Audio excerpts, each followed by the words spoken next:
Well, we live or what is happening?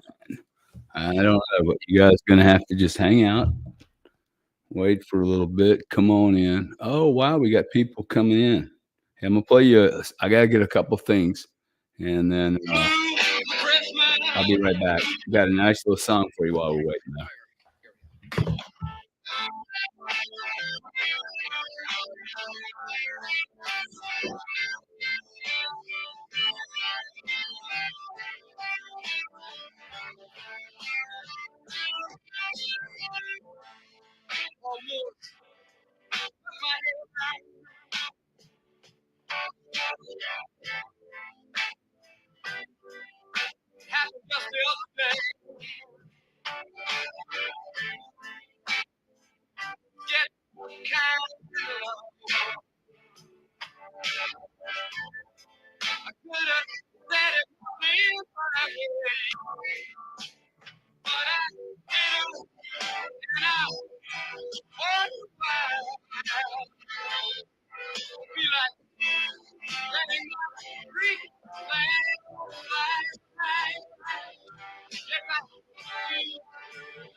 Oh, yeah, I'm buying today, bro. Sure. Silent LNP, are you buying? I bought some at 58.5 and bought some more in 56 and something to change. Running out of money at this point. I love this trade. Let's see here. This is the first time I've done this without any help. So if you guys can tell me if you can hear me, that would be a big awesome. Get it under control, Keith said. I like that, Keith. Uh, can anyone hear me? Ground control to the people. Doing a great job. Thank you. Yeah, but can you tell me if you can hear me? Yes, you can hear me. Ooh, I like it. Guys, I was doing nothing here. Looked around spaces, realized there wasn't anything really being discussed that I wanted to talk about. And I was like, shit, I can either go painting um, or I can dive into this live, whatever this is, um, and see what it's like. So I'm probably going to mess it up. I'll probably won't record it or something. Um, introducing, introduce me to anybody that you like any host. I think they can. I don't know where the link is that I could send them, but I'd love to have some people pop up if I can do that. Um, I don't really know how to do that. You guys want to look at a chart, though? I know how to do that. And see, it's really hard to do this without any feedback whatsoever. I like having a co-host, somebody to bounce off of. So, but I'm going to go through this naked. You guys can see how Gary learns shit. How is the camera look? Do I look okay? Anyone? Gas right. How I look, bro? Out of focus? In focus? Need to put a sweater on? Man, you guys are quiet. Brian, ground control. Little delay here. Echo, echo. Hey, how you like my new little? This is really a spy camera. Everybody thinks it's just a goofy Bitcoin thing, but it's really a super duper 007 Bitcoin thingy dingy. Oh, look at this. We got people coming in here now. Now, wait, what? Now, I don't know you. DuPage County.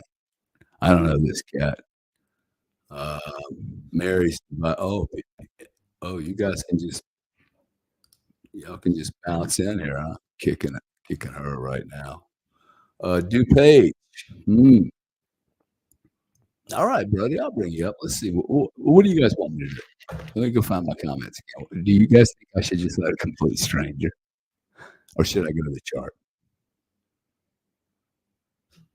Who wants to meet DuPage County or chart? DuPage County chart. It's a beautiful chart. DuPage County or the chart? Ah, the chart. There you go. Let's see here.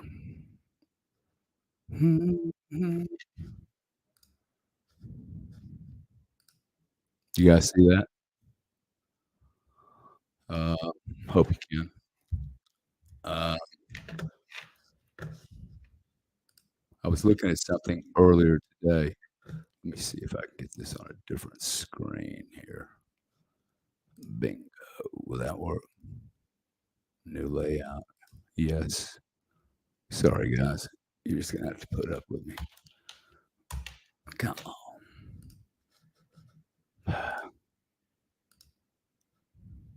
Oh, I know what I did wrong.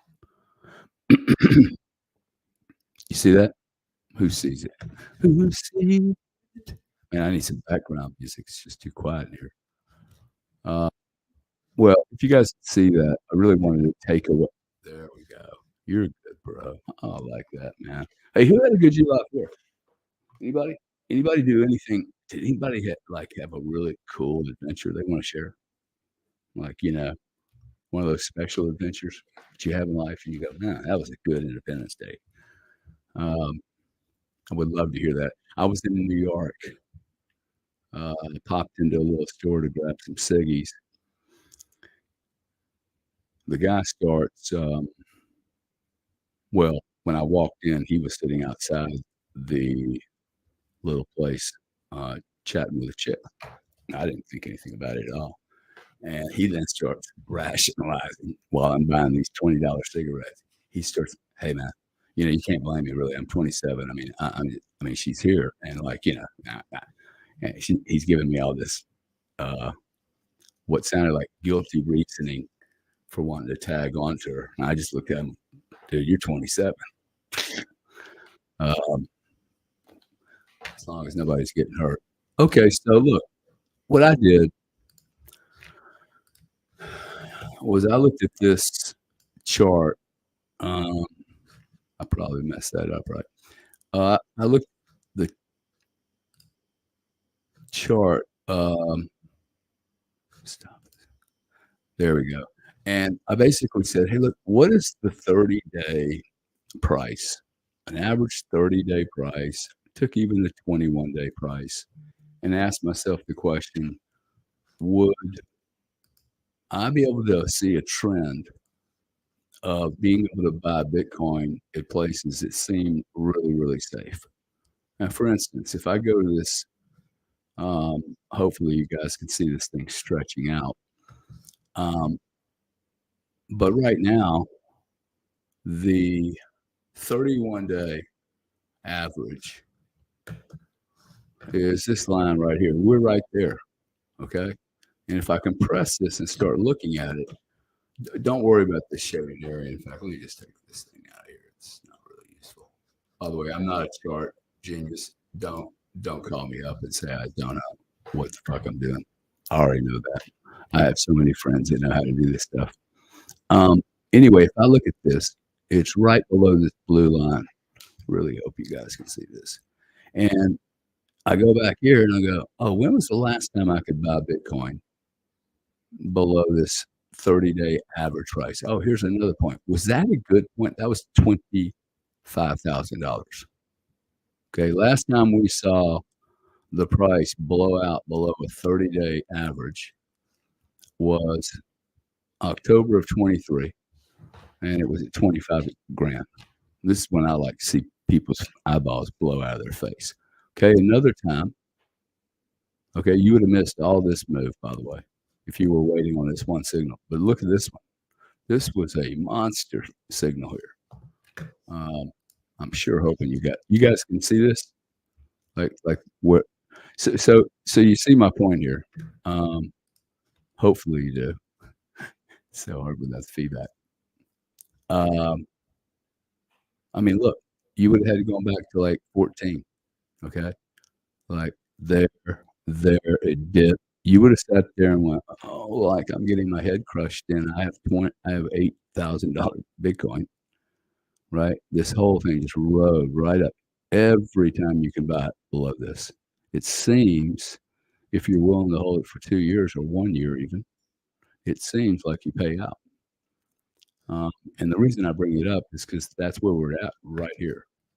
This price is literally trying to punch through that 30-day average. Now I can change this to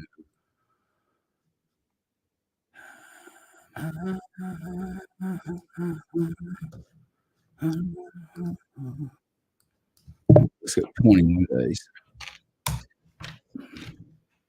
I'm sure somebody's going to go, you did it wrong because you needed to use the logarithmic. That's cool. Okay, same thing. We punched right through here. Okay, I mean, I think buying right here at 27 as it punched right through this blue line right here, this 21-day average.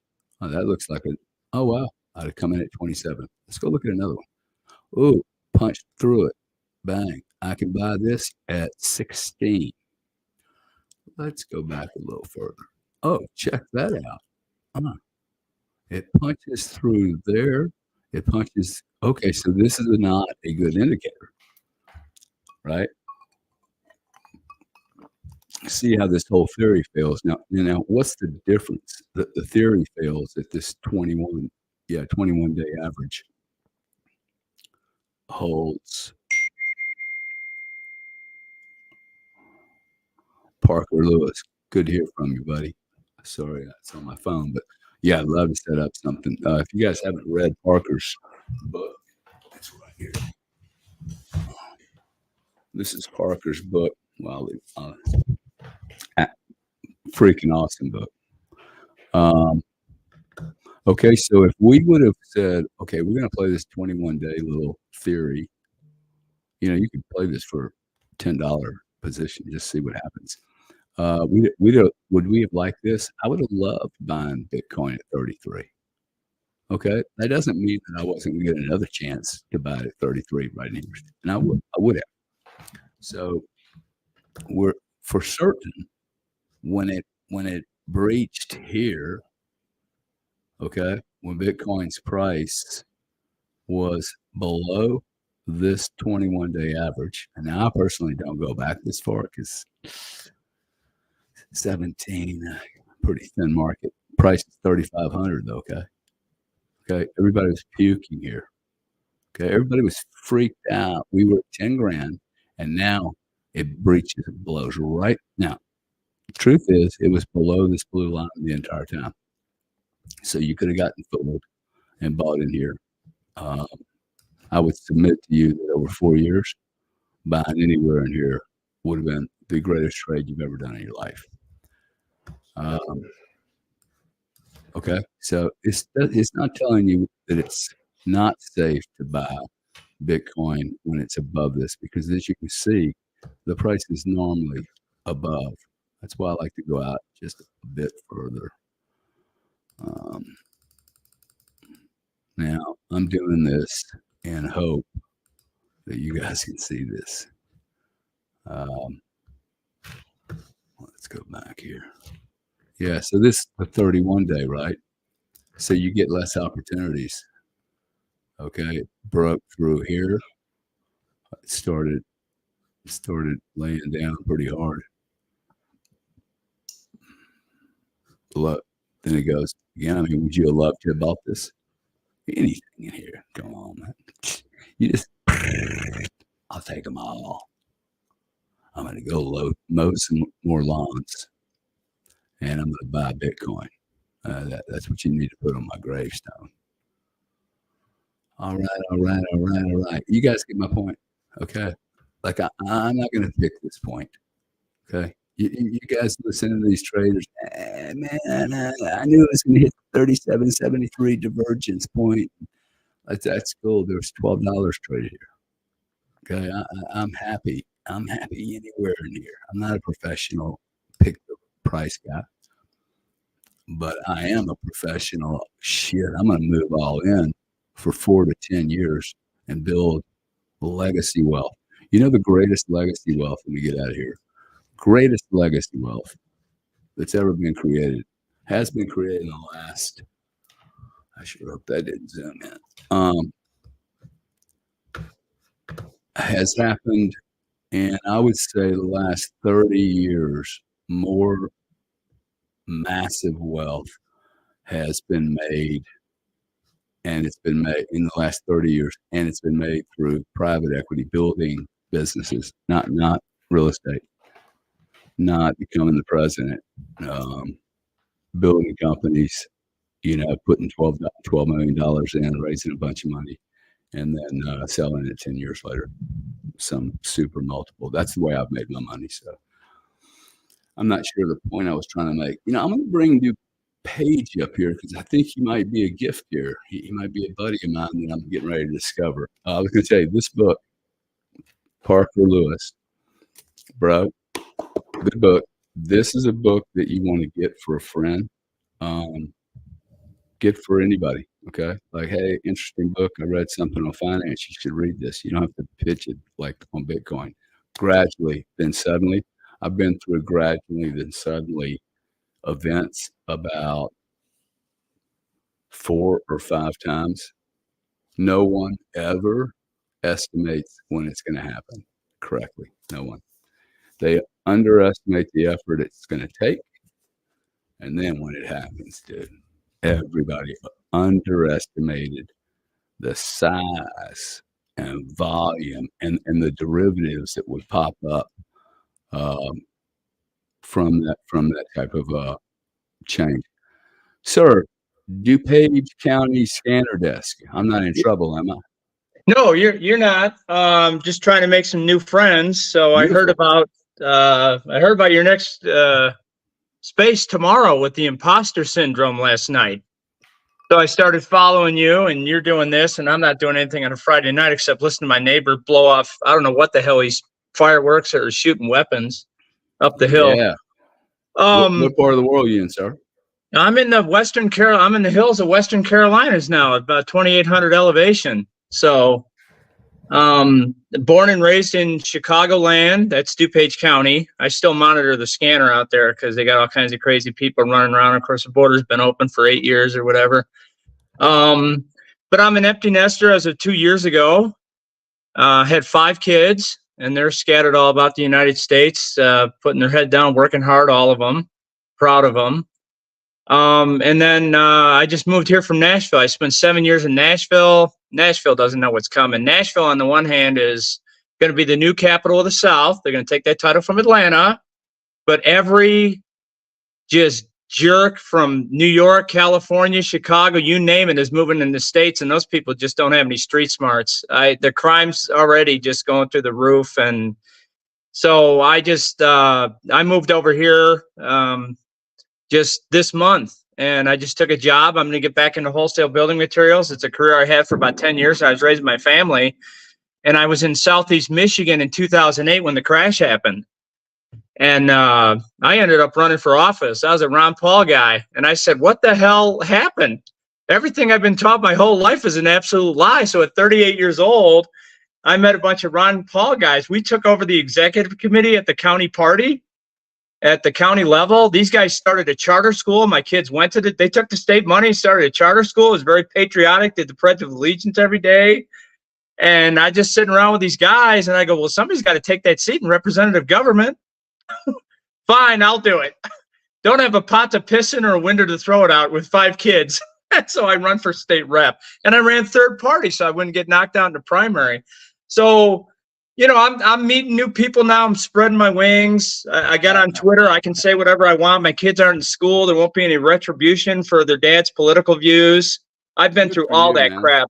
Dude, good for you. I've been telling people, if you're bored, go into politics immediately. It's wide open.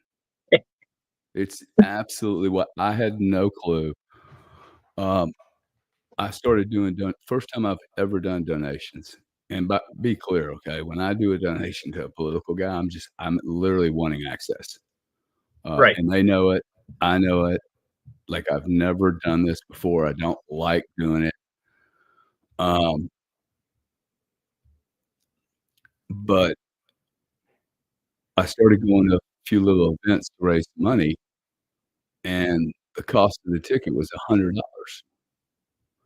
Now, because I had never done this, does not mean it was a smart move.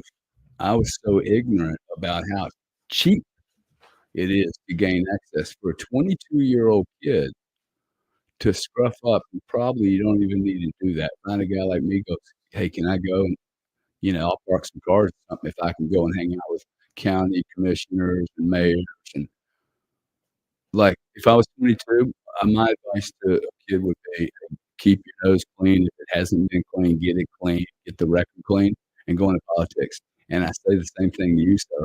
And people like that are leaving a career became either soldiers, anybody that knows about business or process should be going into the government, raising your hand, saying, I want to help for 4 years. So I really admire what you're doing. I've told the Trump administration, if you need me, there's probably a lot better people out there, but I do 4 years to fix this thing. It's going to require some work, and you're going to have to get rid of the old people, all of them. Well, that's what the whole the Ron Paul movement was. We had the Tea Parties, which really weren't associated with him in the beginning. But the bottom line was, it was push out the rhinos. I was 11 years old when Ronald Reagan became president. And I wrapped myself in the flag and I worshiped the space shuttle program. I thought it was the greatest thing in the world. He took a bullet in the armpit. If you look at the charts, you see our debt to GDP ratio started to go to the moon at 60-degree angle when Reagan was in office. Now we're $35 trillion in debt. So nothing's gotten any better. I have every reason to be totally jaded and just, the hell with this and not get involved and not participate. But as I was telling some of the other people, the MAGA movement transcends Trump. You know what I mean? So whatever happens November 7th, Trump can decrease so we, the people, can increase, because the reason we're here is because people vote with their wallet. So DuPage County for me, like I said, was Reagan country. It was red Reagan country when I was a kid. Cops driving around, handing out football cards. I mean, it was just, America was awesome in the 80s. And then I found out from Political Graveyard that hoity-toity, wealthy DuPage County, Illinois, voted Obama twice. And I'm like, what is this? And like I said, you can get jaded. You can get jaded and just say everybody's a liar and all this, but no, we got to turn the thing around, and people are going to have to be better with their money. So I mean, it's great having a conversation with you. I really appreciate it. It's just, I'm 54 now. I got a whole bunch of, like I said, life experience. I was talking to a 20-year-old kid, Dylan, on here. He's running for rep in Iowa. And I told him, you're a better man. You'll be a better, no matter what the result, you'll be a better man for it because you've been the man in the arena. I've been the man in the arena. I had to go to a debate. They called me, I had a candidate debate. I had my Democrat incumbent sitting right here, the Republican challenger sitting right here. I memorized my opening statement. I memorized my closing statement. I punched them both in the face with the opening statement. And my parents were in the audience, so I was extremely intimidated because my dad was a very successful engineer in life. And like I said, who am I? I got no business running for office. I got nothing. But I did it. Hey, dude, you got sense. And you're not a professional politician.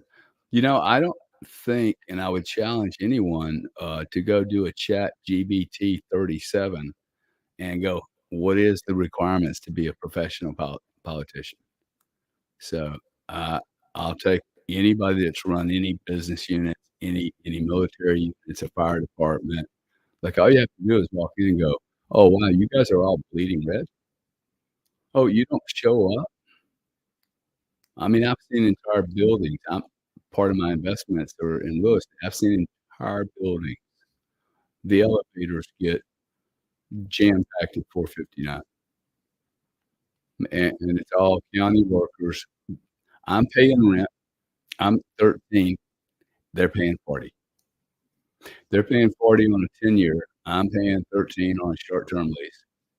I go in on the weekends. There isn't a soul in the building, by the way. Okay, while on Saturdays, Sundays, bank holidays, not a soul. The only room, I lost one of my kids in the building one day. Me and my wife were building a business in this high rise, and they wouldn't let me in to use their vending one day while we were working there to grab a backhoe because their Cokes cost $0.25 instead of $1.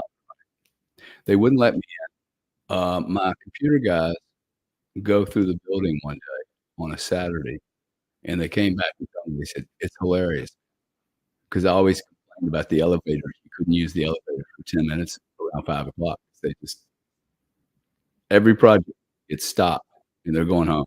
4:59, done. Anyway, he told me that they went through the whole building. They went into every floor, found thousands of computers that were unlocked and unboxed.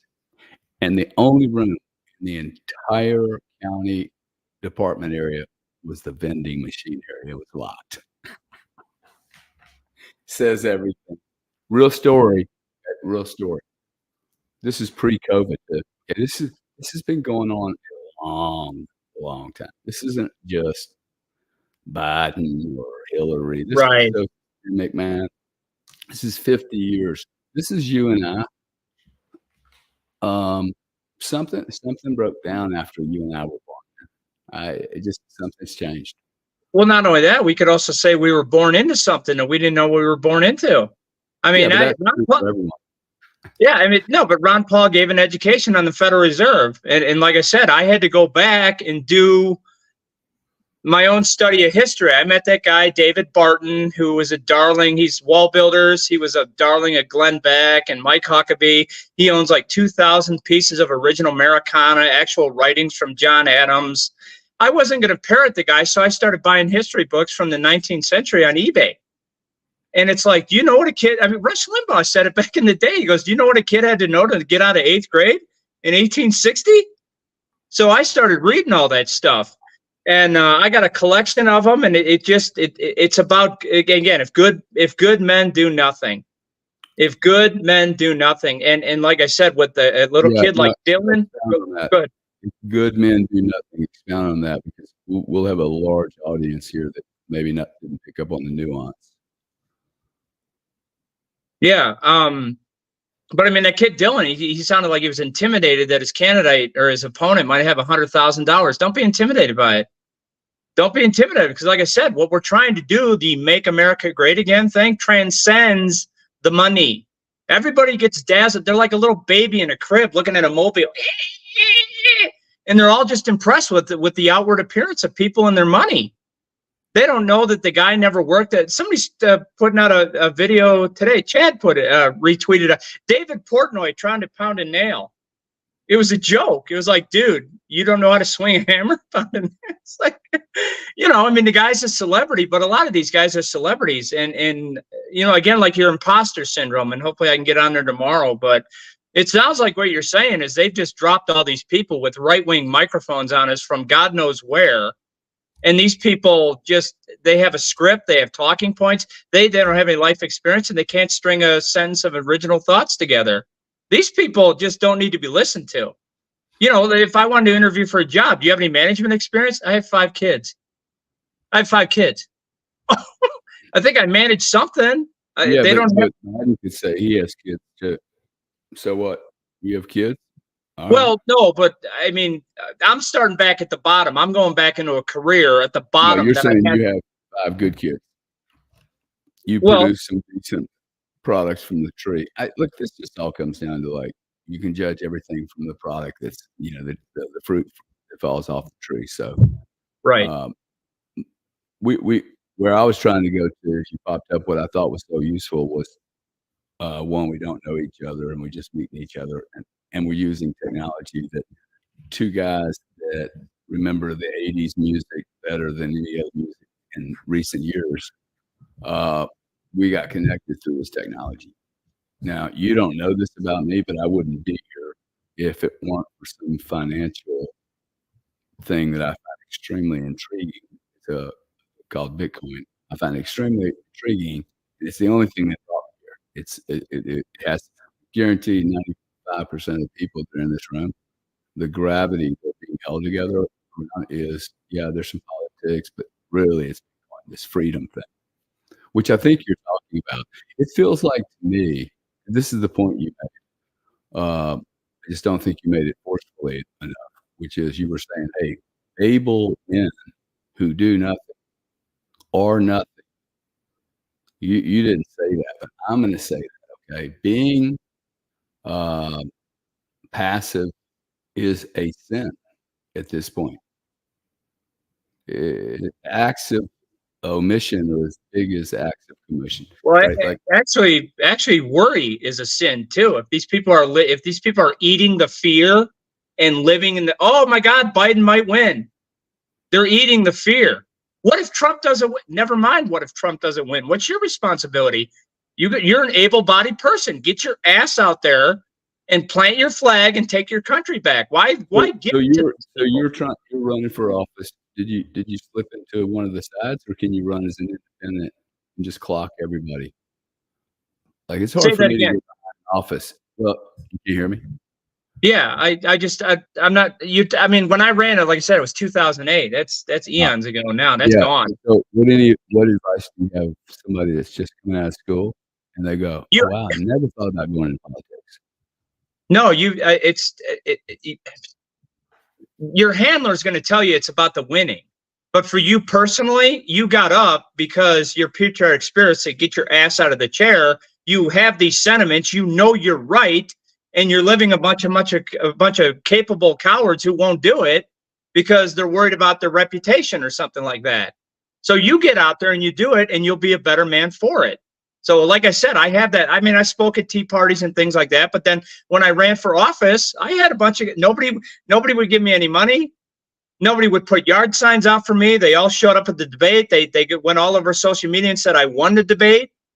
But at the end of the day, I'm happy with the 1,200 votes, and I'm happy that my name's on Ballotpedia, and I'll go do it again. I really appreciate you coming up. I really like your viewpoint. I will disagree with you that if I'm 18, 20, 22, 52, and I think about this idea, hey, I'm not busy enough every day. I'm bored. I'm looking for shit to watch on TV, and there's nothing there. You are the perfect candidate to raise your hand and go, hey, look, let me go to the county office, let's go to the mayor's office. Let me, like, really, I would look around. This is an undiscovered territory. I think of all the jobs that were given last year, 75% of them are government. So the last quarter, the employment numbers. But my point is, every government official needs to be replaced. Right. So, because they're not doing a good job, there's no way you could do a good job in this cesspool. Not possible. That would be like saying that you're running a prostitution center and you're an honorable man for 20 years of your life. I am not buying it. Well, and again, what are we waiting for? We're waiting for Thomas Massey and Rand Paul to turn the ship around. I mean, I remember when Ron Paul said it. He goes, "You can't turn an aircraft carrier around on a dime. It's going to take some time, but the people are going to have to keep going at it. You're going to have to keep going at it, and we can't have these little pithy. I mean, a lot of this. What you would have done when you were 42 if you knew this? To the guys, then I'm gonna kick you out of the room. You're 38, 40, 42 years old. Well, I mean, I did it because my circumstances backed me in a corner, and then I just met some quality people. I mean, I spent 7 years in a fundamental independent separated Baptist church. Every time I was getting an education. What would you recommend to someone? You're 38, 42. You Yeah. know, and I know they don't have enough leadership in their life. The first thing you got, the first thing you do is you find out when your Congress critter's coming back to office from Washington D.C. and you show up. You show up, and if you gotta look at them with a furrowed brow, that's what you do. Because again, what those people have to intimidate you is money. That's what they have. Now, Mark Green was my representative in Tennessee. Mark Green, the chairman of the Homeland Security, right? He's the guy who wants to impeach Mayorkas, where everybody's pissed about the border, right? And they're sitting there blaming Biden. Well, I'm kind of a guy going, couldn't Trump have run razor wire on day one when he got into office? Because the razor wire thing came up with Texas, right? And that pissed off the federal government. So I'm like, we could have run razor wire if we really wanted to shut the border. So there's something going on about bringing all these people in, which again, somebody's going to have to go get a seat in representative office to fight it. You can't just believe that Trump's going to deport everybody if he gets reelected. That's impossible. And we saw what happened in Europe, and what happens in Europe is going to happen here. And one of these clowns is going to be out in a playground with a steak knife. I mean, you know, so we all should be armed. We have to fight for the Second Amendment because the police can't be everywhere, you know. So like I said, yeah, I'm telling a 38 to 42-year-old guy, I'm going, if you know it's wrong, you show up and you talk to your congressman if he's a rhino and say, you're not getting it done. You know, that's the first step. Yeah. Well, I disagree with your theory on the immigration. We need people. We don't need all of them, and we don't need them the way they're coming in. But until you guys start stroking your dick and hunting something to impregnate, there are going to be men from the South that have more tests than you do, and they're going to go tag some of our little white babies and our girls. So we literally, as an organism, are not progressing. At this point, we're a declining organism. Well, I mean, you also have this too. Like when I grew up in the 80s in DuPage County, I was pushing a lawnmower. You were pushing a lawnmower age 10. Dad said, get your ass out there and cut the grass, maybe. But all these guys were hiring these landscapers. And I'm like, why don't you make your kid cut the grass? If these people don't know what it's like to do hard work, you know, I mean, I don't want to be segmented like that or faction, you know, separated into a faction because I got my hands dirty on a 2-cycle engine. I'm not any better than anybody, but I mean, dads who made their kids work, we're better men. So the 38-42, there's kind of a qualifier. Are you a go-getter? Are you going to get off when you applied for a job, they said, we want a guy who we don't have to supervise, babysit, can hold his own and generate sales or whatever they need you to do. Are you that guy? Well, then you know your country's going to hell. So guess what? Step up. Step up, because you know what? Your neighbor wants you to step up. He's waiting for somebody to step up. Like you said, he's sitting there with the remote in his hand watching Law and Order Criminal Intent reruns. Yeah. He's not doing anything, but he might give you $100. He might give you $1,000. See what I'm saying? But if we don't have the seats in representative government, we don't get to, we have no opportunity to turn this thing around. None. Yeah. So we have to take those seats. Well, let me tell you, I'm pretty, I know how to spot opportunities, and going to politics is most certainly one. 18, 22, 32, 42, get around those guys. You get to meet everybody. It's not about winning. I could build a case that I could run for Congress person. I think it cost $100 million to run, and I can make money from it and lose. Just from the advertisement, name it. I mean, there's no chance of that doesn't like lock it and make billions. He is known by everyone. Hey, I'm going to pop you down now. We're going to change subjects a little bit because we got a little crisis in the digital market industry. Oh, by the way, I wanted to ask you one question. Are you hearing an echo? Am I what? Hearing an echo. No, I'm not. Can I make one point about the Bitcoin, though? No, you can't. Not yet. All right. I'm going to ask you a question. Are you speaking through a microphone, or where's your mic at? I'm on a cell phone. And do you have an earbud in? No, sir. Okay. You're on your speaker. When you left your company, did you have a pension? When I refused the 401k? COVID jab, yeah, I had about 10 grand in a 401k. Yeah. No And pension. what was that in? Do you know? What was that? What was that in? The principal group had control of it. Yeah. Okay, go ahead on the Bitcoin piece. Well, I played around with that money. I took out $8,300 and I played around, and I was naive to it. So it was costing me $350 a trade. I was trying to day trade with all the cryptos.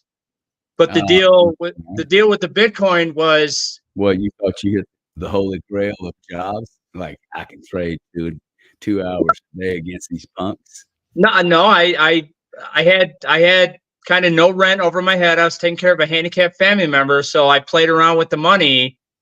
I didn't think I could whip it. I was all over social media, following all the trends and trying it, and people were pushing the Bitcoin. But like I said, I lost my ass because I probably lost half that money just making trades, not paying any attention to what was happening. Coinbase Pro, I was doing that. But the whole thing with the Bitcoin with me, I use it to put money on a gambling site and blow $50 on soccer every once in a while. But the whole thing is we do have to convert that into the coin of the realm. And God forbid we get to a point where a bank just goes, not converting your money. It's no good.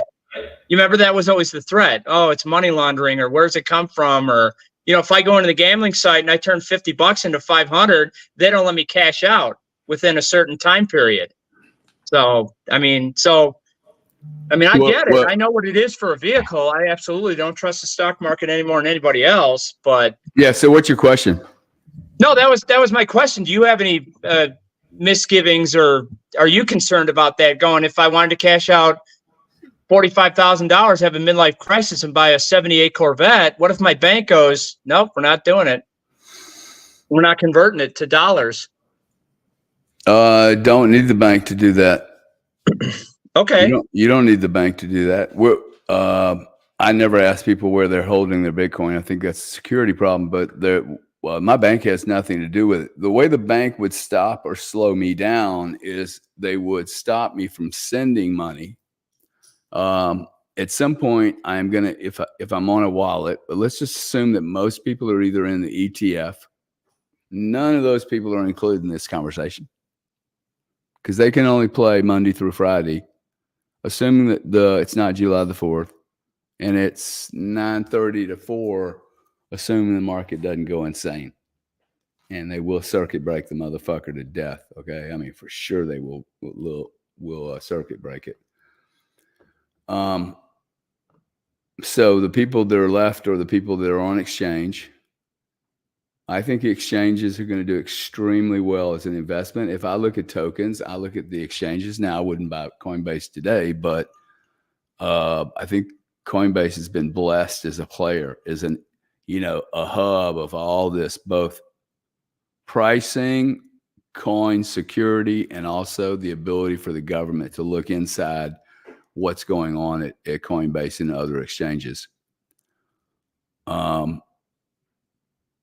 So I don't really worry about what I would worry. I think one of the worries that I have on self-custody, quite frankly, and I don't mean to be a poo-poo head on self-custody, but what if you have one Bitcoin and 20 years from now, you have some, you have $10 million sitting on your wallet. And in order to get it out of your wallet and get it into the market, someone says, that'll cost you 7 BTC, please. See, nobody's shown me that they have a guarantee of my off-ramp off the ledger or off the wallet. And I hear so few people talking about this. That's why I think the banks are going to play a big role in this for a long, long time. Well, and remember your point. You're talking about freedom. Bitcoin is freedom. It's not the romantic picture of we're all going to get rich off a decentralized currency and overthrow the Rothschilds. Well, there's not enough people here that are willing to lose their lives to right. make that fight.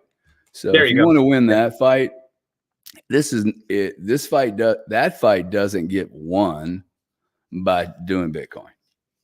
Right. I don't care. But you remember that was the early sales pitch? Yeah. This whole thing about throwing off the central banks. I mean, shit, Andrew Jackson tried to not sign a second bank charter, and they came and burned down the White House. You notice we haven't heard that pitch lately?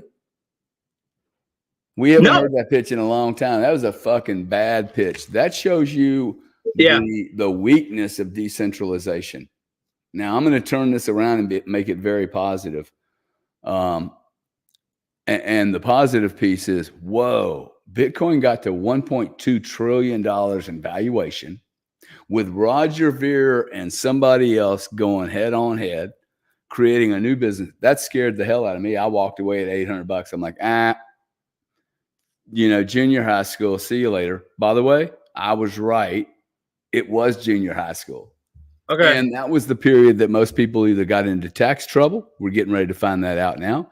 Or they lost a bunch of coins at $300. So to me, this is an excellent time to get into Bitcoin because it's matured. Well, I'll tell you, I did buy a Bitcoin at $1,000 out of a tax refund. And when it got up to 1,300, I sold. I went, shit, I just made 30%. Yeah. Well, you know when that era was. And then I tried to come back to it when I lost my job. But here's my thing. Like I said, I'm just a simple guy. You know what I want? I want 5 acres. I want a 1,200 square foot house, and I want to stay at these 2,800, these 3,000, 4,000 foot green mountains. I don't want a lot. But you know what? You're telling me this is the avenue to do it and be free. And that's why I'm in it, just to be free. Yeah, I mean, I think that's the beautiful thing about Bitcoin is that I have a goal to have 1,000 Bitcoin. Now, if you listen to me long enough and see what my motivation is, you'll be like, oh, wow, that's like this cat wants 1,000 Bitcoin to do something. Like I'm not one of these guys, I'm going to hold it forever and ever. No, I'm going to make money. I'm going to deploy that money in this industry.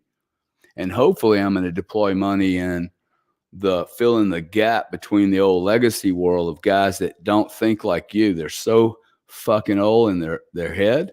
They're as old in their head as their knees are. Controlled by fear. Admit it. My knees are fucked up, man. But my brain's like working like awesomely, actually. So look, we have a big gap to fill. It's a really great time to be alive. There's so many opportunities. No one is prepared for this. I'm not prepared for it as well as I'd like to be. Thank you very much for coming up, sir. You're one of the benefits. Nice to meet you, Gary. I'll see you tomorrow morning. Yeah, man. Look forward to it. You're one of the benefits, the dividends that I get paid that my brother doesn't get paid on his real estate. Well, he gets paid in a different way in this kind of analogy. But my deal is that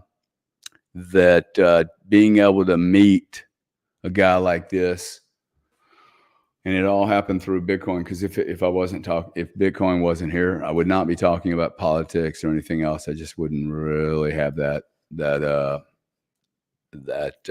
It's just not that big of enough of a deal to me. But now I got a bunch of money invested in Bitcoin, and I will most certainly get involved in politics to at least have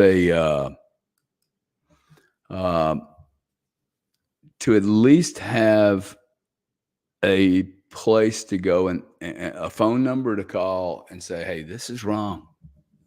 A phone number to call, an address to send a letter to, old-fashioned letter, and say, hey, let me tell you why you should consider Bitcoin for this, okay? Hey, so I'd like to, I want to have access. Oh, I give that guy 25 grand. Yeah, I helped him out on the end, If I've made money in my life, I mean, think about this, guys, okay? If you're producing money, why are you producing money? I produce money so that I can put it into something and then hopefully replicate it. It's like you're a 16-year-old and you want to impregnate something, or you want to be impregnated. You're just going around wanting to produce.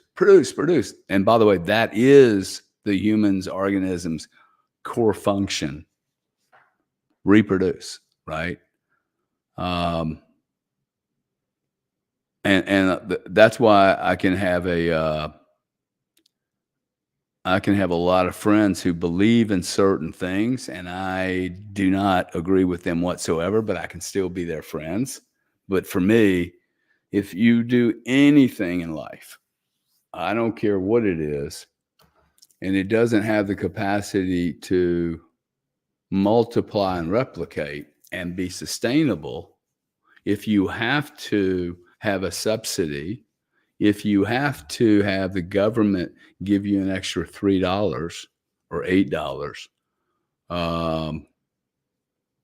we've already lost the fight, right? Like you've already, like, I don't take anything from anyone. I want to bring more to the table wherever I am, including this. Okay. I mean, see, now if I start thinking about what I'm doing here, I'll stop doing it. So anyway, we're doing it. What do we have here? We got 1,200 people in the room, dude. I mean, it's not horrible. I didn't do any planning, no advertising. I have spent a Holy Ghost.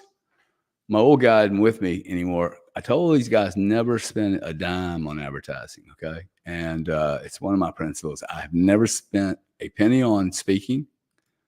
That's why I don't speak a lot, because I'm unwilling to pay for it. No, I'm not paying you 10 grand to go speak. Where am I going with that thought? But I was just sitting around going, okay, I can just poke around, do nothing, go take a bath, take a swim. I hadn't fed my dogs. I could smoke another cigarette. I could read a book. I'm not really feeling like a reader. I should go be painting. So if I'm doing this with you guys, 1,200 people, 1,300 now. Hey, you guys want to retweet space? Let's see how many people. Y'all want to see how many people we can get in this space? See, now I'll get into a whole games condition where I'll start playing to get in. Gash Rat, bro, you're very consistently following me, so I really appreciate that. I'm not quite sure what you guys are getting out of this from me, but I mean, I do know that I have a shortage of people that I want to sit down and listen to. And I most certainly see, this is the gap I've figured out. And it's so cool for me to be able to share this, because as a younger man, I would have been like, I don't think I want to share this with anybody, especially some young whippersnappers. But I think there is this, just from being around social media for about a year, and I'm sure every government in the world already knows this. Shame on you guys for not doing something positive about it. But I think there's such a shortage of male and proper female leadership, mentorship. This is what it means to be an adult. And by the way, we're expecting it to have a little class. We expect you to know what a word means if it has three syllables. You can carry on a conversation, right? So, man, I can get so what's the word for it? I can get very, very dark over how fucked up this whole process is, and that's what drives me here. Josh, dude, thank you, man. You're very, very kind, buddy. Josh Bryant, $19 super chat. Thank you very much, buddy. Josh does that like almost weekly. It's and I don't know Josh, but I will bet one thing. I would bet a lot of money that I was fishing with a guy once who now actually got in trouble. I can't believe I didn't pick this up. This guy was one of my clients, ended up getting in trouble, but he said to me one day, he was about 20 years younger than me, had some kids. And he said, I'm fishing for some snook on this little tiny skinny boat. We're catching snook this big, man. And did I say this big? I mean this big. Anyway, he looked at me and said, there's only two types of people on the planet. And I went, oh, really? And he said, there's givers and there's takers. And I had never thought or heard of that in that framework And my experience is, as soon as I hit it, it hit me like a thunderbolt. One of these things that, you know what you heard, and you can't unhear it. It's the fucking truth. Like those for me, I take them. I don't care how much I'm stuck on some idea. When that thing hits me, I'm like, I'm in. That's the truth. You can't hide behind it. It's black and white. It's not, you can't kind of rationalize and model that thing in.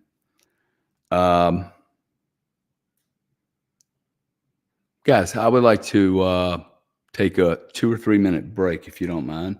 Love to have somebody come up. I don't know who we have in the audience that would like to pop up and say some words. I don't even know how to figure out who is actually watching this bloody thing. Are you guys noticing there's a lot more women doing the whole bikini thing on Twitter? I don't know what happened. It's just like I'm getting slaughtered with here's another one. Some of it is quite interesting. I must say, I cannot say that some of it does not make me pause and, shall I say, respect God's genius. Like my mom used to say, hey, if you got it, you got to talk about it. My brother picked that rule up pretty good, huh?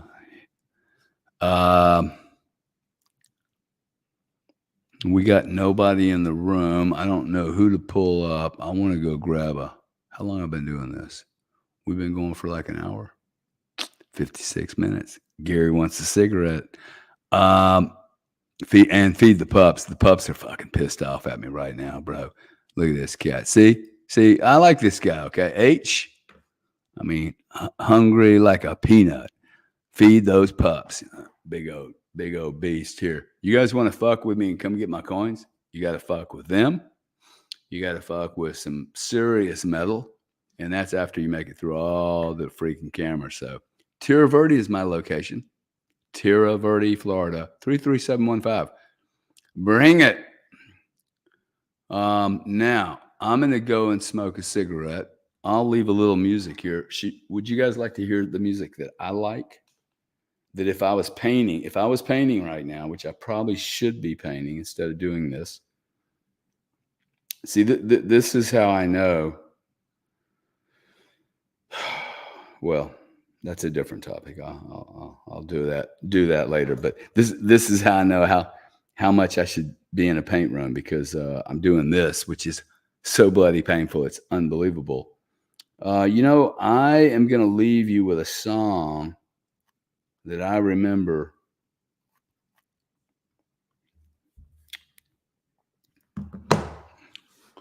We will also proceed. 56,399. I didn't think we would see 55. Okay. Didn't think we would see it. I'm going to go ahead and let you guys watch that little chart. Now I have to be able to do this in a better way. That's what I don't want to remove that. I want to do that. Okay. So if any of you guys, hey, you know what I need? Two things. One, why are there so few women in these rooms? I don't understand that. Okay. Don't get it at all. So Phil said, hey, I saw 53K. Totally got it, dude. I went a little early. Okay. I was one of those premature investors. I was a premature investor, and I'm proud of it. Now, this is one of the times buying Bitcoin. This is another benefit to Bitcoin. You can go in there with your big old raging hose and, oh man, I bought early. Shit, I did it again, those Sally Beans. This is an area where being early is not a problem. TW says she's a woman. I think TW wants to like party hardy or something, because she told me something that was very nice to me the other day. Hey, TW, you want to come up and say a chat? Don't have to do the video. I'm already so damn doxxed, dude, that somebody was bitching to me the other day, like, man, you know, I don't want to be known. I'm like, yeah, like I do, dude. Okay, like I got it, but I actually think we just got to come out of the hiding. I mean, I'm sure there's some people that need to be like, hey, I ain't doing that shit. And then they need to fund the fuck out of people like me. Okay. If you're going to hide and be in the shadows, which I do understand there are situations that you can make more impact by nobody knowing anything. But in that case, you gotta roll somebody that's willing to take off the Kevlar and the disguise, because that's my bet. The biggest gap in humanity right now, biggest gap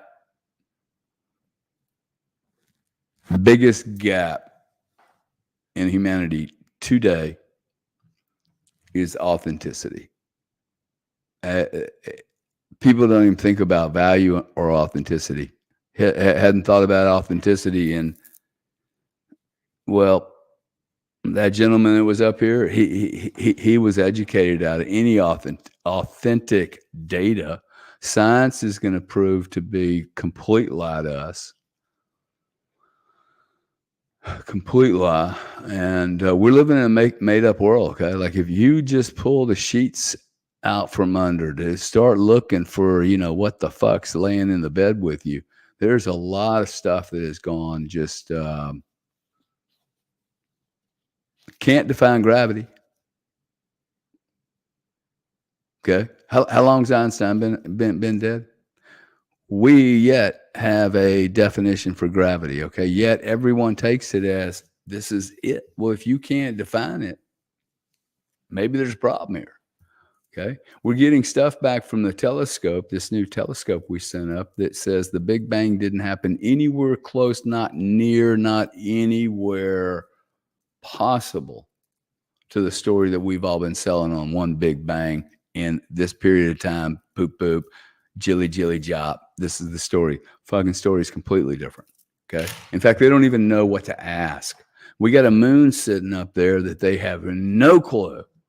A moon, our closest satellite. We have no clue how the fuck that thing got there or what its composition is. And why the hell is it hollow? There's so much we don't know. This is why I hate sending my children to school. Yeah. Hey, Mario Bros, dude, you're going to love the cash flow game. I mean, I think they could have made it much better. We need to add a little Bitcoin derivative to it. Somebody wanted to build that. I'd be freaking cool to support that.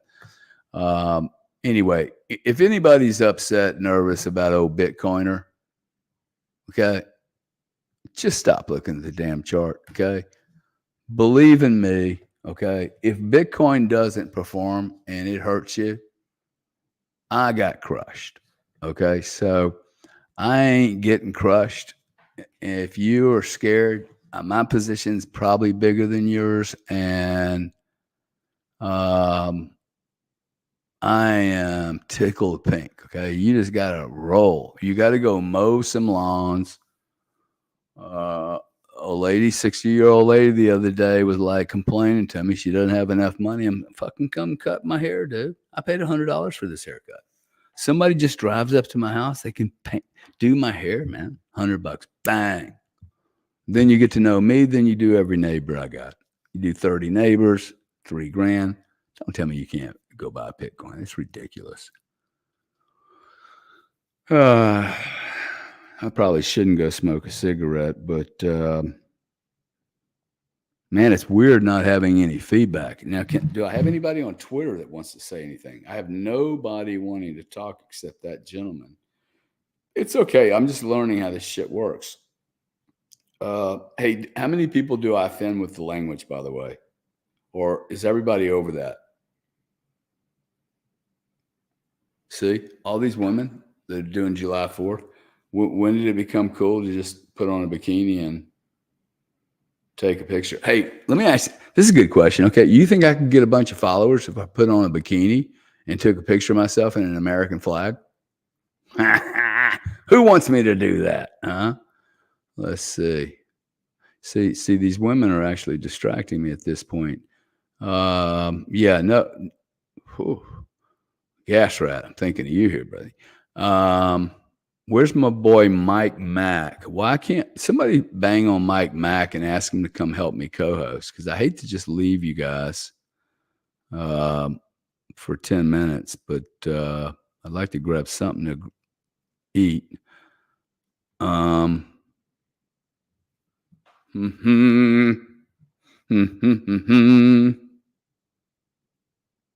No issues with the language. I like it. Fuck, I love using that damn word, dude. That word is awesome, okay? Like, I tell my kids, there's just sometimes the word fuck works so much better than any other damn word on the planet. Kelly, Kellen, bro, can you come in here, dude? Let's see if you can come in here and run under my thumb.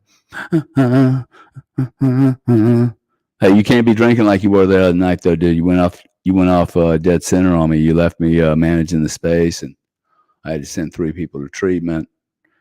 Had to call my buddy Tony Stark, get another buddy in Cali fixed up. I mean, you really fucked everything up. There is no one. Can you see me, Kelly, on X? Am I on X or not? No. Tune. Pete Tune. Now, why can't I bring you up? Can I invite you, dude? Oh, there you go. Idiot. Here's the oh shit. It wants to take me to Facebook now. There we go. Gonna cut. Kelly likes the camera. See, Kelly's one of those. Here, Kelly, I'm gonna send you this link. I don't really care. What an educated response. Here's the link if you or anybody else wants to come in, show their face, and be a personality. Who wants to be my Ed McMahon? Huh? Who wants to be my Ed McMahon? Now, the lady that was saying back to women, oh, shit. Seems that I am in full-on recovery from whatever the fuck I went through 3 years ago. What do we have here? We have what I was saying was that I am very surprised there's not more women in the crypto space because it's a space that has zero.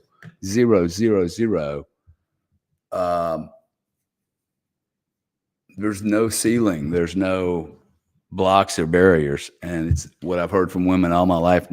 I've heard this about the glass ceiling. I'm like, yeah, dude, like I don't really see that, right? We got Mike Mack in the room. He's going to beat Kelly. Hey, Mike, I'll take you too, dude.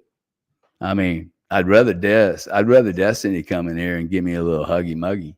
I didn't realize she was 37, dude. You think that's too young for me, or you think 37's okay? Dude, if I was 37, 35, 32 years old, I would love to have a room on advice to a woman and a young man, age bracket 20 to 32, both of them, and how they should date and seek out companionship. Okay, so that didn't work. Mike Mack's not coming in. He's a full-on just little baby. Yo, Mike, can you hear me? It would help me if you could come up. I've been in here for an hour, and I got no. My boy Sam's like he's probably getting laid. 22-year-olds. Some account services. 37 is fine when you have a jet. My man. I like it. Hey, I got to tell you, if I was a 37-year-old woman and I wasn't, in fact, if I was a 27-year-old woman and I have children, I would say, look at this, man. Did it work? Kelly. Got it working, baby. Oh. Yeah, got Kelly, it working. Can you hear me well? Because your sound sucks. Let me switch my microphone. Yeah, man. Don't come in here half cooked, okay? Well, what the fuck? There we go. That should be better. I'm looking okay, man. Got any hair out of place? Man, you're looking smooth. Got that $100 haircut, They didn't cost me $100. hyperbolic American dude. You like my little I Spy tool? Yeah, dude, that looks great. Your whole setup Yeah. over the last 6 months, everything's looking good, man. You got Oh yeah, I'll change it. Dude, I change the space all the time. I have shit all over the place. I'm a bit of a freak like that. But hey, man, did you recover from the couple last nights ago? I think you had maybe one or two, a little bit. We might have gone on too long. Let me put it that way. Well, we went into like 2:30 a.m., 3 a.m. So yeah, I went to bed last night at I think 4:52, and I walked out of my garage. I was like, man, I think I've been here for a while. It must be about midnight. And I'm in my garage painting, and I look down at it's 4:25, dude. I'm like, that's whoa, when you're in the flow, man. Oh yeah, for sure. No, I enjoyed that. Well, glad you had a good July 4th. I mean, we got now, and I want to watch these stats. Okay, when you walked in the room, we had about 1,600. So I hope we don't lose a bunch of people. Yeah, I'll retweet it out. Anybody watching right now too, retweet out the thing on Twitter or the YouTube link. Now Kelly, sharing great stuff. Yes, sir. I'm doing a. People don't know this. I haven't really been very vocal on what I'm doing here, but I'm going to tell you just top secret. As soon as I get my little Bitcoin I Spy thing in it, but I'm gonna share a secret with you, and the secret is that I have literally built every business I've ever gone into exactly the way I'm doing this. Like I've never done one of these. You know, you and I were talking the other night. Hey, I'm not sure I like these video spaces. What day is it? It's Friday at 9. I light a room up. I don't call Sam. I have no clue how to post a thumbnail. In fact, is there a thumbnail in this thing? Honestly, I don't know because it was already live. So yeah, but this is the way I learned. So my point here is that anybody that's listening, right? Like this is just about taking action, and I've gotten to the point now. I'm pretty sure there's going to be some people that hate me, dude, no matter what I do. But I think if I come on here and go, dude, I don't even know if this is live on Twitter. Because, I mean, I've had so many people come in and out of here about what works and what doesn't. This is StreamYard. It's working okay to me.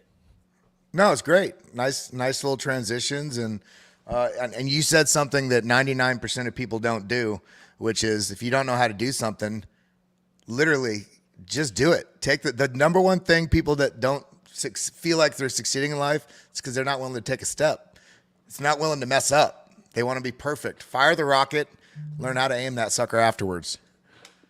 Hey, do you want to do you have a chart by chance? I'm gonna walk away for about 5 minutes, and I'd love to give you the ability to present. And if there are about 2,000 people in here, you might want to just introduce yourself too, because I don't know if everybody knows who you are.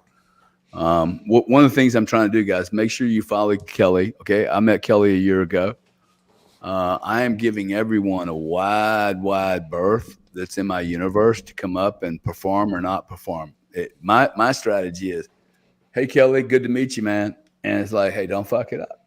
Okay. Like you can come in here and spray your shit, or you can I think there's a cool opportunity here for collaboration to occur, like where we all need to be in separate tribes right now for a lot of reasons.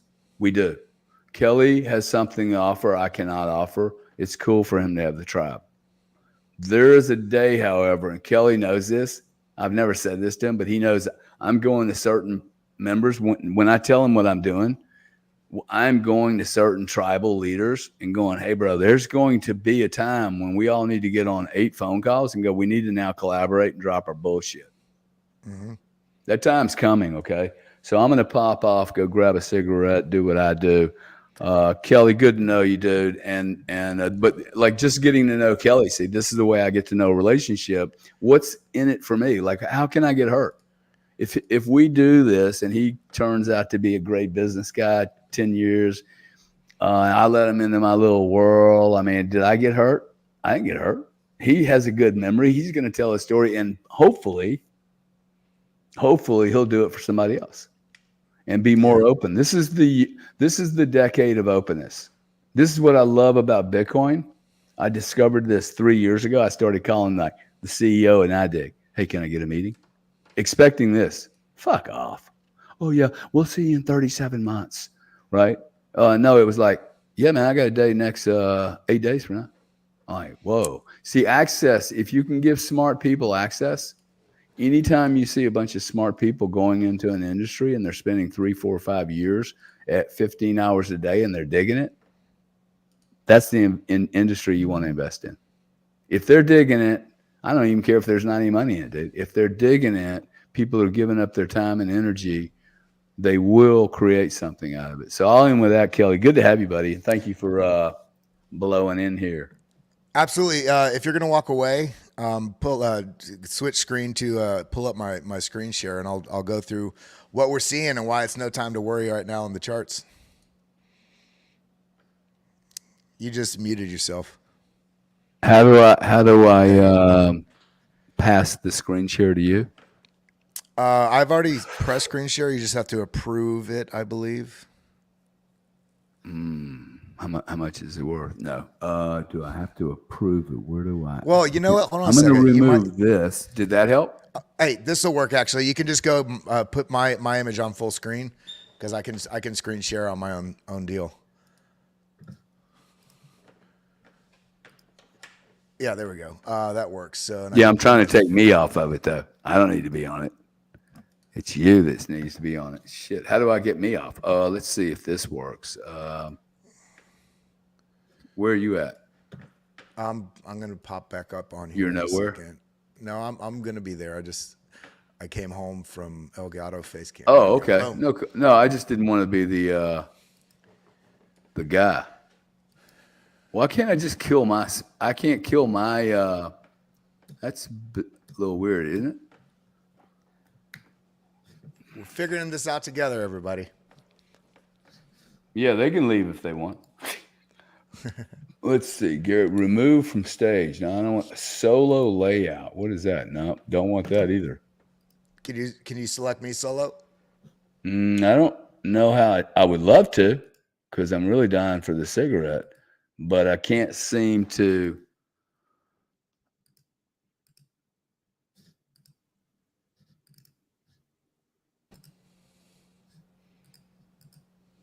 Is that your chart? Yeah, there we go. Yeah, that'll work. All right. That might be the best I'm going to be able to do, buddy. Oh, that's fine. We got some really good data coming in too in the last couple of days that I'm excited to share with folks. And as Gary said, for anybody that doesn't know who I am, been in the crypto markets for about 7-8 years, was trading traditional assets before that, along with other things I was doing. I was a professional musician, doing a lot of online business and such, but been in markets for a long time. I actually own a crypto education company now, and I stream daily, breaking down what's going on in the charts. But, everybody's looking at this. This is the 3-day chart. Everybody's looking at this on the 1 hour, and they see this and they go, God, this is over. The bull market's over.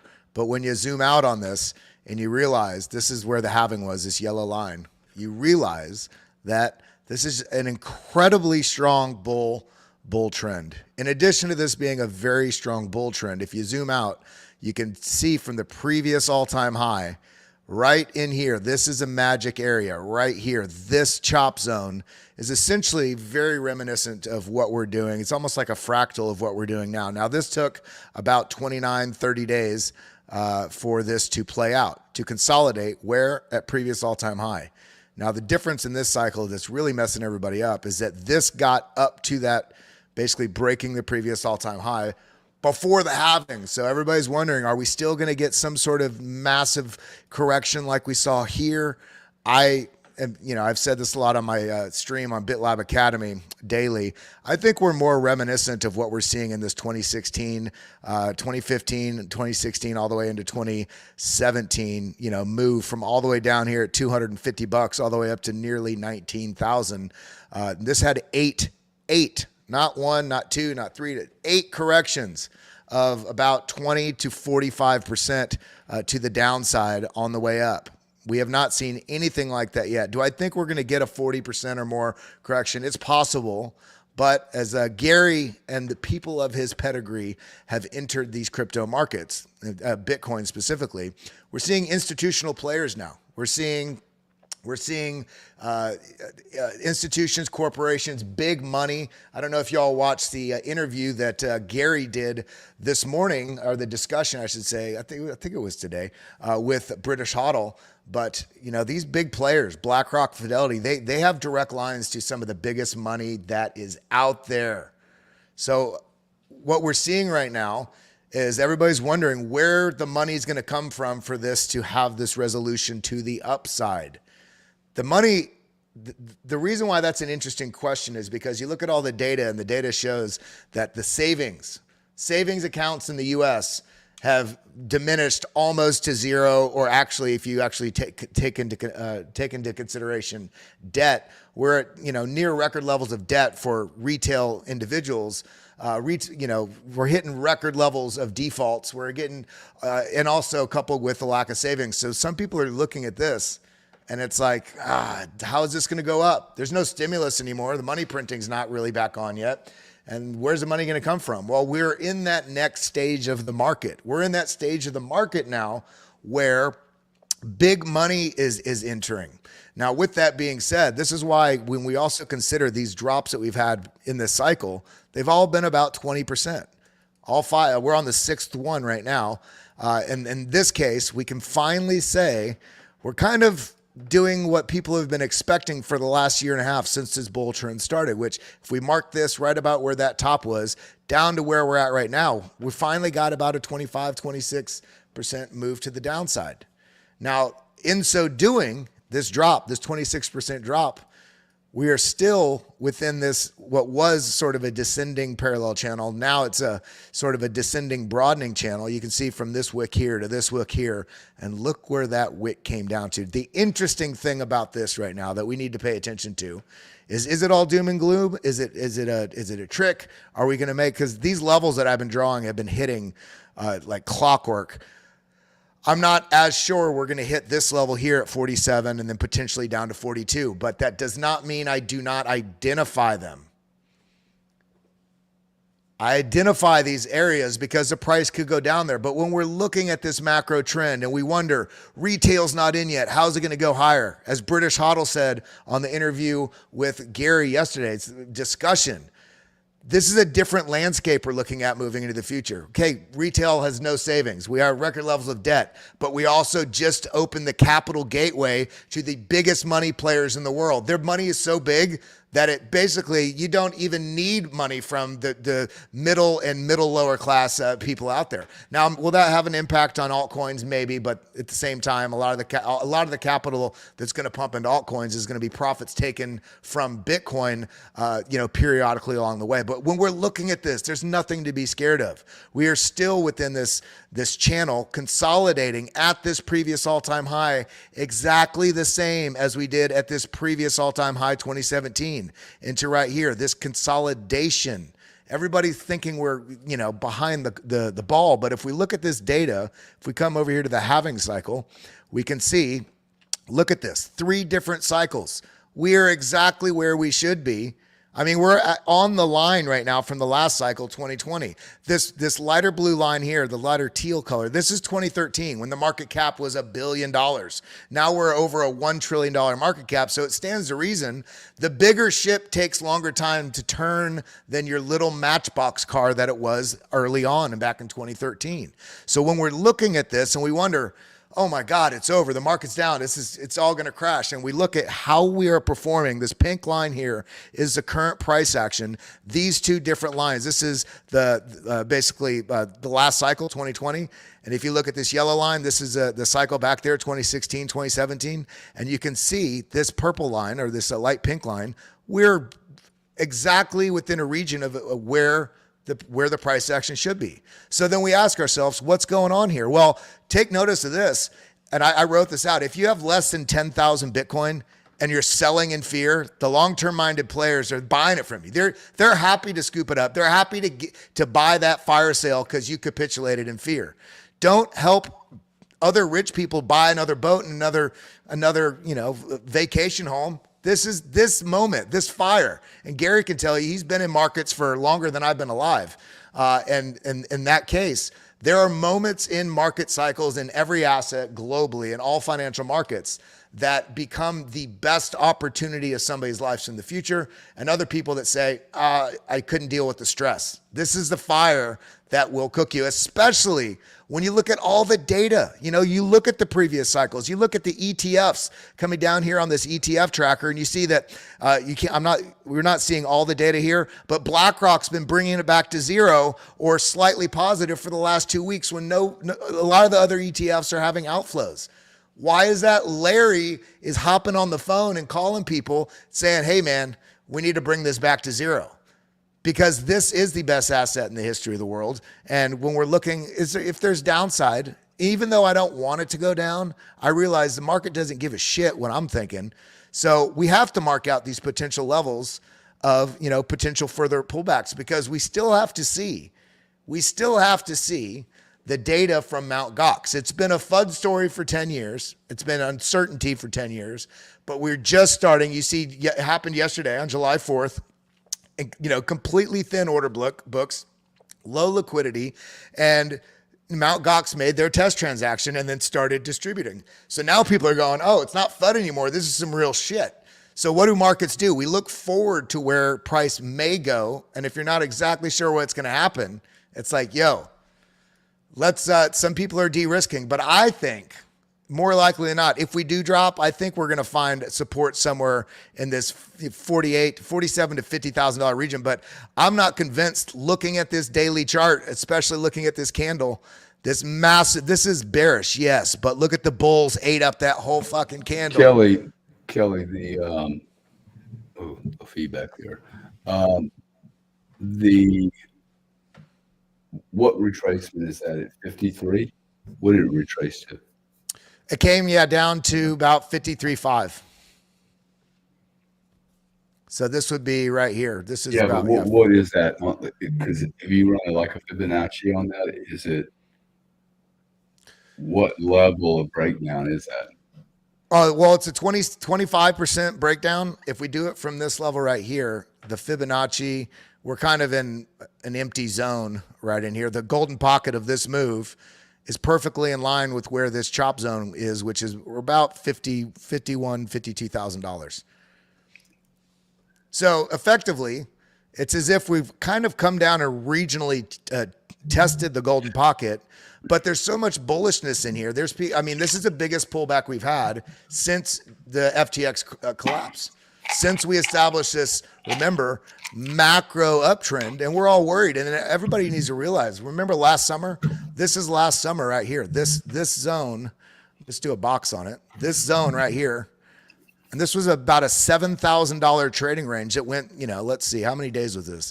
And everybody's worried about right now. They're so bored. This was 222 days. And where are we at right now? We're only 129 days. And then in addition to that, post-halving, we're only 77 days post-halving. The last two cycles, we had over 100 days, 100 to 140 days, where price action was just chopping the Bitcoin out of the week and giving it to people that had a longer-term vision.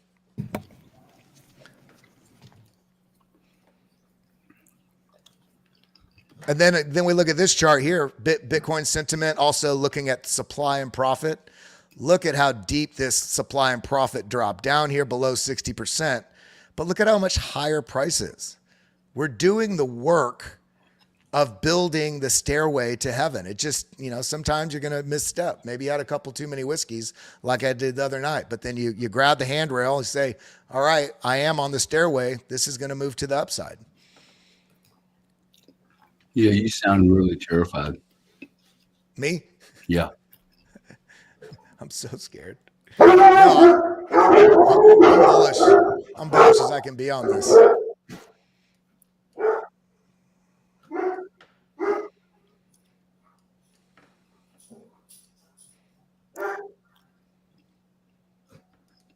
Yeah, sorry, the dogs went crazy.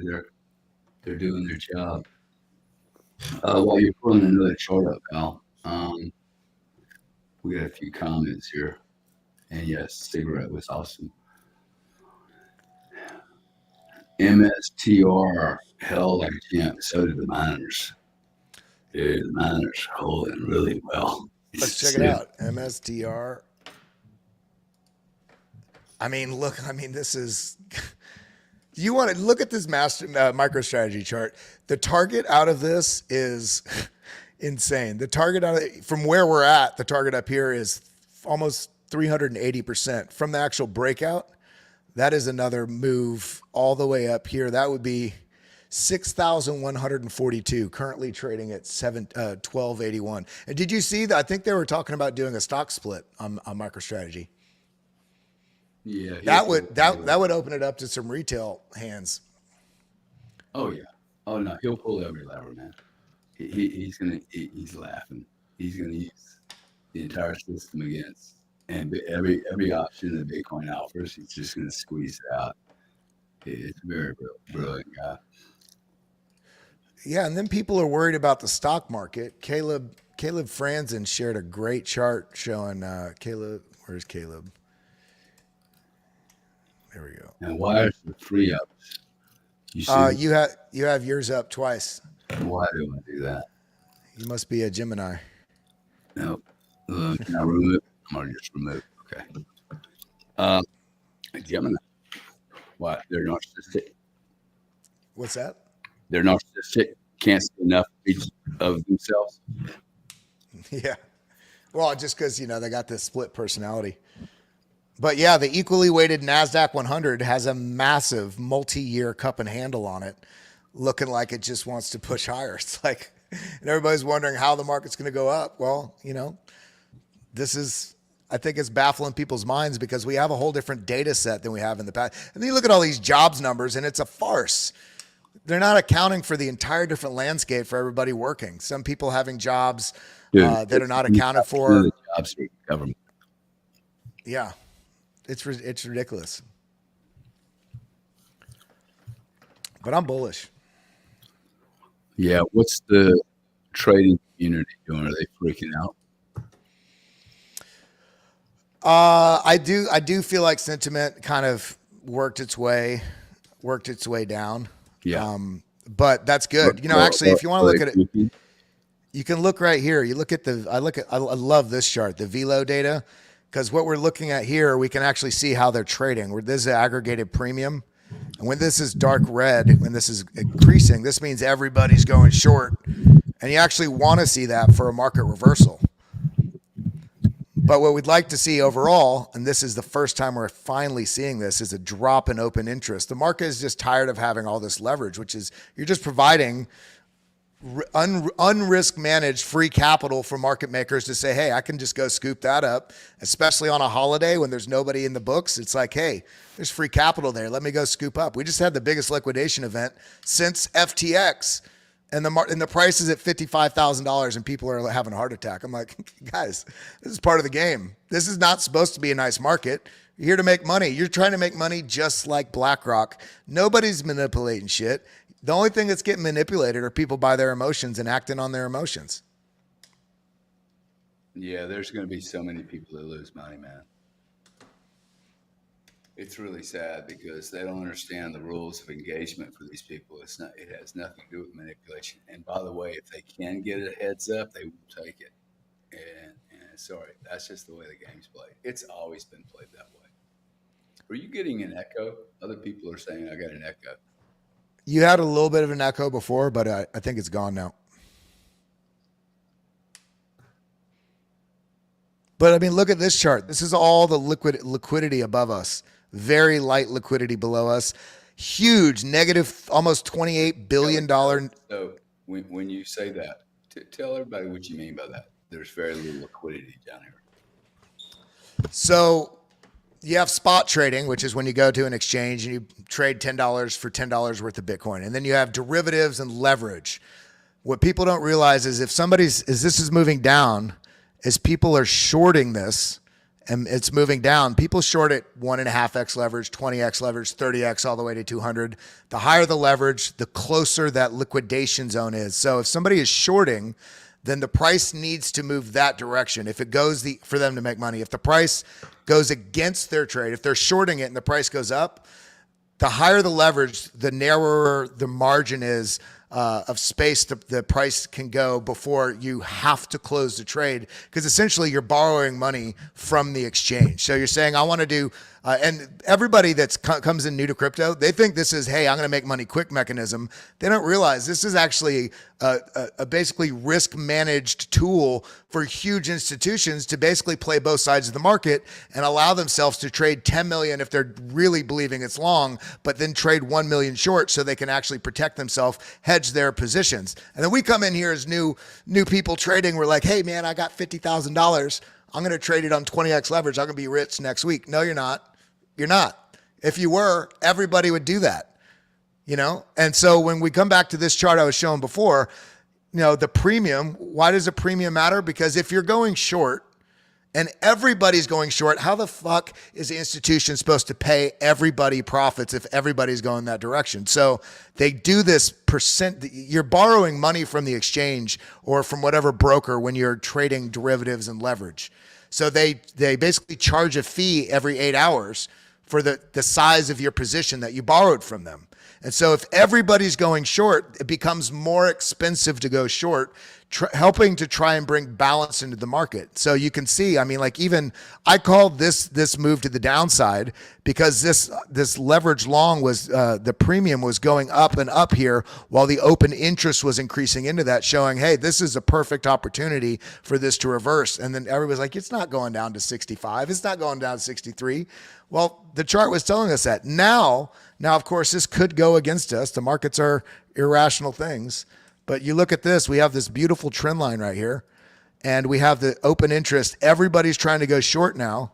And you can see this right here. All these people, as you asked, all these people shorting, there's all these basically liquidation zones. If the price moves up into those shorts to close, you don't close a short.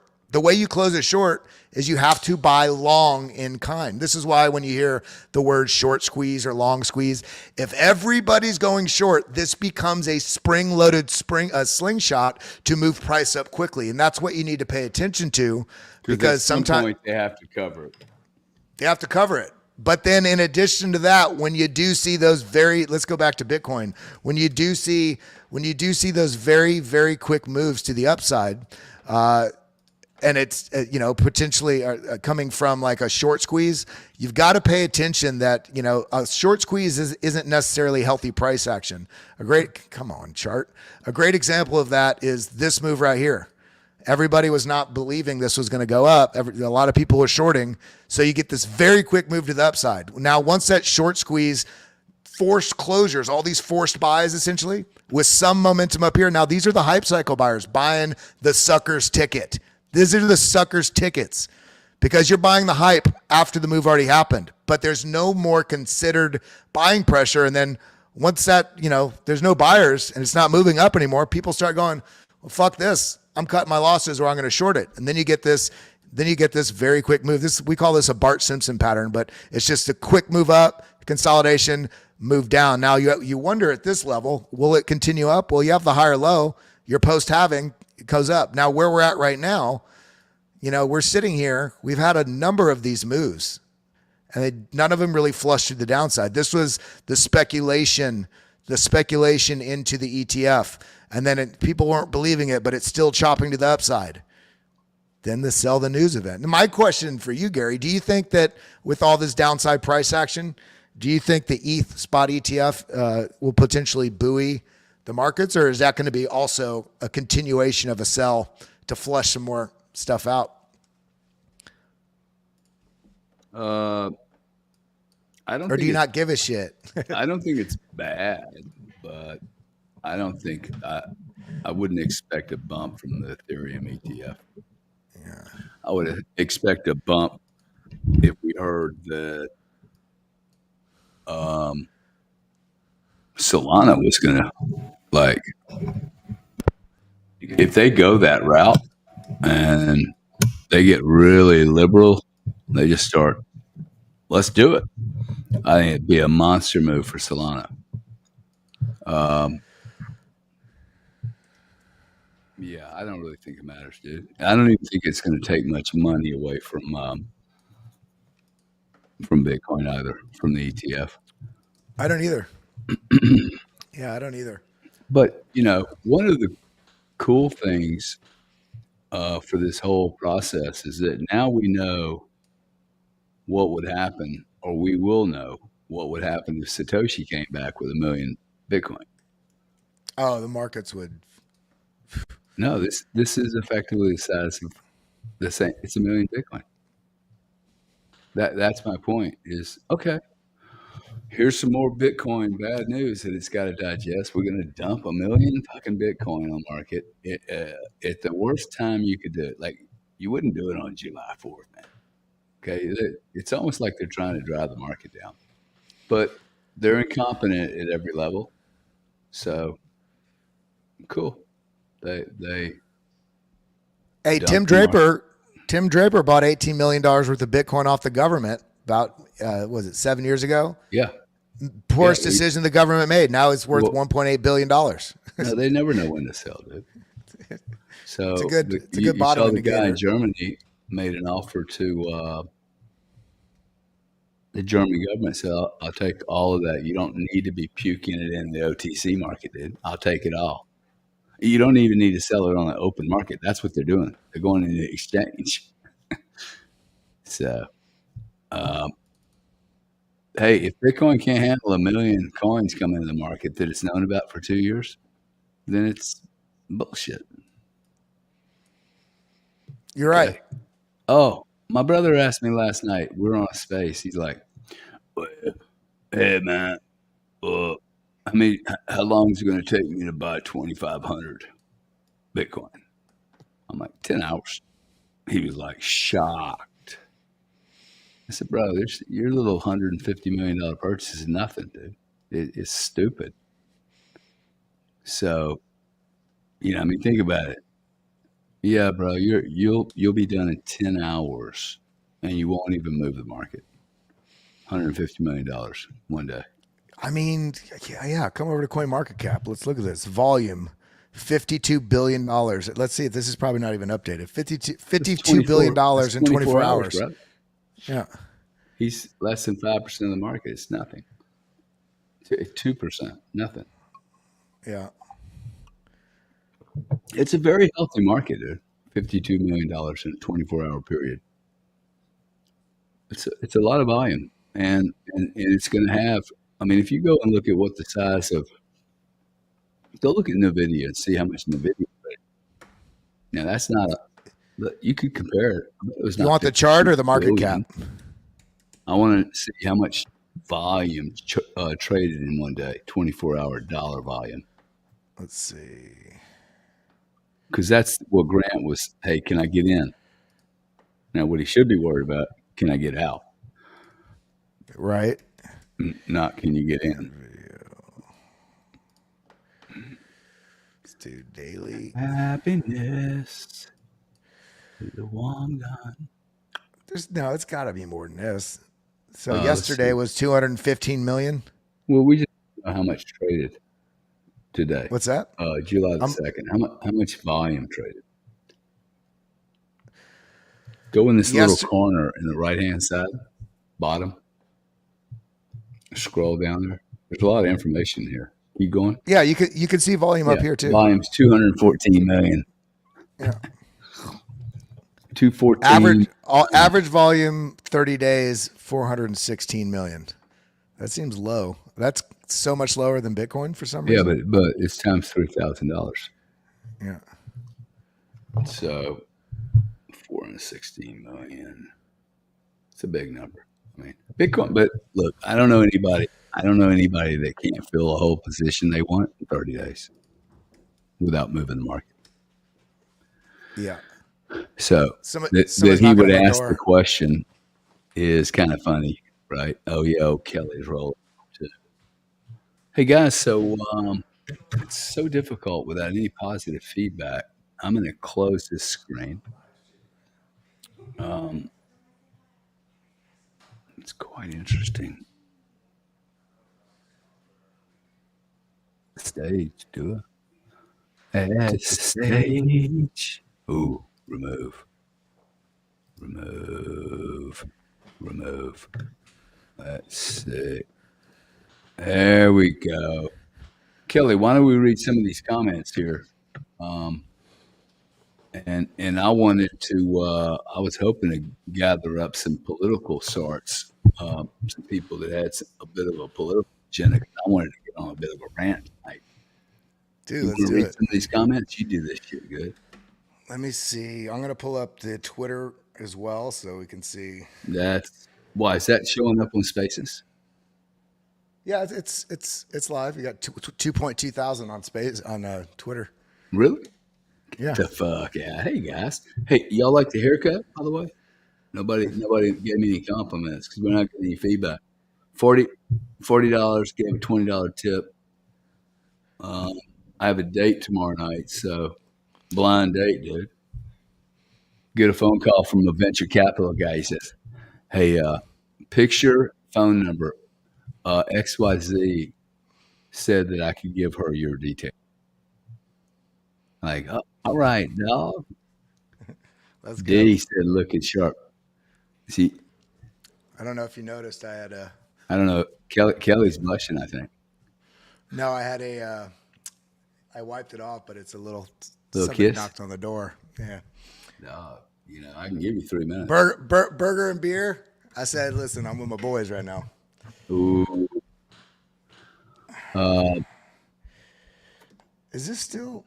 I don't know if this is still live. What we got here? Yeah, it is. You guys are real deal. I don't know about that. Taylor tells a story about spending $30 million in Coinbase. Tell him to cool out for 24 hours and he couldn't sleep. I have a client in Node 40. He's an old client now, but he spent $200 million in fees. If you're doing a lot of high frequency trading though,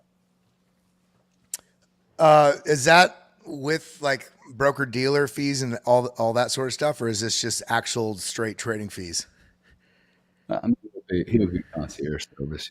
It'll be all wrapped in. But $200 million. I mean, this is what the audience needs to understand, though. There's going to be those type of people. Okay, I mean, absolutely, there's going to be those type of people, and they're going to get different treatment than you are. It doesn't bother me, by the way. It doesn't bother me. So you failed on the Spaces. There's no comments. I think what you do, Kelly, because you're looking a little like you want to go get a kiss there, is that I think we ought to just pull the plug on this room. Hey, let's pull the. Hey, I'm flying to Brussels tomorrow. Going out to ETHCC, which is a big crypto conference out there. Why don't you tell everybody what's happening out there? I was invited to go out there, and I decided not to. Yeah, it's one of the larger crypto conferences in. I guess it's usually in Paris, but the Olympics are going on, so they're doing it in Brussels. So I'm going out there and meeting with a couple different people, doing some interviews, and getting out of Atlanta for a week, really, and then coming back, getting set for Nashville. I'm so excited about the media house and the networking hub that we're setting up. It's going to be a good time. I heard it's smoking hot in Atlanta. It's I singed some arm hairs just walking outside earlier, but you need that sometimes, I'm the one that volunteered to be the grill man yesterday at the lake with TJ and everybody. I grilled 50 shish kebabs, ribs, sausage, skirt steaks, ribeye steaks. How's Bobby flaying it up? Ooh, got me hungry now. Let's see, what do you got here from May or A? Yeah, we got a couple of comments here. Yeah, we're going to all be in Nashville 24th through the 27th or something like that. Matthew Sherwood says, "Thank you, Gary. You're welcome, my man." Gas Rat, damn, I like you, Gas Rat. You go. And Wade says, "Come say hi to the veterans." Veteran yourself, myself, Yeah. So if you're there, I wish I would have done. I have 2 regrets in my life, and one of them is that I didn't go in the military. I mean, I loved it while I was there, but with the administration as it is now, what she's talking about. TW is smartest, most certainly the smartest woman in the room. She's throwing out those shrimp right now at me. Let's see if there's any of them. Scrolling back. CP says Bitcoin is basically better than real estate. That would be THAN, by the way. Sorry, I have a little bit of a fetish about the spelling. This is what everyone needs. I won't bother to understand. Hey Gary, you know what we saw? You know what I saw yesterday during the? I was going to post something on Twitter, and you know what was trending? Independence Day 2024 with a T. I was like, you mean it's trending that enough people didn't know how to fucking spell independence? Oh, we That's need some hilarious. better education. We have someone who feels like they were run over here. It does not take majority to prevail, but rather an irate, tireless minority keen on setting brush fires of freedom in the minds of men. Samuel Adams in the Bitcoin community setting fires. That's right. Energy of the universe. I'm my brother. Energy of the universe says dark pool will fluctuate big time, the unknown variable. That's going to be interesting with dark money pools and stuff, how if that actually has an early impact on Bitcoin or if or not because of the transparent nature of all the on-chain stuff. All OTC.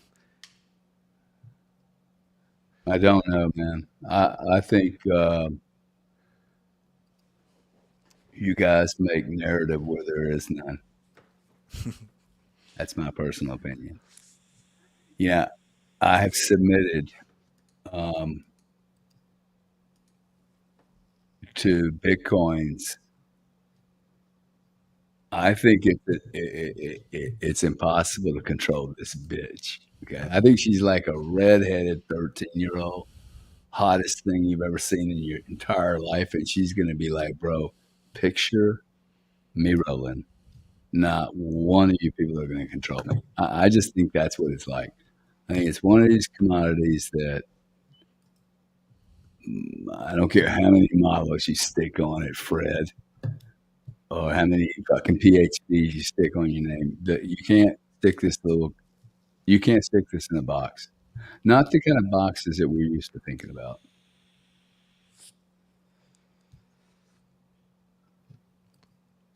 Somebody said we passed over a question. Sorry, I can't grab every question. I think Kelly's on acid or something because he can't even read. No, I'm reading them. I'm reading them, but some of them are so far back I can't do anything. There's a lady here or somebody here that says that's Tinder with more steps. Has anybody had good success with Tinder? I do qualify to answer that question. And it's all about, I mean, I wrote a book 10 plus years ago about using social media and How to Light Your Fire by Tinder James. It's all about the story you tell with your photos. You know, everybody thinks they should know who I am. Nobody gives a fuck who you are unless you let them know who you are. And they're not reading your shit, even though you wrote some beautiful about me. They don't give a fuck. They want to see 8 photos, one with yourself, one with friends, one with, if you're a guy, one with girls. That's qualifying. One showing a passion that you're doing, one showing that you are doing something. You're basically telling a story without being the guy with the shirt off going, no, that's some fucking bogus shit. Show depth. Everything in this world that matters, they want to find depth. Tell a story of depth and you'll have good, and then be engaging and be proactive. Unfortunately, it's a numbers game. You gotta post out 100 likes or 100 messages and you might get 10 back and you narrow it down to 3 dates and you're crushing it. You're muted. Thank you for that advice. Appreciate it, man. Let's see. We got a few other questions. Jacob says, "Do you think Biden is staying?" Hey, Mike Mack, where the fuck are you, dude? I saw him on here. Tell Mike to come over here and suck it for me. Look, Biden staying. He's going to do whatever he's told to do. That's my view. Let's see what we got here. We got energy of the universe. It says dog. That's very meaningful. Crypto Bad Fox. I've seen you in my rooms a couple of times. I think you've come up and asked some reasonably smart questions.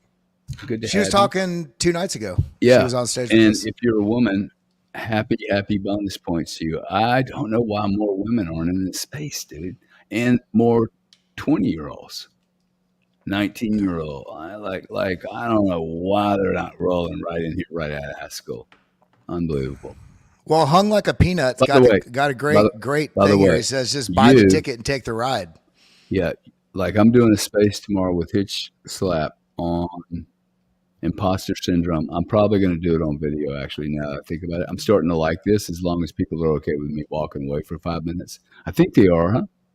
They listen to fucking stupid adverts from pharmaceutical companies, listening to fucking Anderson Cooper, what's Anderson Cooper got over me, bro? Let's go ahead and roll it out. Could I become a major celebrity and be a fucking little talking head? I just need to a little diet out. I think you could. That's why your account's growing so fast, because you speak truth. You're the transparency factor that people have forgot about because of political correctness. Transparency and wearing your exact thoughts on your sleeve translates. Even if some people don't like it, they will respect you more because they know what you're thinking, they know what you're feeling. What does Anderson have? The Vanderbilt pedigree or whatever it is, but he doesn't. He's like Don Lemon. You saw how Elon Musk took Don Lemon apart. Yeah. Well, speaking of Don Lemon, Organic 723. I think Gary's still on acid. Maybe. I don't think I've ever done acid. So if you want to go send some to me, break it out, dog. Let's see if you can pitch me on taking a bunch of acid. But should I do some acid and do one of these shows? Maybe I should call Joe Rogan, right? Call Joe. I would love to see you on Joe. Oh, I would love to do Joe. I would love to do Joe and Mike Tyson together. And all of us do like three grams of deep, great, beautiful mushrooms and see how that conversation will go. I think the problem is those two guys take 3 grams for breakfast. Oh. And me, I'm like, 3 grams is okay, this is a 12-day trip. Yeah, I'm going those to guys. Another universe. Rogan went through a really difficult thing, and he literally was taking 1 gram of mushrooms a day for like 6 weeks to get through it. Not to digress, but we did have someone. Energy of the universe says, see, do acid. I don't tell anybody what to do. Except one thing. And it actually comes from a question. Oh, wow. We definitely have stirred up a little topic here. It comes out of a question. Hey, Kelly, let me ask you a question. Yes, sir. How old are you? 40. Have you ever, I want you to close your eyes for this exercise. Yes. Sleep. Relax, my son. Okay. Have you ever paid too much for a great adventure? For a great adventure? No, I spent too much stress worrying about things that have not yet even happened. I've never spent too much on an adventure. Never. No, it took me like a long time for somebody to ask me that question. And when they asked it to me, everything in my life changed. Oh, wow. And then then you realize, and I won't put you on the spot here, but you haven't had enough great adventures. That question literally leads to the next question, which is, fuck, dude, I haven't had nearly enough awesome adventures. If you can't pay too much for a great adventure, no one has ever had enough great adventures. That goes back to the question up here, and we can't give a direct answer from Bamboo Bear. Or no, it wasn't Bamboo Bear. It was Grumpy's Wagman. If you're in this market, I've been there before where I look down and I'm taking screenshots of my portfolio because I cannot believe how I'm like, are you fucking kidding me? One, that was my signal to take profit because it's happened three times. Do you take pictures when it's losing? Never. You want to you don't even want to look at this shit, right? But that's also an indication. It's like, hey, maybe it's actually a good time to buy. But if we're on this, this isn't a game, you know, you can gamify it, sure. But if you only see huge numbers on a digital screen and it doesn't affect your life whatsoever, you know, this is why like the $100,000 paradox. Everybody's like, it's going to go to $1 million. Well, it's not going to go straight there. Everybody is incentivized at every price level in a different way to either hold or take profit. Some people need to buy a car. They need to send their kid to college. They need to, you know, pay off. Hopefully you're not holding debt while you're investing. But there's incentivization there because different people have different aspects in their life. And if you're wondering about, and it's good you're thinking ahead, when do I take profits? But look at the timeline. Ask how over, under, or right at the right allocation of a percentage of investment or allocation you have.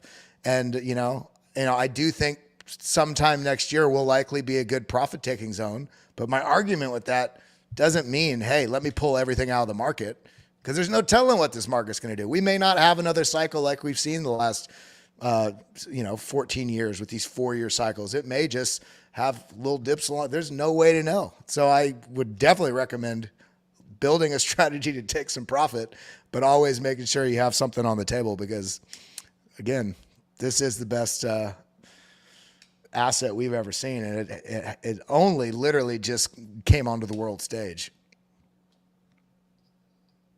Yeah. I don't disagree. I was trying to take you in a different direction and you didn't bite on it, but I love you anyway. I've gone on some adventures. I did run a Burning Man camp for 12 years. Oh, cool. Cool. I think that's, I've done a lot of that kind of stuff. I like the old journey. I actually probably need a journey right now. By journey, I mean adventure. Something, someone asked me once, they said, hey, what Ayahuasca. What did you do in your career that started to change? I remember when I was 26 or so, I jumped out of an airplane with a buddy named Hank Jones. Fucking Hank, fucking hippie. We're trading nat gas at the time, and I said, look, I'll go jump with you under one condition. I ain't jumping on somebody's back, dude. I'm going all by myself the first time. I'll pay extra. He calls the guys up in Galveston. Hey, we want to go solo. We'll pay extra. I'm 26 or 27. Okay, I've been like this my whole life. I'm not getting on anyone's back. Fuck that. Anyway, we do 4 hours of training. Sorry. This is when you're a painter. See, this is we do 4 hours of lessons to jump out of a plane, and he and I flipped the coin. Were you paying attention, man? Yeah. I was looking at the Twitter chat. I'm listening. I'm just fucking with you. We flip a coin. I win. I'm so glad to be the first guy because I hate watching someone and then really getting jacked up. I'd rather go first and just get it over with. I put the outfit on. You got to put this whole like uniform on. I get in the damn plane, and this is a rickety old piece of shit of an airplane. Little do I know, they have stopped Hank. They were holding the plane. They said, hey, we're not sure we want Gary to go. And he said, wow, man, why are you talking to me about it? He's like, we don't really think he paid much attention during the 4 hours. And Hank looked at him and said, oh, no, dude, that's okay. That's just the way Gary does everything. Well, I'm walking to the airplane and I'm realizing this is why I can be cool with this position here. This is .0, bro. I'm getting ready to get on an airplane and I'm gonna have to jump out of the motherfucker. And I get in the airplane and I immediately realized I am already in a cage because my ego would never let me say, hey guys, I'm not sure I really know what the fuck I'm doing. So I get on the airplane. If you've never done this before in a rickety old plane, Crypto Bad Fox, this is for you. I'm sharing one of my great adventures with you. Every 1,000 feet you go up, the temperature goes down 3 degrees. A normal airliner travels at 38,000 feet, so you're already like cold as shit. Like the planes I'm in, that I'm 51,000 feet. It's cold. So literally, you go up there, and it's getting colder every loop you do. And these planes are really tiny planes, not super jets. They go up on a spiral like a reverse hurricane, and every 20 minutes, every 5 minutes, it's getting 3 degrees colder. Fucking freezing. Yeah. I mean, the higher you go up, the more you realize I am in a Budweiser fucking can with two guys that have been With a smoking lawnmower dope engine. since they're 16. Fucking grew up right next to the refinery. Who knows what fossil fuels they've been breathing and inhaling from birth.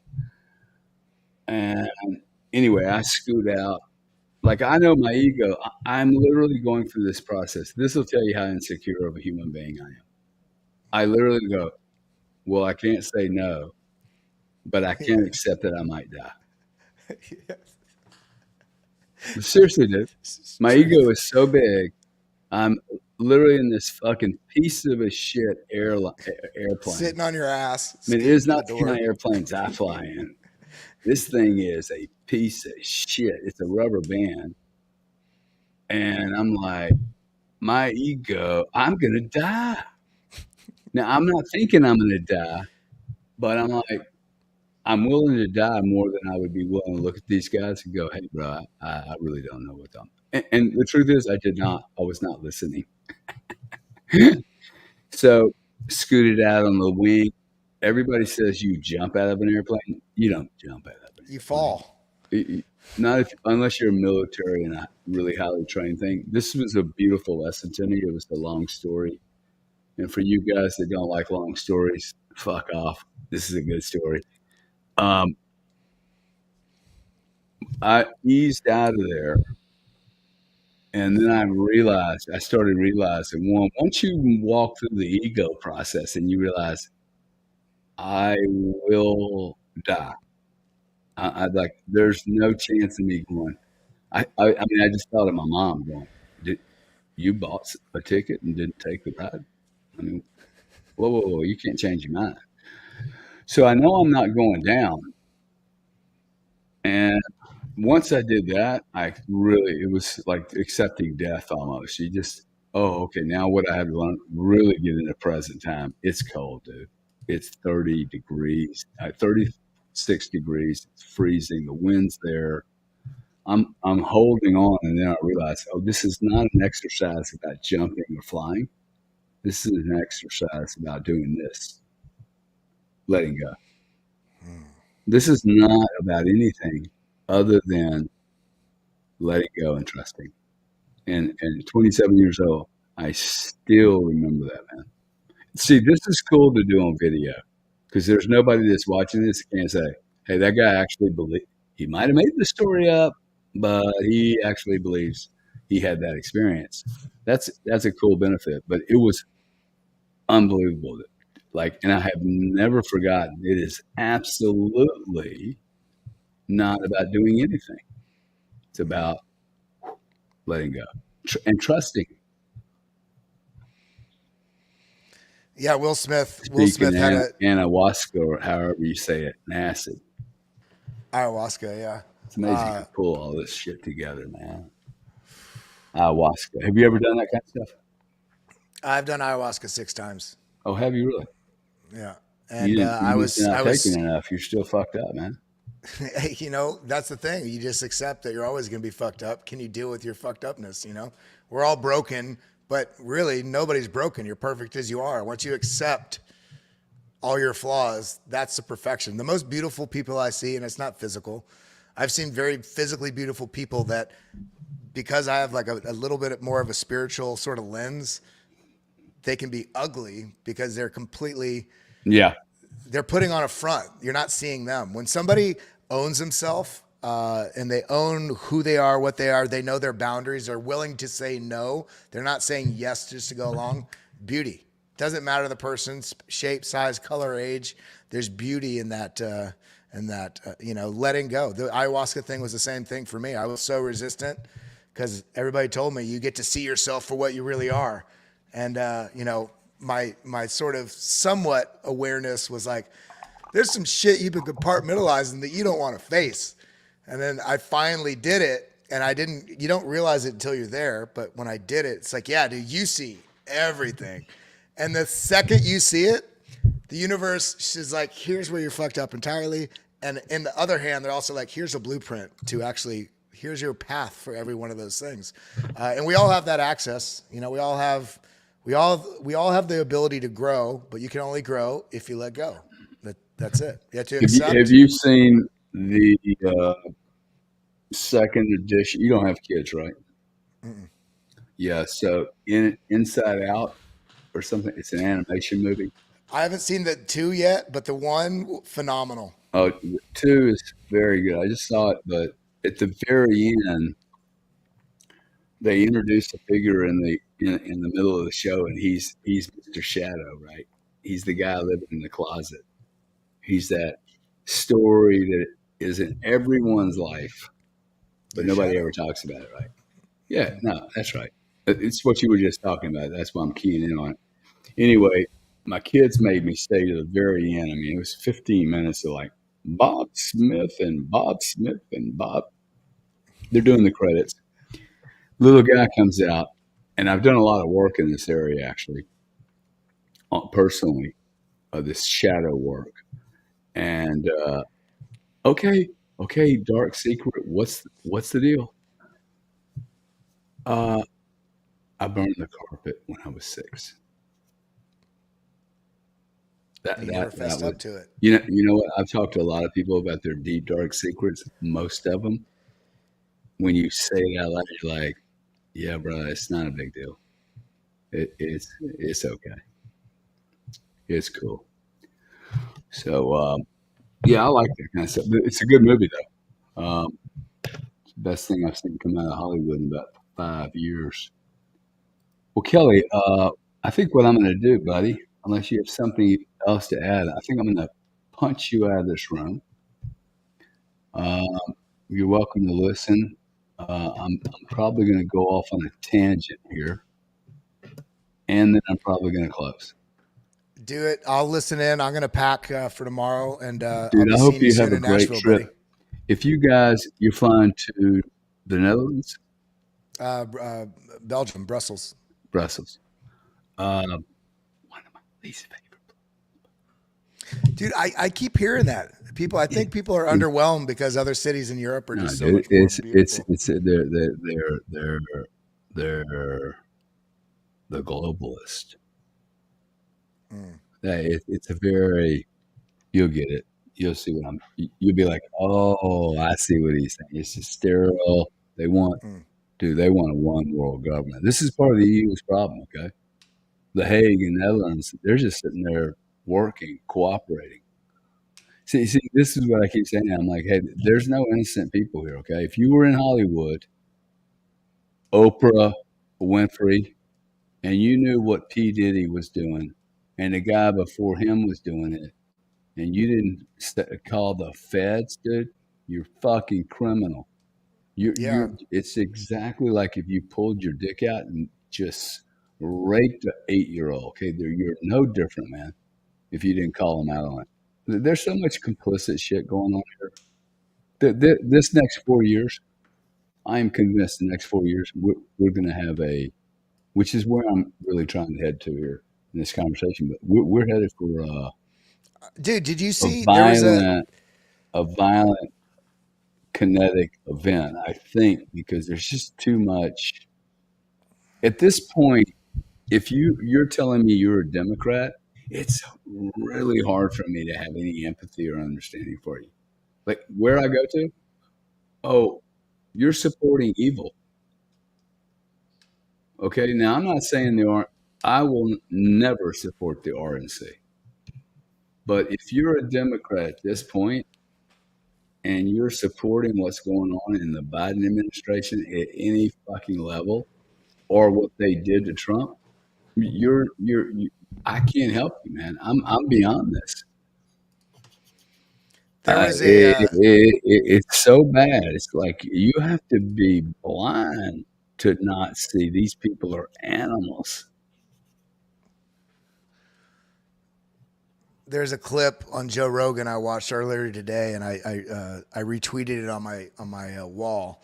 But they're talking about Obama and Hillary, and basically it's also supported by the world.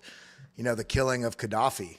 And you look at, okay, what was really going on there? Everybody had a house, everybody had education, and we're over there saying we're trying to save the people. Oh, and then you look at the fact that what was he trying to do? He was trying to create basically a currency in Africa backed by gold that wasn't, you know, beholden to the U.S. dollar, world reserve for transactions. You know, all those colonial powers that basically devalue. Like there's a couple places in Africa, different countries that had their currency devalued overnight by 50% by the French control. And so Gaddafi's out there giving people education, houses, healthcare, and now he wants to do a currency. We can't have that. Oh, he's bad for the people. Let's save the people. And when everybody over here thought it was a good thing, and then you look into it, you're like, they sold us a fucking bill of lies. Control. It's all about control. But hey, I'm gonna let you take over, and I'm gonna listen in. Appreciate you being here. Thank you very much. I appreciate you, Gary. Yeah, you're. If you guys aren't following this cat, follow him. I think if he doesn't fuck it up, you're gonna see a guy in 10 years that's a player. Okay, guys. So what do we got here? It's 10:36. Let me get rid of this Gary Cardone.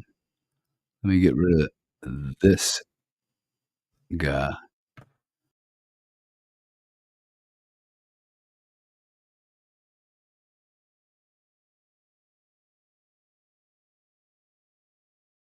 And sister, if I don't have it by now, I don't know anybody that's got more faith than me, quite frankly. Now, what do I do? What did I do in these periods where? Thanks, Kelly. Really appreciate it, buddy. You guys follow Kelly. See, that's the cool thing. I couldn't have done this 20 years ago. I couldn't have looked at Kelly going, okay, I don't need you in here anymore. I want to change subjects, and I don't need a chartist or a Bitcoin guy. Don't want that big black screen either. I think we ought to talk about something really important. At 2,665 people in here, I have no idea how many people are on Twitter. I'm trying not to let that be my metric, but I've learned as a business guy, the metrics are really important. 10:36. I'll do this for at least 20 minutes. If we get a bunch of people in here and we can continue, I'd love to get some other people in here as far as interaction, debate, Mike Mac, or anybody out there. All you got to do is come in with a link. It is my belief that we have about 12 days max. I mean,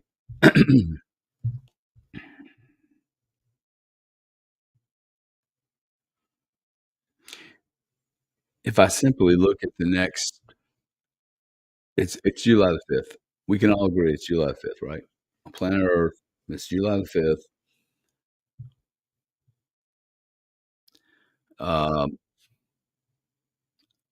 August the 16th is the Democratic convention. We have between now and then, August 16th, the 16 days, you got another 36 days max. You have 6 days max for the Democrats to make a decision on what they're going to do. I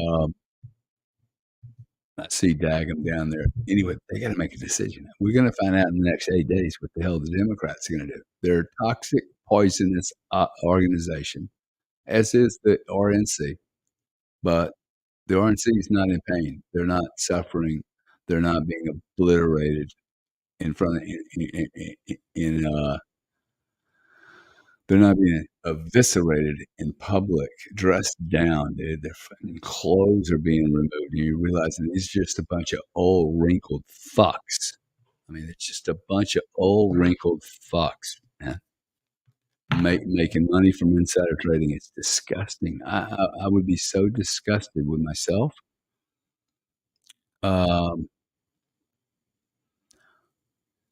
We really got to vote, guys. Okay.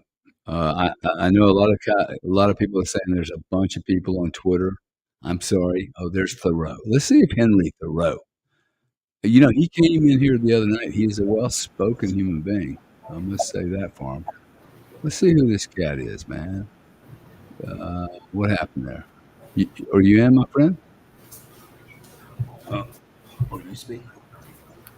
Oh. How you doing, man? Is this, am I live? You are live, my friend. You got 3,000 or 4,000 people listening to you. Oh, nice. Hey, Gary, how you doing tonight? Good. How are you? Yeah, I sent you some links yesterday. I don't know if you guys saw that, but yeah, I had forecasted about 53,000 was going to be Bitcoin. I was off by $350. Go figure. You know, that's the way it is. Always add something to that.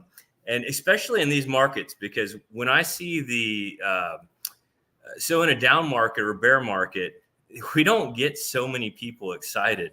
Most people are running from Bitcoin. And as a result, you don't have to, you can almost put your number to exact Fibonacci, just a few digits above or below, you know, even below sometimes.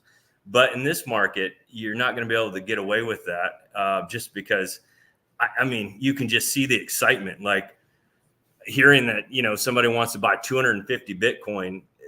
It's shocking to me to hear people just talk about buying that many Bitcoin with so easily. So yeah, that's where I'm at with it.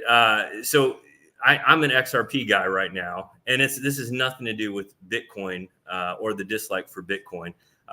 Again, I came from Bitcoin and then moved through Ethereum, and then after Ethereum kind of, you know, bankrupted a lot of miners, moved into XRP eventually after just doing the reading.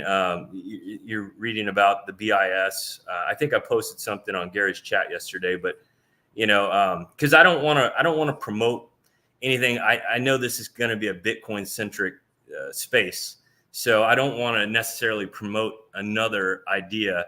But yeah, I'm XRP. So yesterday I picked up about 34,000 XRP between just under 43 cents and 40 cents. And I missed the bottom when it hit 38 cents yesterday, XRP. I actually wasn't paying attention and I actually missed it. So that being said, you know, that's the way it goes. But make sure if you're trying to get your orders in with Bitcoin in this market with people as excited as Gary and his brother, my God, you better pad your order with 1,000, maybe 2,000, just so that you can possibly get the order executed. So yeah, that's where we're at. Let's see. Yeah, I sent Gary a few links yesterday. I forget about what time. What was it, around 1 o'clock in the morning last night? I sent a link that said, "Here we go," because I knew that was it. That was your chance. If you wanted Bitcoin at around $53,000, you really only had that shot right there. And you know, I didn't want to keep sending different links out, but because I get it when people see that and you're pivoting. I kind of saw once it hit $53,350 that if one wasn't willing to execute at that price, you weren't going to get your order filled. Will Bitcoin continue to fall? And this is just, my perspective, I think we may have seen the bottom for the mid-cycle bottom is what I'm calling this. So, not financial advice, do what you guys want, but I think we may have seen the mid-cycle bottom last night. What do you think, Gary? Well, ooh, a lot of feedback. You guys hear that? Yeah, there's some echo. Don't know what the problem is. Let me mute my mic. Oh, that.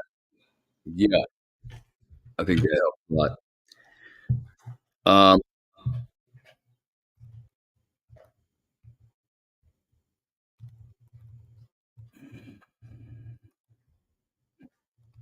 I think in 2 years, I'm going to care about 53 or 55 or 58 or 62. That's what I think. I could be wrong. At this point, I have converted to wanting to own more Bitcoin at any price. And when I say any price, I literally mean, like, if it went to 110 today and it stabilized there, I'd be like, okay, I'm buying something at 110. I'm not going to chase it because I'm starting to get enough where I'm comfortable, but I'm a long way away from 1,000 Bitcoin. So I think 1,000 Bitcoin, I can actually help shape the future. I think that's a really cool goal. Otherwise, I'm just going to go get a boat and go chill out and meet some beautiful women. And, that's, for me, that's not that productive.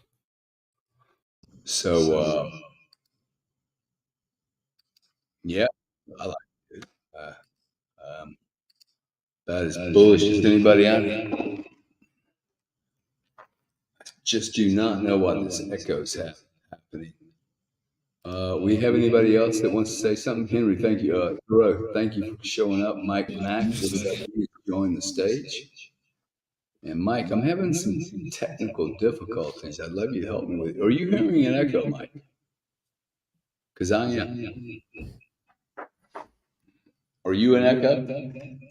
I can hear the echo. You can? Yeah. Yeah, I still hear it. It's amateur hour for Gary. The funny thing is, this wasn't happening earlier.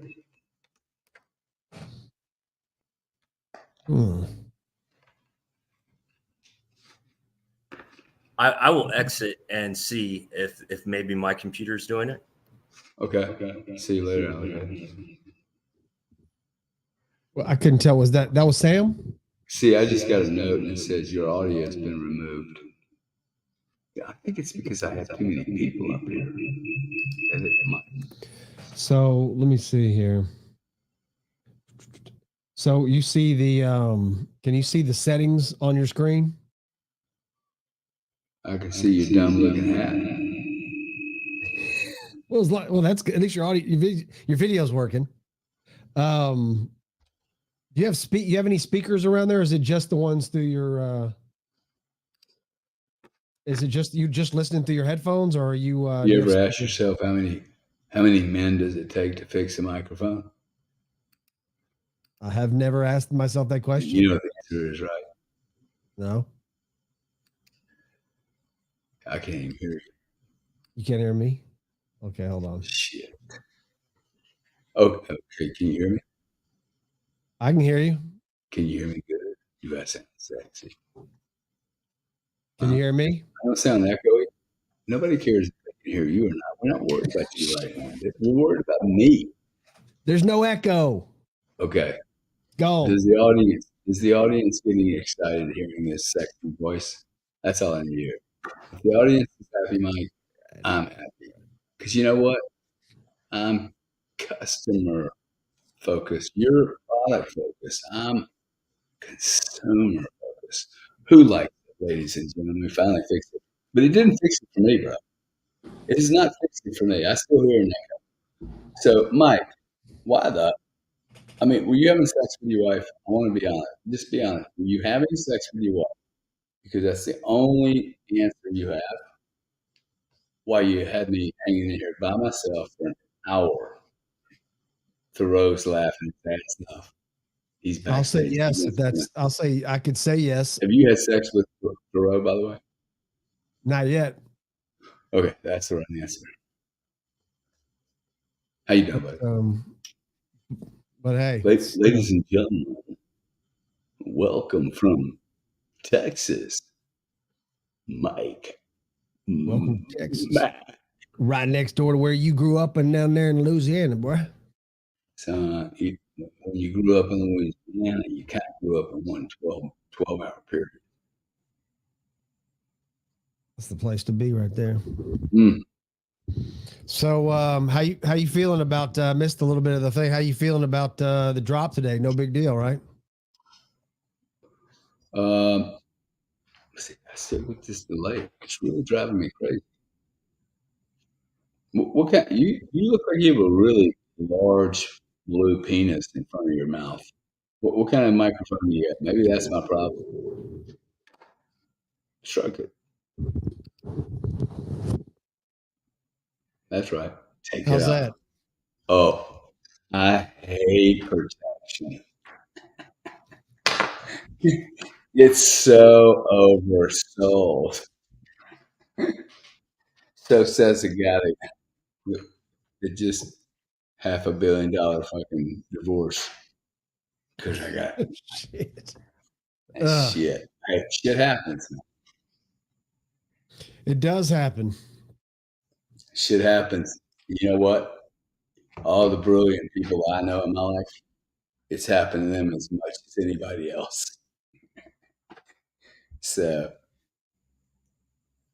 what's the word on the streets? Experience for me. What's the word on the streets with you? Mike, were you struggling with how to deal with it? No. Okay.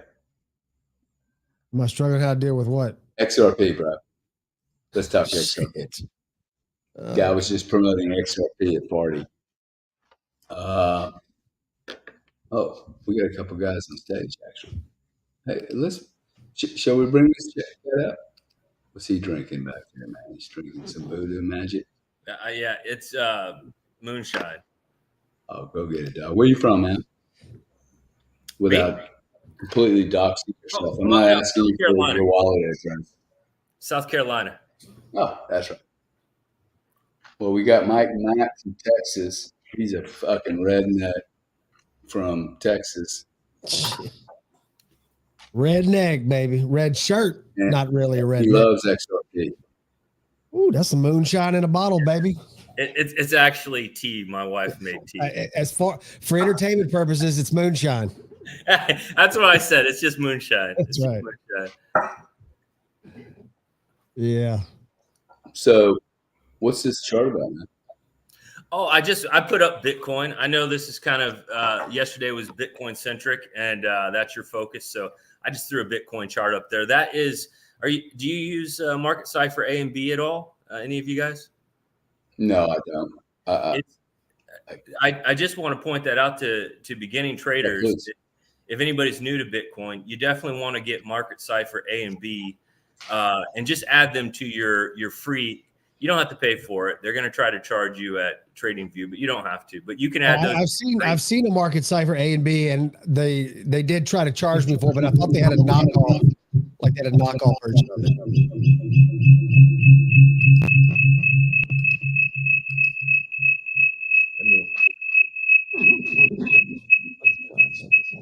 Yeah, that's not me. I thought it was me. Is that you, Mike? Mike.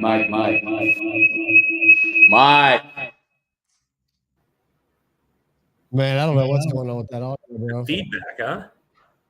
Hey, I was told this adds viewers. No, you guys, this is that acid that you put in our drinks, I think, Gary. Oh yeah. Call me P. Diddy. Call me P. Diddy. Is that better? You know, that was a great chat yesterday. I just wanted to tell you, I stayed on the chat the entire day, all the way through the fireworks and everything. Like my backyard backs to the fireworks, so I can kind of see out the window. So it was that great. Yeah. What did you get out of it? Well, entertainment mostly. I mean, look, so I'm kind of like you in that when I'm buying, I'm not questioning why I'm buying. You see, so there's not, and this is why I talk about thesis. Like you have to, and I gravitated towards when we spoke about thesis. It's important that if you're buying Bitcoin at a price that's kind of mid-market like this, that you have to have a thesis that says I'm holding that no matter what. So I'm that way as a trader. So I spend my time in these spaces not to reinforce my position, but just to kill time. Like I just enjoy talking with other people and seeing what's going on. And I like to hear what they think. I like politics, geopolitics, crypto, whatever. If you don't want to call Bitcoin crypto, I get it. But Bitcoin, crypto, those are just things that I enjoy. Yeah. Got XRP up there in the little favorites list over there. Are you going to interrupt me, Mike? Yes. Well, yeah. Do you guys see that's, yeah, if you want to, so if you look at my chart, so I'm kind of a person into the actual use case now, more so than that's kind of where I'm trading at this point. So you'll see over here, you got Ethereum. I don't trade Ethereum much, but I occasionally will trade Ethereum. You got the DXY. You track the DXY to see if you're going to have movement, right? Got XRP, and then you get into Stronghold. Stronghold's an interesting one. Velo, that's an interesting one. I think you guys talked about miners yesterday, Marathon Digital, and you also see I have some Core. So I was in Core Scientific at 6.4 cents, I believe. And so that's how much, just so you know, 6.4 cents. When they went bankrupt, I was buying at that point. And I was such, so I will actually reach out to people. I think Gary mentions this about calling people. I call BlackRock. I called BlackRock and I said, I got 300,000 shares of Core Scientific. Are you guys going to bankrupt me?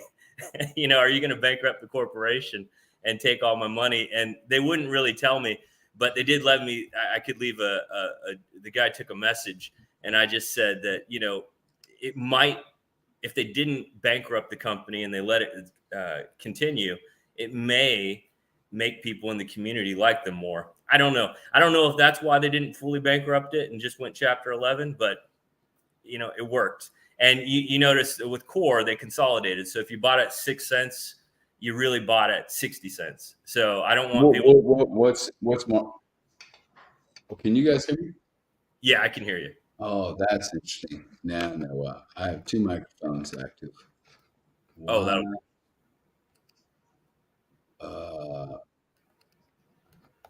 Yeah, that explains. Stop mic cam. Okay. So are you an XRP guy?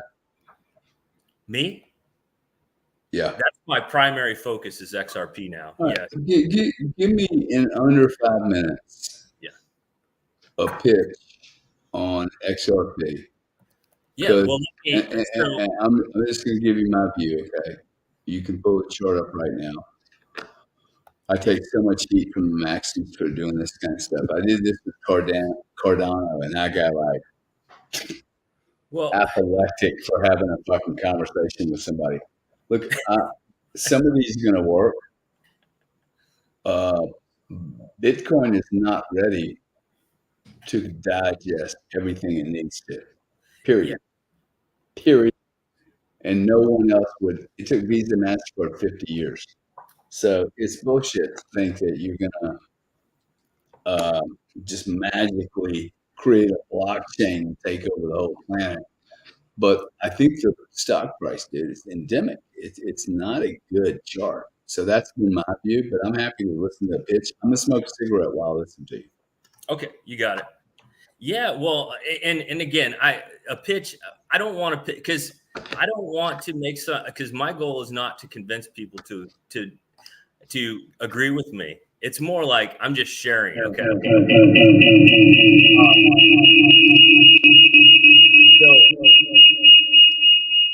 if everybody has been around a little bit, if you're familiar with Terra Luna, so before I was in XRP, when I saw Terra Luna, so with my background, I recognize hyperinflation when I see it. And so as soon as I saw hyperinflation in Terra Luna, I moved over to Terra Luna real quick and watched that chart. And right about at the bottom, I was able to fortunately buy a lot of Terra Luna. And so the reason why I thought Terra Luna was interesting is because of the stable coin. And so for me with XRP, the stable coin is paramount. If you don't, because exactly, you're shaking your head, right? That's it. If you I know they're talking about the end of this year.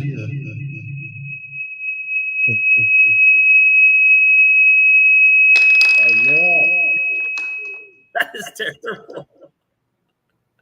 That's terrible. There we go. What were you saying about?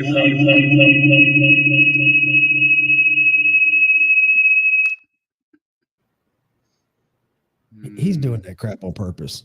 That's so bad, man. He's just testing the audience. Yeah, the stable coin they talked about later on this year, like Q4, that it was going to come out. I've also heard some rumblings that it might come out possibly even by late summer. Have you heard anything about that? Yeah, I have my chart muted just in case. Can you hear me? Yep. Yeah, so I don't like to point out dates. You're right on those dates. I don't just again because I don't want someone like saying you said that it's coming up. I don't know when any of this will be active, but I do know this. Brad Garlinghouse said by the end of summer, he believes the lawsuit will be wrapped up, like completely. Will that happen? That's not me saying that. That's Brad. So, believe it, don't believe it. Let's see. The stable coin, I believe, right. We should be expecting it. I think sometime after that. That would make sense to me. I think when would you release a stable coin, right? Like I think we're waiting.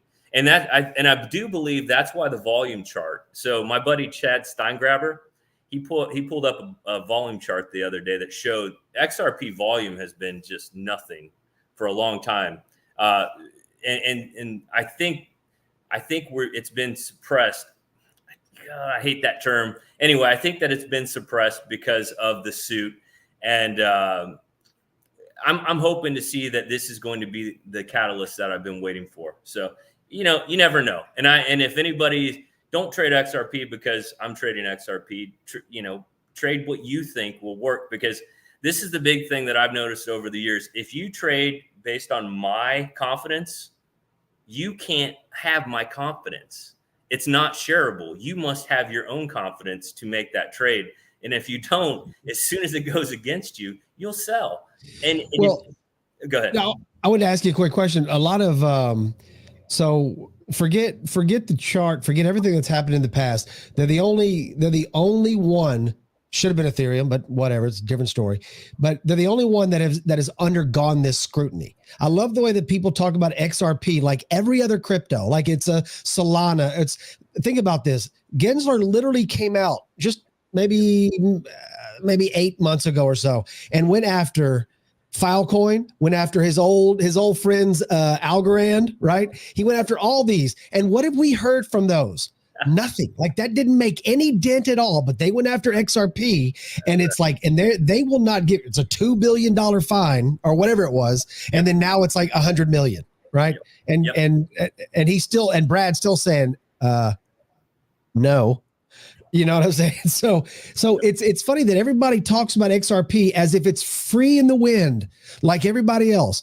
The only one that went into the deep dive into clarity was XRP. The only one willing to fight it was XRP. Nobody else did. They all just figured, well, it'll go away. Coinbase is protecting us, and we're fine. You know what I'm saying? And that kind of frustrates me a little bit on the XRP side, because when we saw when we saw just the ruling, what was it? I forget how long ago it was now, maybe last summer or something like that, that the ruling was that, she made the ruling about it not being a security, and immediately went up, pop 94 cents, I think it was, or something around those numbers. Exactly. And so just the thought that legal clarity would not give at least a 3x right off the bat, because we've hit since 21, we've hit $1.20 or something like that, or around that area. So there's no reason to think it can't pop right back to $1.20. And from this point, that's a 3x if you got in right now. You know? And do you know? And the interesting thing about XRP so depending on what people believe about Bitcoin, with Bitcoin, I believe we operate in a 4-year cycle, just because I come from the mining.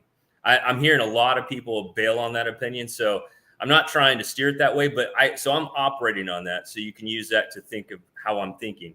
So with XRP, this is not a 4-year cycle. There'll be eventually a point where this is going to be a wave. So I'm a surfer and snowboarder. And so I'm thinking of this as multiple waves building. And my God, I'm a snowboarder too, brother. I don't like having any fun going down the little dune things or whatever it is, but I love snowboarding, boy. Yeah, that's where Keystone's my home track. So Keystone. Oh yeah, man, yeah. We lived in Tiger Run for a while. Do you know in Breckenridge? Yeah. I've been to Breck once. Keystone's usually where I go. A Basin, I would usually go up there, hit that, because they always opened up earlier than everybody else. If you don't mind some ice, if you like snowboarding on ice, it's okay. But I'm sorry to interrupt you, but I love snowboarding, man. So when you said that, I got chills. But go ahead. Sorry about that. That's what I like about this talk, is that we're exposing who we are, because you need to know, and that's why I put on my camera, because I think when someone's talking to me, if they're partially you need to be able to decide what you think about what I'm saying. And it's going to be through body language. And I'm very careful, because I don't really want to lead someone down a dead end, because I get it. Like, my trade is my trade, and I only share those trades because I like to it's fun for me to chat and hear what other people are doing. It's not so much braggadocious or anything. Now that's fun too, right? When you had a big win. But you think the XRP army isn't hanging on that braggadocio? Boy, we're waiting for that. Look, we're going to get you, okay? Because when our day comes, man, we're going to get you. Well, and they all know that we're going to get you. And they're all like, okay, you know what? Y'all are, if anybody earned it, it was us. Well, I seriously, when I say this number, my calculations is $9,800. And that I rounded a little bit just to make it easy. I believe, and this is why I was telling Gary that don't take my numbers and think my numbers, it would take, I don't want to get into why that's my number. But so what I did was I went through and I tried to figure out the derivatives market. So I'm taking $2 quadrillion and I'm trying to factor that into being tokenized.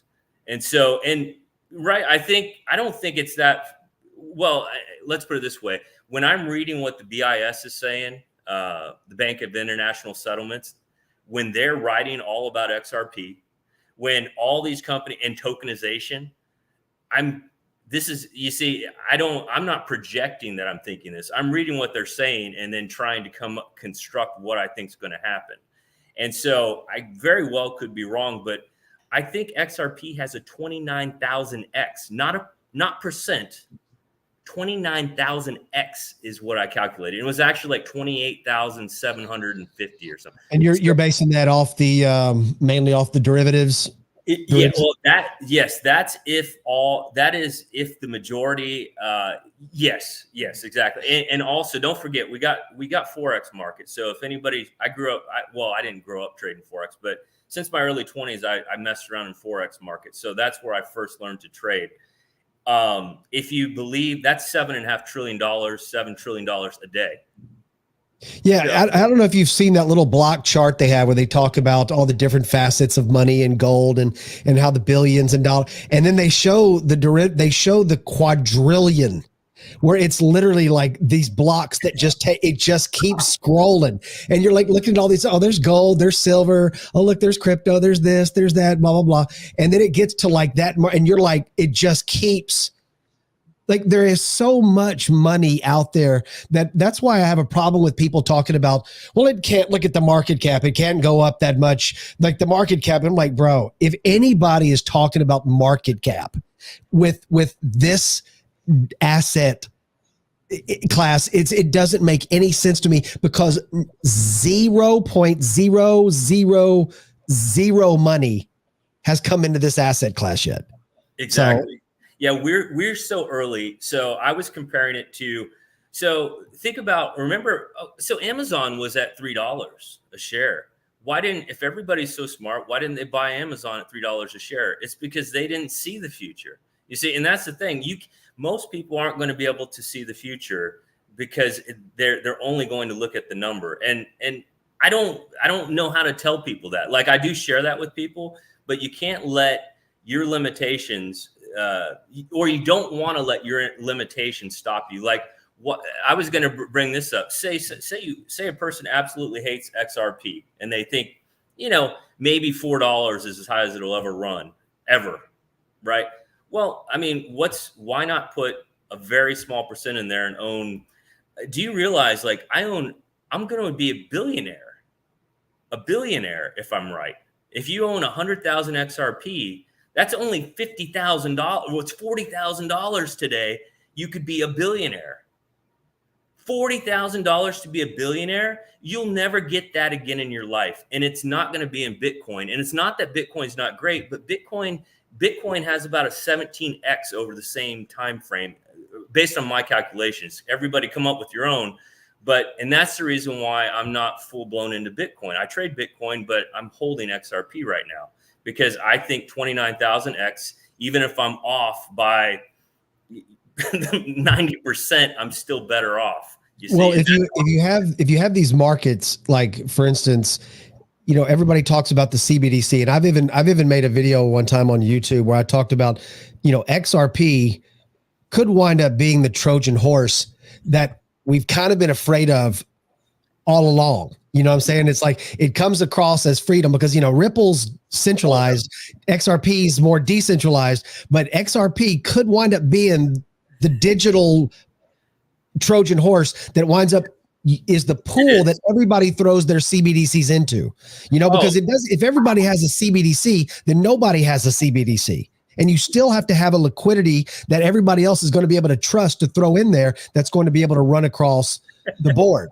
basically, so, but I just, you can only talk about it with Bitcoin maxis though. This is the best way to talk about it because it's just text. Because they're going to kill you on Solana. They're going to kill you on Cardano. They're going to kill you on XRP because everything is trash except for God. The assassin has entered the room. I know. I was reading that. No, look, guys. Can I ask a question? 100. I accept it. That's why I'm very clear that I'm not trying to windfall. Yes, we did. Yeah, I heard you. Oh, you can hear me. Hey, so why don't we do this? Why don't we, Thoreau, go back 8 years? Okay. Can we go back? Can you pull this chart up for over 8 years? Yeah, let's do that. I'm going to take out my bottom. There we go. And listen, look, for the audience, okay? I am a Bitcoin first person.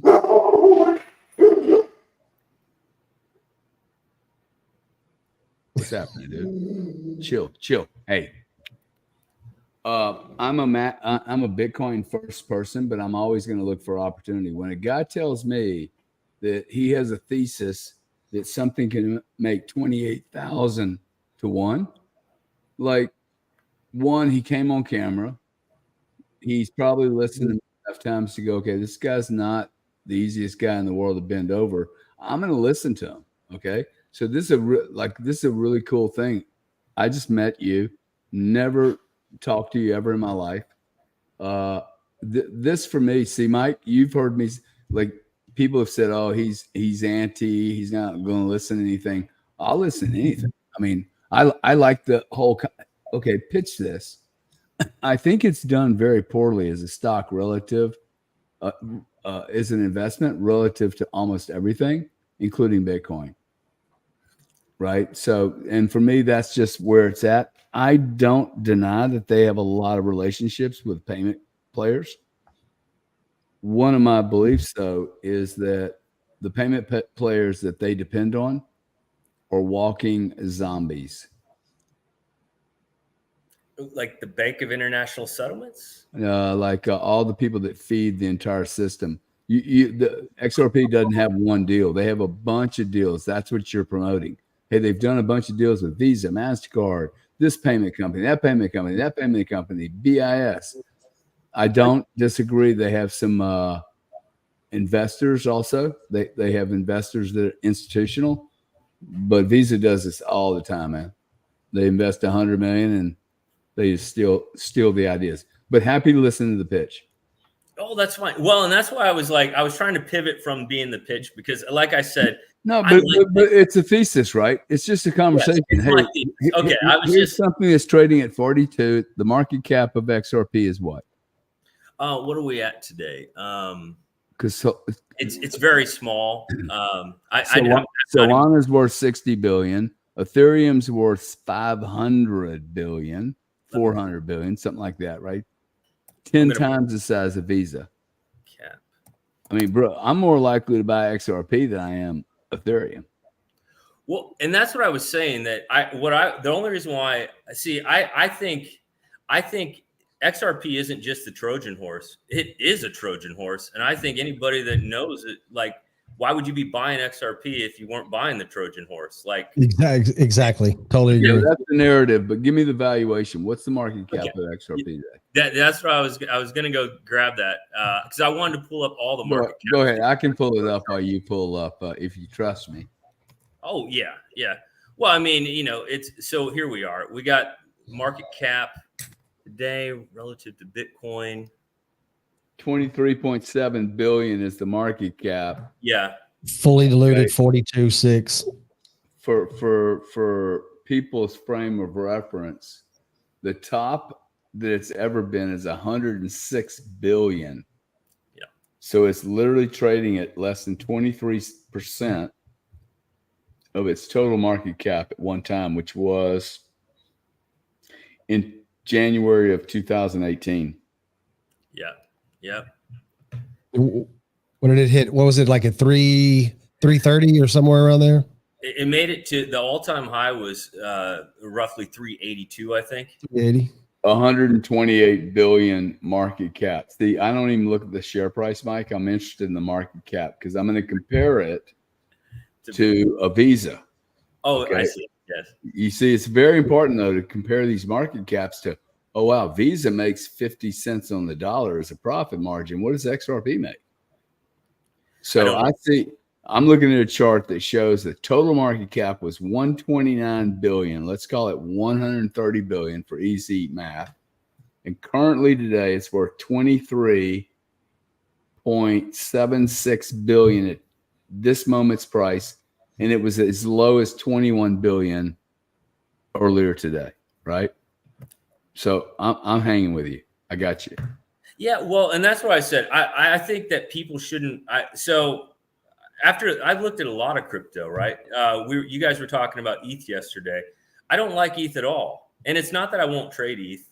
I don't like ETH. When ETH destroyed the miners, even Michael Saylor will tell it. Look, if I help you build your business and you destroy me, I'm not your friend anymore. And so I only point that out. That's very interesting you say that because I have a thesis that says that NVIDIA, although they're a public company, they are in primo position, PPP, and if they were really smart, if I was on their board, I'd be like, okay, you just did a monster leapfrog. How would you like to do another one? Take $2 billion a quarter, stick it on your balance sheet with Bitcoin. I have people telling me, no, NVIDIA is going to get in the mining business. That is so stupid. It's ridiculous. Why would they want to sell machines to themselves, man? You sell machines to other people, generate income, And then you take that extra monster income, buy Bitcoin, which supports the very customers that you're selling machines to without any competition whatsoever. Yeah, I like the idea of being in the business of picking shovels, right? Me too. Yeah, that's why you like XRP. Well, yeah. Eventually, I think so. Everybody's not going to agree with this. This is my entire thesis is pretty simple. I'm looking at, so I use these things. So a lot of people that buy Bitcoin, have they even moved Bitcoin? I mean, be honest with yourself, guys. Like a lot of people that, so when I was, Mike, can you do a survey on that? I'd like to know that. Yeah, You've been in Bitcoin 4 years. Have you ever moved Bitcoin? Have you moved it from your trading account to your wallet and back and forth? Have you done that? And so that's important. No. No. See, most people don't. And so here I was. But let me ask you a question, dude. Is that bad? What point are you trying to make? Because my point is, I actually agree with your point. Yeah. But so what? Oh, I see. Okay. Yeah. Sometimes I have this way of thinking that the point was made just through. Anyway, yeah, it's good. Thanks for pointing that out. So if you haven't moved it, then you don't understand the cost and you don't understand how it works. And so, for instance, when people invest in ETH, if you've never used ETH to buy anything, then you don't know how bad ETH is. And I think, who was your friend yesterday, Gary? And my point is, Gary, what was the cost? Your friend was moving something. What, Solana? Yeah. Right. $2,000 worth of Solana cost him $230. I think it was Mike. Yes. 10% was just a move. This is the big problem with wallets. Okay, like, hey, you guys tell me what it's going to cost you to move 100 Bitcoin in 3 years off a wallet. I don't know how much it would be, but Bitcoin's expensive relative. Nobody knows. This is my issue. Hey, the wallet thing, when you come off the wallet and you want to come back into the exchange, what if they look at you and they go, 30 Bitcoin, please? And you make a good point. You don't see, if you've ever been through a liquidity crisis. So I studied liquidity. I have a business degree. I studied liquidity, but I never was prepared for Voyager having no money. And I had $80,000 in Voyager, $80,000, and they had no liquidity. But the only liquidity they had, and so I freaked out. I didn't know what to do. And so I went to Sam Bankman-Fried. I mean, I contacted everybody trying to get my money out of Voyager. I couldn't figure out how to do it. And then big brainstorm. I was trying to get it out in dollars. They had no dollars. They had a $500 million loan from Sam Bankman-Fried. So where was the liquidity? It was in Bitcoin because that was the loan. And right? And so it's easy to say that in hindsight, but do you know most people lost their money because they didn't know how to find the liquidity? And so after I rescued myself, I went back and rescued my friends on Twitter. And when I say that, like, I'm not like some do-gooder is going to give. I just felt bad, and so I saw a lady. She was trying to get her money out of Voyager and to pay her bills. And she tells me, she says, I don't have enough to pay my bills, and I have kids, and I'm feeling really bad. And so I send her, this is where your money. The only way out, the only door I can find right now is Bitcoin. You must use Bitcoin. And this is my point. She's in Voyager.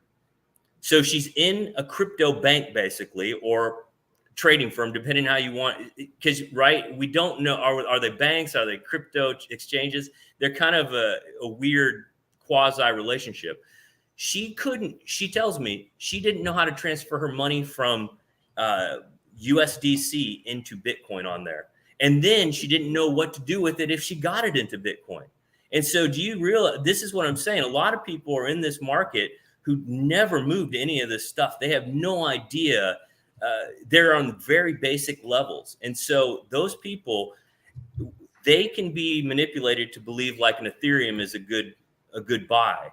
And it's not that Ethereum at like $1,000 wasn't a good price, because anybody knew that this was going to be Ethereum's run this market cycle. But that being said, it's sad when people are getting locked in like this. So this is why I come back to XRP. So when I moved all my money out via Bitcoin, I had to move it out, and I ended up moving it onto a Coinbase. And so Coinbase charges a lot of money to cash out Bitcoin, because I remember that's my trading. So I just my simple trading is this. I'm not a high roller like a Gary. I take about $80,000 and I flip it a bunch of times, and I flipped it like $9.7 million worth of Bitcoin times. 10 times, right? 11 times. Yeah, I just kept flipping that, and that's how I made money. And so I wasn't in that. Maybe you should come run my money for me, bro. Oh man, I would love to. Like, I do this all day, every day. Like, this is my life. But yeah, I mean, it would be easy for me. That's why I was sharing with you. Most of the time, I'm looking for people just to sit around and we trade, but I'm not trading all the time. A lot of times I'm just watching charts. So anyway, the reason why XRP is so great is that, have you guys moved a lot of money for you? Like, Gary, move your money in XRP to an XRP wallet. That's all I move. I move everything in XRP. I was impressed with how fast Solana was too, though, just to be able to get to a quick wallet. Yep. But I keep XRP in Uphold and I don't know how to pronounce the damn Zaman wallet or whatever it's called. Yes, with X something, right? X Amen or something. Yeah, I don't know. I keep some over there too, but. When I was on KuCoin, and whenever I would make trades, because I wanted to get in some alts that weren't available, stuff. Everything I do, I move. I didn't like having to put basically two factors, into the trade. Like having the address and then also having that little code down at the bottom. It always made me nervous. I always sent small increments first, but XRP, if I didn't have my XRP literally within less than 45 seconds, for maybe 5 cents, no matter how much I trade, like it didn't matter how much I traded. It cost me nothing, and it was instant.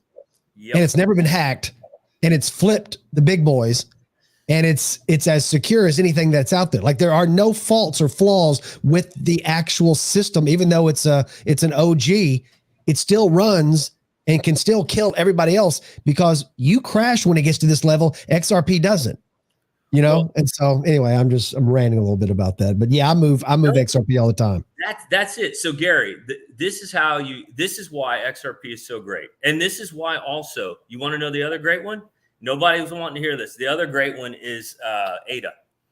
ADA is completely amazing for being able to, if you're trying to get your money off grid, because decentralized, I'm not going to use, if you want your money totally off grid, ADA is wonderful for that. And now you guys talked about Monero. Monero is a problem coin more than a solution at this point. And buy it, don't buy it. I mined it, whatever. I'm not saying what to do there, but I'm saying ADA, I like ADA, but ADA is not going to be adopted in this new future. XRP is the one that has been chosen. And the reason being is because those AMM pools, so has anybody, again, if you're only in Bitcoin, okay, here's a good example. Michael Saylor always is telling you about Lightning wallet. Somebody tell me how good the Lightning wallet is, please, because I've never been able to say that. Can anybody tell me Lightning wallet is good? Somebody. No, I can't. Hey, by the way, Gary, I can't see Thurl's face for that big, and plus it's Trent's comment. Everything else is just carnival games anyway. So it's like I'm blocking Thurl's face because of some dude who says Bitcoin is the only thing that it should exist on the planet ever, and everything else should go to hell. Freak out of here with that shit, man. Well, hey, if he believes it, like, I'm not trying to say he's wrong. You see, like, I am. There you go. I guess I'm open-minded. I get that we is that to that guy? Tell that to Render. Okay, watch what NVIDIA does. Watch what Render does along with that. But anyway, sorry. Go ahead. So it really is, to me, it's about one, learn how to use what you. So when I talk about XRP, mostly I went and tried to use it.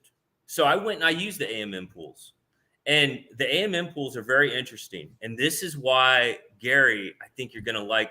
If you guys are in Bitcoin and you don't realize this yet, but XRP is going to be your future. What's going on? Am I missing something? Well, let me ask you this: before XRP becomes the future, Thorough, do you like? Does the ruling that's coming out worry you at all? No. It Not at all. No, I'm not concerned at all. I'm a person who believes that XRP. I went and I read the BIS, and the reason why I point out the BIS as something. So everybody, if you're not familiar with them, if you're interested at all in XRP, then you want to go read about XRP in the BIS and just read over it. You're going to want to see their information on there. So well, I think Korea, I think the Asian, the Pacific Rim and things like that area, I think is really going to boast. I don't know if I said boast or boost right there, but I think it was a hybrid of the two words. Is really going to boost XRP. Like I think it's like a lot, and then some of the CBDs from some of these smaller countries, I think that they're going to see the way that it works. And then when these things start to happen, they're going to look and you're going to see an infrastructure with XRP that's already been running. Yeah, you can say it's been in, this smaller Macau or whatever that country is and these other places. But okay, but what has gone wrong with it? Yeah. Nothing. You know what I'm saying? What the transactions, how slow they were perfect. It was lightning fast. Forget the pun. There was, sorry. Go ahead. No, sorry. I was interrupting. No. I was just I just think it's kind of like you're saying, it's the chosen one. And it's like people talk about it doesn't have utility. It has utility because I can move it across the freaking world faster than I can anything else. And I don't pay anything for it. Yeah, but Solana can't. Yeah, but Solana will crash if too many damn people are on it. I don't want to hear any more crap about Solana. I hope that it becomes and I hope they fix all their stuff. They can't scale all three things at the same time. And all I'm saying is XRP can move whatever you want for this amount, just like that. It's over there, piece of cake. And it always has. What's flipped, big boys? XRP has. Exactly. And it's still number 8. It's still number 8. And they're saying it's so bad, and it's still number 8. Are you kidding me? Well, that makes no sense. Here's a great test. So Gary's brother wants to buy Bitcoin. Where's he going to buy Bitcoin? He's probably going to buy it from Binance, right? Because Binance, I want a free. That's where I got an award from trading at, and so I get to trade free Bitcoin. So I'm imagining you guys get to trade free Bitcoin still too. I don't think they really just gave it to me. I think it was one of those everybody that was in like the top 3% got one kind of thing. But so here's the big test, Gary. Have your brother move his whatever $500 million over using XRP, and he'll see how fast that moves. And then convert that into Bitcoin or whatever you want. And you'll see. Now you could try, you can't do that on the automated market maker yet, but we have. Not yet. Good. Do you guys know that? Like, so if you guys are Bitcoiners, you must know you don't. So Fidelity, great company, but you don't want to trade with Fidelity. You want to trade with Binance. And the reason why you're trading with Binance is because those other companies are charging you like $500. Almost $500 per buy and per sell. Like that's a lot of money to me. Now Gary's in a different bracket than I am. I'm just an average guy. I got a decent house, middle class. My wife went to Yale. I have an advanced degrees. Like we're just normal people, right? We actually left really good paying jobs because we wouldn't take the jab from Washington State. And yeah, I mean, not to get off track here, but you guys were talking about this the other day, Gary, and I want you guys, you know how scary that was? I mean, with all education, like, part of that group. And man, when my wife was one of 150 that worked for the governor of Washington State. And when she found out she was going to get the directive that she was going to have to take that jab, she's crying.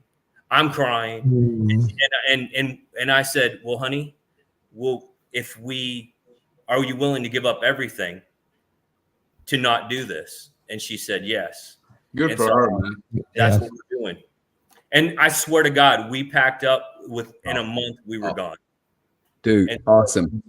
You just earned a monster amount of respect from me, whether you're right or not on XRP. I don't know. Sorry to get off topic, but I wanted to point that out. But that when it comes back to XRP, and I'll bring it back to XRP, and the reason why I said that is, Gary, is because you're influential. Please note, if they ever try to force that on us, I just beg that the big boys, you know, because money is important, right? You guys have pool. I'll call my politician, but honestly, do they care what I think? I mean, they'll listen to me, but they don't care like they care about you. And so it's important that people know that we have to have the big money guys to actually, you know, say, you know, we don't want this for the people of this country. Stop it, or we're not giving you any money. And so anyway, I'll get off my high horse there, but that I just really wanted you to think about that. And like, as you're having meetings, Gary, with people that are influential, it was that scary though. When my wife and I crossed the border from Washington, do you know, I thought I might have to fight to protect us. Like, I'm serious. No, I hear you, man. That's scary, right? That's terrifying. So anyway, so when we got to South Carolina, I thought about a lot of different things. I ended up in crypto just quite by accident. Well, you were kind of forced there, right? You saw the tea leaves, right? Well, so I always wanted to be a cop, right? Even though I have a great education, I always wanted to. I think you said something about always wanting to join the military. I always feel bad that I didn't join the military. So like. Not like the world. I would have shot Mike Mack just for sport. I mean, I think it would have probably helped the IQ raise up 1 or 2 points. Shoot me in the ass. But yeah, I take the damn head off, son. I mean, there's still some shit that we can sell from your fucking ass. We can't sell nothing from your brains.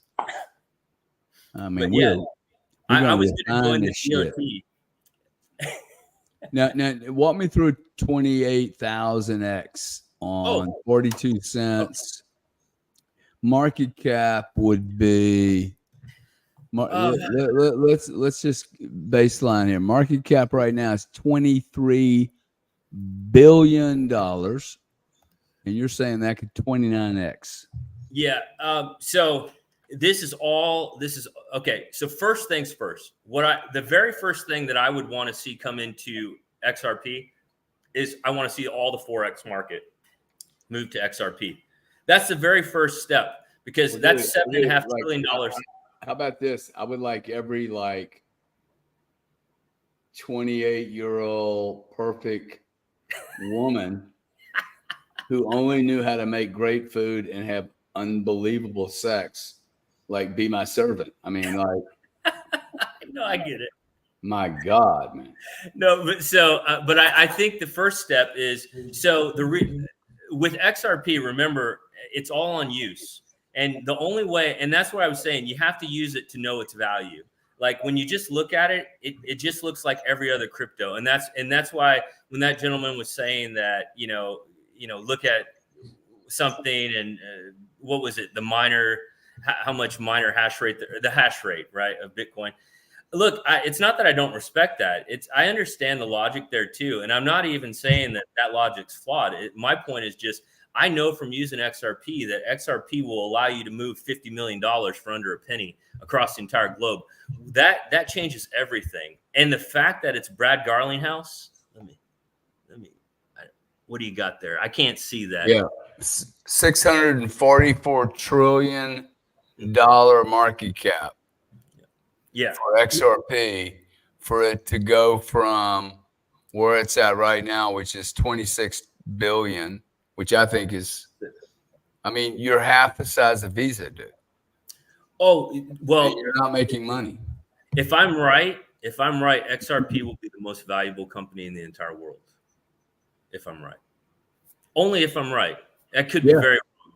But and what I mean by the value, if I'm right, I'm gonna have 13 gorgeous 30-year-old women, dude, that have no requirements whatsoever. They just fall in love with me, massively fall in love, and just want to take care of me. Oh, I Yeah, no, understand. you're not right about that. I'm not arguing my point well. I'm very bad at arguing points with people because oftentimes I see your side of it. So when I was young, I was in sales, and what made me really good at being in sales is that I always just put myself in your shoes, and so it's natural for me not to argue with you, and it's more like I understand where you're coming from. So I'm always from the perspective like we're brothers, and I'm just like, I get what you're saying. Like Thorough. All you got to do to argue XRP is do like the people in the chat and just say, you know what, XRP's a shit coin. And that's all you got to say. I mean, just say XRP's not a shit coin, and then we have the same argument with the people that are bashing XRP in the chat. So screw them. The important thing is just, guys, if you're in the chat and you think I'm wrong, I'm cool with that. Like, I get it. Just go try to use it. And why wouldn't you not? Look, if you're entering this space and you don't think XRP is a big player, then you really haven't paid attention. Like, Bitcoin's not the only player here. Just note that. It's just not the only one. And here, my thesis, see, you don't understand. Bitcoin will likely be a big traded mostly on the XRP ledger in the future. And that, I believe that. And the reason being is it costs too much for you to trade Bitcoin right now. And that's where I started. I'm very hard at getting to where I'm going sometimes with people because my mind's already where I'm at, right? So it's hard for me to think I'm leading. But so eventually your Solana, okay, Ethereum, for instance, Ethereum will be traded mostly like if you're trading, the volume's going to be on the XRP ledger. And so if you guys don't know how this works, there's a few ways that you can test this. One, you can buy just $100 worth of XRP and go play in the automated market maker, and you'll see what I'm talking about. Very cheap to trade on there. Very, very cheap. That's decentralized, by the way. People don't understand that. That is a decentralized market. And remember, unlike a Voyager, so when you're trading with Coinbase, this is very, very important. And it only matters to you if you know how they can take your money from you. And now I've had my money almost taken, like in the past couple of years now, a lot. So it's very important for you when you're with XRP, that front end, and I'm going to give you a name of a company, that front end, you can go to, I like this company. This is just one that I like. It's called Orchestra Finance. Go to Orchestra Finance. You go ahead and you get yourself a Gem wallet, or you can get a Lobster wallet. There's another one. It starts with the X, right? The XZ. So I don't want to act like I'm just favoring one company. Just whatever. I'm just trying to give you a quick overview so that you can just jump in there and play with this stuff. How many transactions is XRP doing today? Have not even followed. I honestly, I don't even. On a daily basis, I'm not following. Yeah. Hey, listen, man, if you're right, I can't imagine how the company could be worth $600 trillion. That to me makes no sense. I think Visa's worth $600 billion. Those fees are based on monopoly fees. XRP fees will be based on total commodity fees. Okay, if XRP survives, it means Visa lost all the gaming, all the adult, all the digital, all the microtransactions, all the shit they make 8% on. They make 8%. Okay. They call it 300 basis points, and then they got chargeback fees, refund fees, transaction fees, decline fees. Like, dude, it's the most disgusting duopoly on planet Earth. Okay, like I know they hate my guts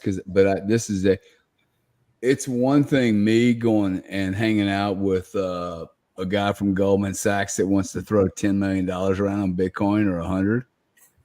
It's a whole different thing for a company like Visa to abuse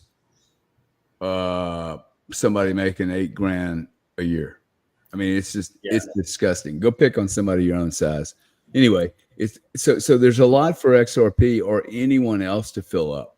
That's my point. The gap between efficient markets that settle and have cleared markets using technology, dude, we are your 80x, it's going to cost so many duopolies so much money. Yeah. Do you want to all the middlemen margins? If you all you have to do is draw a picture of the payment system. Yeah. No one ever does this. They go, oh, banks. They think First Data is a bank. First Data is a vendor, man, on steroids. That's all they are. Okay. They got a bunch of relationships. They've been in more strip clubs than you're ever going to go into. And they've entertained this senior team and the sales team and the management team. And they got all these freaking reseller deals all over the place. They bifurcate some of their businesses because Visa doesn't want to do pornography direct, but they really do want to enjoy that 800 basis points. So they do it through an intermediary, and then they find the intermediary, okay, half a bill, and they all keep fucking cooperating together. It's unbelievable, cooperative, total criminal cartel. It's that. Now, this is the other issue, okay? You got Visa, MasterCard over here. See, this is a lobbying issue. This is where XRP kind of did it well, and I don't think did it well at all. And Bitcoin did it horribly because they are decentralized. No one thought about it. And now the money's fine. This is my money's going. My money for politics is literally because of Bitcoin. It has nothing to do. I would never be in fucking politics if it were not for Bitcoin. It's amazing. The more I communicate openly and honestly with other people and have the dialogue, it's staggering to me, man. Like I keep going like, whoa, I went into politics, 100 and 200 grand, whatever I've given because of Bitcoin, not for any other reason. Now I'm pretty sure at 57,000, not even I have valued Bitcoin worth. Hey, you just pushed a guy that's never been in politics into politics and he gave 200 G's. That's $300,000 before tax. That's interesting that a subject, XRP, BTC, whatever the subject is, it would never have been XRP for me that would have this type of depth of a conversation. But do I believe that XRP can play a role? I think XRP could be the size of Visa. Oh, yeah, absolutely. The problem is you're already bigger than they are. No, you're half the size they are, and you don't make any money, and they make a 51% gross operating margin. It took them 52 years. This is where the digital guys really fucked up, dude. Like Gary, who's the guy? Roger Ver, who just got in trouble. Now, I don't want to make fun of him about getting in trouble. I want to make a point. He was on the very cutting edge of this. That he is in trouble over $50 million tells you he completely missed the fucking point. He was so far off. He said, hey, we're going to the moon. And he missed it. Nah, dude, we're going in a different dimension. Okay. You do not get in trouble in 10 years over $50 million when you made billions. Okay. Yeah. It's like insanity. Okay. So I know immediately because I'm actually basically smart. I don't need a book to understand. I'm like, whoa, you underestimate it. Everyone else underestimated. And by the way, the guys at Amazon and Facebook, they didn't even think about payments when they were building www. They fucking colossally missed it. And the benefactors or the financial institutions, the old legacy players who have been stacking all these transactions, e-com transactions, into a plumbing system that is literally built on fucking paperwork, dude. These transactions settle in 180 days. Okay. I came into Bitcoin like 5-6 years ago, and I'm hearing all these, well, we do 7 transactions a second against Visa's 50,000. And I'm like, are you guys stupid, dude? You're comparing settlement with transactions. They're totally different. Right. Visa doesn't settle shit. It's impossible for Visa to settle. They take no proprietary position whatsoever. They don't settle for 180 days. I can file a fucking dispute and start the machine on any transaction within 180 days. Fucking Bitcoin settles, dude. I sent $3.5 million on the day Celsius was breaking down. It was a Saturday afternoon. I bought Node 40. This is one of my value ops, what I call an option premium that I think Bitcoin has that other things don't. Maybe XRP has it. I just don't know. But not only is it a store of value, but it's a store of value that allows me to buy things at a discount when the markets are closed. Yeah. Which is 60% of the fucking time.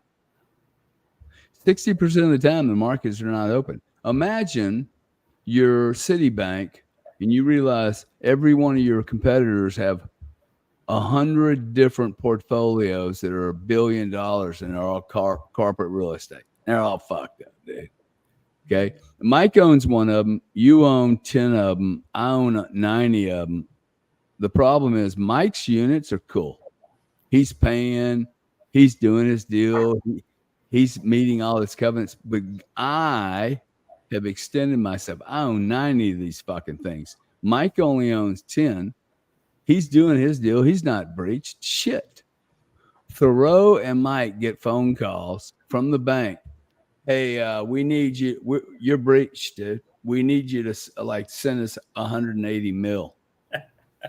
We haven't breached, man. We're making bro. This is what happens. Yeah. Okay. So this banker that you're doing business with, this fucking whore, okay, you didn't understand that you were sitting inside this bucket with a bunch of other business. Now there's $1 trillion of business in here. Mike Mack has 100 billion of it, 10%. You haven't breached shit. You're cool. You're good to go. You're paying all your distributions, but the way they recalculate your assets, technically you're in a breach. They call every motherfucker in this pool, bro. And in fact, they're going to call you, Mike Mack, more often than they call me because you haven't breached. They know you're in cash. So literally you get swamped, dude. You get toilet flushed, okay? Because you're the only guy holding any cash in this shit thing. He's got to clean this up, see? And it's the law of large numbers. This is one guy, and he has 12 competitors, and they're all cleaning the shit up too. Now, my point being, Friday night, I have a contract for $500 million piece of property in Chicago. I'm a major bank. I know this $500 million debt note is worth probably $150. I'm going to choke. I know I'm taking the hit. It goes into breach, but I'm an entrepreneur like a Gary Cardone, and I go, hey, man, did you say your breach was 11:59 p.m. on July 31st? I can transact, bro, at 11:50. If your trade falls through and you want to sell that for 160 million instead of 150, let's roll. Boom. You're buying fucking key assets exactly the way Bitcoin. See, I think I'm actually the most religious guy I know on Bitcoin because I'm like, I would never spend. You will never get a Bitcoin from me if I can buy it for fiat for the same price. To buy potato chips with a Bitcoin is the most. You should be quartered, dude, and burned at the stake. It's a religious. Like, you don't understand the deal, dude. Like, oh my God, what the fuck are you doing? Gary, we used to have talks in your spaces all the time. Bitcoin maxis would come in there and they would talk about the ease and use case of Bitcoin. And I remember saying specifically one day, I'm not a maxi, but I actually defend Bitcoin better than y'all do. Why would I sell it? I'm not saying, I probably said, why would I ever sell it? There's always a sell date at some point, but it's like, why would you ever transact something that, you know, and again, it always goes back to the pizza story. Why would you give something away that you know is going to increase in value without ceasing? Why would because For they some don't know. If you know, you know. If Yeah. you think, you think. It's conviction level. Yeah. But well, and I think people also I hear a lot of people go, dude, you got this very, very quickly. Now, one, I've been here 4 years. I think what people are really saying is, well, your conviction is monster. That's very different. Yeah. That was not learned from Bitcoin. Yeah. That was learned from Michael Saylor's conviction. Like his and my conviction are very similar. We both came along the same. As soon as I heard from him, I'm like, whoa, I get it, dude. Like, it was so clear to me. I think he's a hard person to hear too, because he's a true corporate professional, right? So Yes. for the normal person, they're not going to get half of what he's saying about energy transfer. Like, as soon as I'm like, I paid $600 million over a lunch table for fucking storage, dude. Energy storage. I took the deal to Chevron. It was 558 million sterling, 1998. The deal was over lunch table, and I fly to Houston, pitched the deal to Chevron, who was a major shareholder. They didn't care about the price. They looked at Chuck Watson, who was the CEO. He's like, dude, my pitch was 3 minutes long. $800 million fucking facility, 555 bill sterling. And Chevron, the guy at Chevron looked up and said, if you can own 98% of anything, it doesn't matter what you can. Lesson, I never forgot that motherfucker, dude. You don't forget that lesson, okay? Yeah. Yeah. Literally a 5-minute pitch on a 555 million.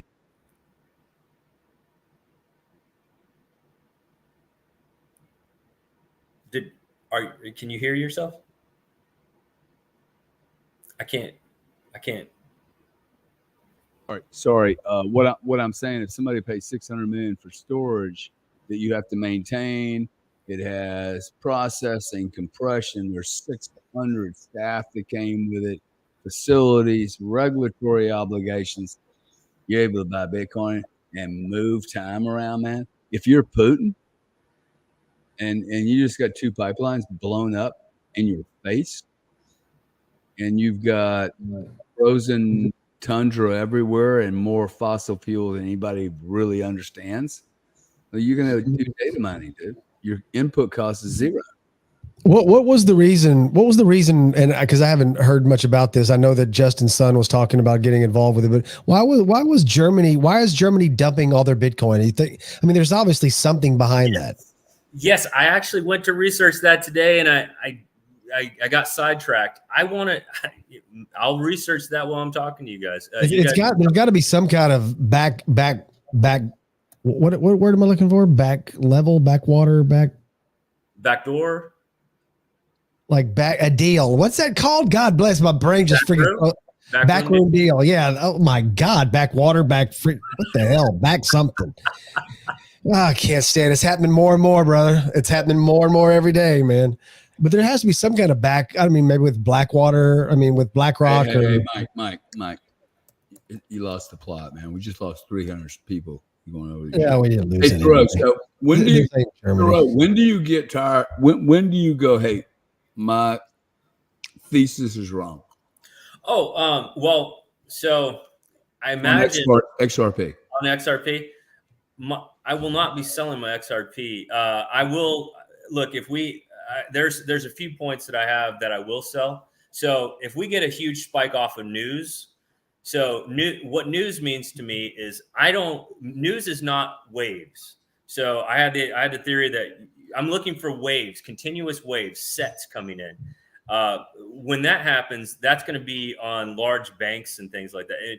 But for now, what I'm interested in primarily is a news event is a sell the news event, period. So yeah, if I can guarantee you, Gary, once XRP gets to all-time or to its past all-time high, I will be taking enough money off the table at that point that I have hundreds and hundreds of thousands paid for without being out of my pocket at that point. Exactly. So, yes. And so that is true. And what that does is buy me then the comfort of realizing that I'll ride this all the way to zero at that point. So serious. And I mean, that's how serious. So the reason why I trade Bitcoin in a down market, because people say, I don't trade Bitcoin in an up market. So, or let's say bull and bear. So when the market is bearish, what I'm identifying, the reason why I trade Bitcoin without a net, just like you, Gary, do you realize though, most of the viewers here cannot afford to trade without a net and they're afraid. And so if you don't trade with a net, like it puts you in a completely different scenario than people trading with the net or people trading with a net and leverage. And so I think the majority of people are getting brought into this. And this is why I like what you're saying and Michael Saylor is saying. And you guys, and that's why you buy Bitcoin because you're going to ride it to zero or you're going to ride it to the moon. And that's, you just have to be that strong, because as soon as this market, when I tell someone Bitcoin can move 50% against you in a week, it can, and it will. Like the idea, I think this might be the local bottom here. What we're seeing, I think it happened last night. I think that was it. But there could be a black swan event. If that black swan event comes in and hits and takes Bitcoin down to 16,000 again, you should not be paying. Well, this is not financial advice, but I would not panic sell then, even if I bought it, say 60,000. Why? Because my thesis didn't change. Bitcoin didn't change. You got caught you're getting caught in a bigger, what do you want to call in something bigger than you. And so you just have to ride that out. And so that's so important though. And if you don't have that conviction, and I think British Hodl said this, you're going to get shaken out. And I promise you, Gary, traders don't make money. Like the majority of traders don't make money. So you don't want to be that trader. And so like when I buy Bitcoin, so when Bitcoin got to $22,000, did I buy Bitcoin? Yes, because I was at 64,000 saying, damn, when that thing gets down there at 22, I got excited. Bitcoin bottomed at 16, right? 15.5, something like that. I bought at 16. I bought a bunch of Bitcoin. I traded a ton of Bitcoin in the $18,000 to $20,000 range. I mean, a ton. I mean, millions of dollars in Bitcoin I traded in that range. I mean, millions and millions on a daily basis. I might. So when the FMOC market, when this is just a story. This is not telling people what to do, but we had it down. There's a guy, and I don't remember his name. He went private with his YouTube. So I followed this guy for a long time, and he had this thing called an origin line for Bitcoin. And I love this guy, man. This guy was so good at calling that market that I thought, wow, okay. He convinced me that I would follow him. And so he said on the FMOC meetings, there's a 10% swing that happens. So you just have to calculate the center and then try to collect your profits, right? So I mean, I could do basic math. So I went and calculated what I thought the center was right before the FMOC meeting was. And man, did that thing, we would catch it. And I would take a little off for comfort. Like, so at 10%, let's just knock it down to 8%, four up, four down. And we would trade that. And I would trade that until there was no momentum left. Like just 80,000. Like I would buy $80,000 in Bitcoin, sell $80,000 in Bitcoin a few seconds later. Buy $80,000 in Bitcoin a few seconds to like maybe 15 minutes later when it would pull back. And then when it went back up, now it's consolidating. So each time it's getting less, sell again. And so it was so exciting. And so that was just one side of it. So I experimented with, I don't think that's a smart thing to do now with my experience now. I think the Michael Saylor strategy is the way to go. But what do you think younger people who are getting into this are thinking, right? They're thinking they want the leverage and because they want to get rich quick. And I'm always, because I was a teacher, I always want to tell young people, like, I'm always cautionary about it. I'm like, you don't want to do that. Like you might lose all your money. So anyway, that's true though. We were doing that for a while and that worked for probably a lot of the bear market. Eventually that did not work anymore. And then we just all started doing our own thing again. But anyway, so it's those kind of things. And that's what I like me communicating with you guys tonight. The reason why this is important to me is this is how you find that information. Like, you know, this information, nobody's writing this in a book and trying to sell it so that you can study it in a business course. We're living this now. Like, this is it. This is the entire, the history is being created and we're going through it. And so me, you, all of us that are participating, we're seeing this. And that's so, we're never going to get this again. Guys, this is really it this time. So Michael Saylor, man, he is the greatest marketing guy I've ever seen. I love him. He's incredible.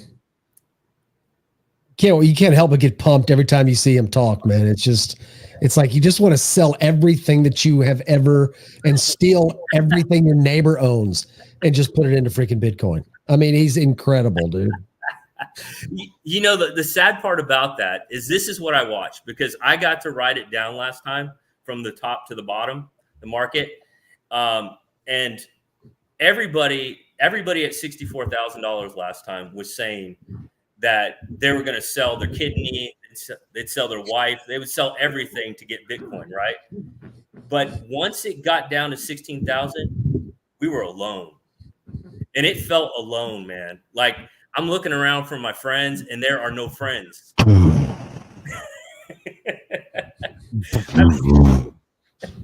Like COVID-19. Yeah.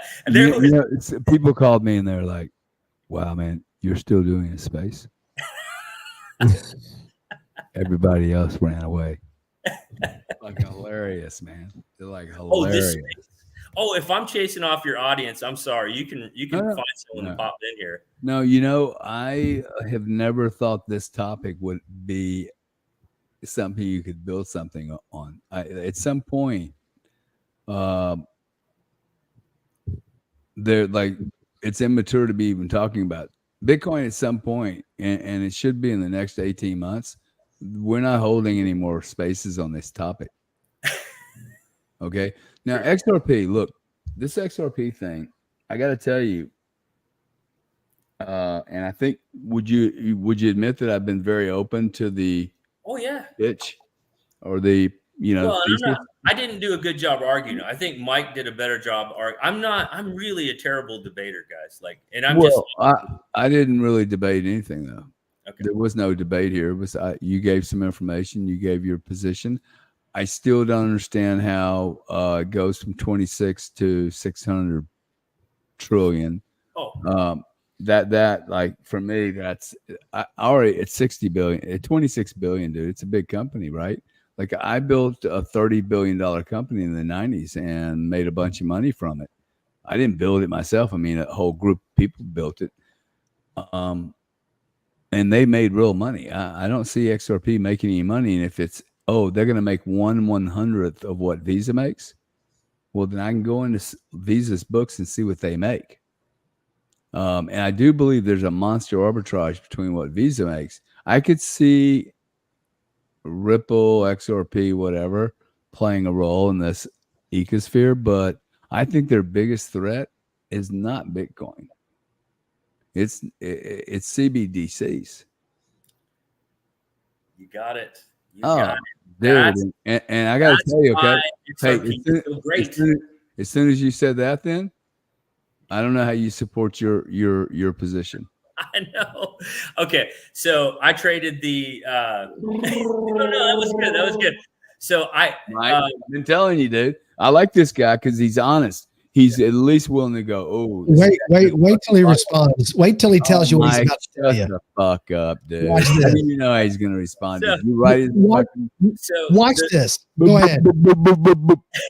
Yeah. Say that after he says about the CBDC here. Go ahead, Thoreau. So the CBDC, you just called it. Hey, if I walk away, I am listening to you. Okay. All right. You're not just like, I'm leaving. I'm not ignoring you like a woman would do. I'm just not looking at you. So the CBDC, the CBDC is the clincher for me. That was when I knew that was going to happen before they ever announced it. And what I mean by that is it was the logical step. There was no way that XRP was ever moving to the next leg without that. When I saw them put that in place, that's when I went, aha, that's the moment, because Do you realize that is the thing that has been making everybody the money? Like the real money is being generated right there. That is it. And it's the most incredible thing because people don't even see that. So why? You mean on the stablecoin piece of the equation? Well, I don't see, for me, CBDC, stablecoin, I don't care. I private, not private. Circle. Yeah, Circle. I like Circle. Yeah. Do I use Circle? Yeah, I use Circle. Dude, I don't. Shitload of money. They're making more money than anybody. Yeah. And you got to think where the money's going to be. That's why I like Node 40 so much, because that's where the money's going to be doing shit, dude. So yes, so we're in agreement there. So instead of like other people were saying that XRP goes to zero because of the stable coin, I had as soon as I heard them announce that, I put in more money. Like I didn't own over 100,000. I owned like 10,000 XRP before that. And then when I heard that, I own hundreds and hundreds of thousands of XRP now because of that. I wanted to be in before that stable coin because I rode the Terra Luna collapse. I know Terra Luna now. XRP is not Terra Luna by any stretch of the imagination. Supply. So everybody, if you don't not at all. Yeah. So supply, supply is technically 55 billion. It's probably closer to 29 billion. So operate from calculate around 29 billion, and you're safe. And if you want to add the 55 billion, that's fine as circulating supply. But anyway, that's how. What about these countries though? Why not just use Ripple's ledger? Why not just use XRP as your country stable coin? I mean, as your country's CBDC. Why not just simply use that as your CBDC and use it on private ledger? The private ledger and the public ledger are going to merge at some point anyway. Yes. And so that's what I don't understand why people don't ever bring that up. Like it may take a hit at first, but eventually it's going to have to combine. It's going to have to merge. You don't combine public and private, dude. That's like comparing black and white. Okay. You can compare black and white. It's called gray. Federal Reserve. We combined private and public right there with the Federal Reserve. It's private bank. It's private. But he's talking about blockchain, right? It's either going to be transparent or it's not. Oh, and public is transparent and private is not transparent. So they have two sections. So Mike, do you know that? Mike might be able to word it better than me, but there's two parts to the XRP ledger. They do have a private section, and the reason why you needed here's the reason why you can't use Bitcoin to actually get moved into the banks like that. They can't reverse those transactions. There's no control. There's contracts. So I operate from the principle of contracts, treaties, and agreements like that run everything. Like if you want to take down a country, that's how you do it. If you want to, whatever you want to do. Until they don't work anymore. See, or get renegotiated. This is very, very important. Okay. Yeah. What you just said, the entire planet is built on an agreement, rules made up by people like you and me and him, and we go have a brandy guys, I have been a part of this, so this is the way the world works. You need to understand these are constructs. They're simply agreements, and the problem is with the agreements, they were made in an analog era. And as we move into this digital era, they're all getting ripped into pieces, not because we're doing anything. They're being degraded because they're ancient. They can't keep up. It would be like comparing a horse and a buggy to a Ferrari or a Ferrari to a spaceship. Right? So like it just... And I know that it's really hard to understand this type of change, but it's here now. Yeah. Like it is so here. If AI wasn't here, if you didn't have an economy breaking down where it's becoming clear, oh shit, dude. See, all the other constructs are breaking down also. That's what leads me to Bitcoin. Bitcoin's relevance, where it was entered, is so important. Because literally, if Bitcoin was not here, these constructs would still be breaking apart. Okay, for sure, because they're not built for this. Well, go ahead. I mean, I was going to say, like, so I tend to think, so I actually go back and, so I brought this up last night. Again, I'm not really good all the time at highlighting what I mean. I'll say something and think everybody gets it, and they don't, right? And they'll look at me like, what are you talking? So I brought up last night that George Soros in 1998 was wanting to renegotiate the Bretton Woods Agreement, right? And people, if you don't know, all the beauty that we've enjoyed in this country has been really primarily riding on that. And so he wanted a new Bretton Woods Agreement, right? So he that was in 1998. Well, in 2020, October of 2021, I think it's either 2020 or 2021, they were having that meeting. And so I tend to think that all this is just falling into place for these guys. I don't think, I do believe that some of these people at the top, I believe that they truly know what they're doing. And this is just, they're doing this to actually push us in the direction they need us to go. I don't know. Is that conspiracy? Well, they're doing a pretty bad job. Well, did they? Like, think about it. They ended so as far as America's dominance, we're right at the end of it. Just about, like, if the CBDC doesn't come in, or a stable coin that is piggyback. See, it doesn't matter CBDC or stable coin. Either way, they're gonna the laws. I don't think there's any difference. I was gonna say there's gonna be there's no such thing as a stable coin. That's like saying the euro is stable. It is. Yeah. Manufactured. Here's a great question. I've been asking this question since I was 42 years old, maybe 38, actually. Not one human being has answered this question. One guy did answer it, but it was such a bullshit response. It was stupid. Why has, in the last 10 or 15 years, the euro traded at a premium to the US dollar? And why has the sterling, for the last 40 years, traded at a premium to the US dollar? Right now, that premium is 124, 125, I think, and the euro is 107, 108. When, and this is my thesis, neither of these continents or countries, whatever you want to call them, produce anything whatsoever. Nothing. I know. Literally nothing. Okay. They produce some good cars in Germany. You had the UK back out through Brexit, leaving Germany with 11 fucking completely broke countries. So the richest country breaks out away from the EU. The Germans have to hold on to it. 6 years later, then some pipelines blow up. They then have to pay 4 times more for energy than they were paying, because the Russians provide the cheapest energy fucking in Europe on the planet. Nobody tells anybody that when we're like defending why would the fuck we're in the Ukraine, or NATO's jacking around with warm water ports. I find Bitcoin to be like, I can't not even believe. People should get on their knees every night and go, whoa, Bitcoin's here in this time. I know. It's actually very magical. My life has been very magical. Yeah. And I'll tell you something. I look at this and go, this shit came along at the exact right time. And I'm going to jump on the damn bandwagon, dude, because if I'm wrong, I'm still right about the other shit. The other shit's going down big time. Yeah.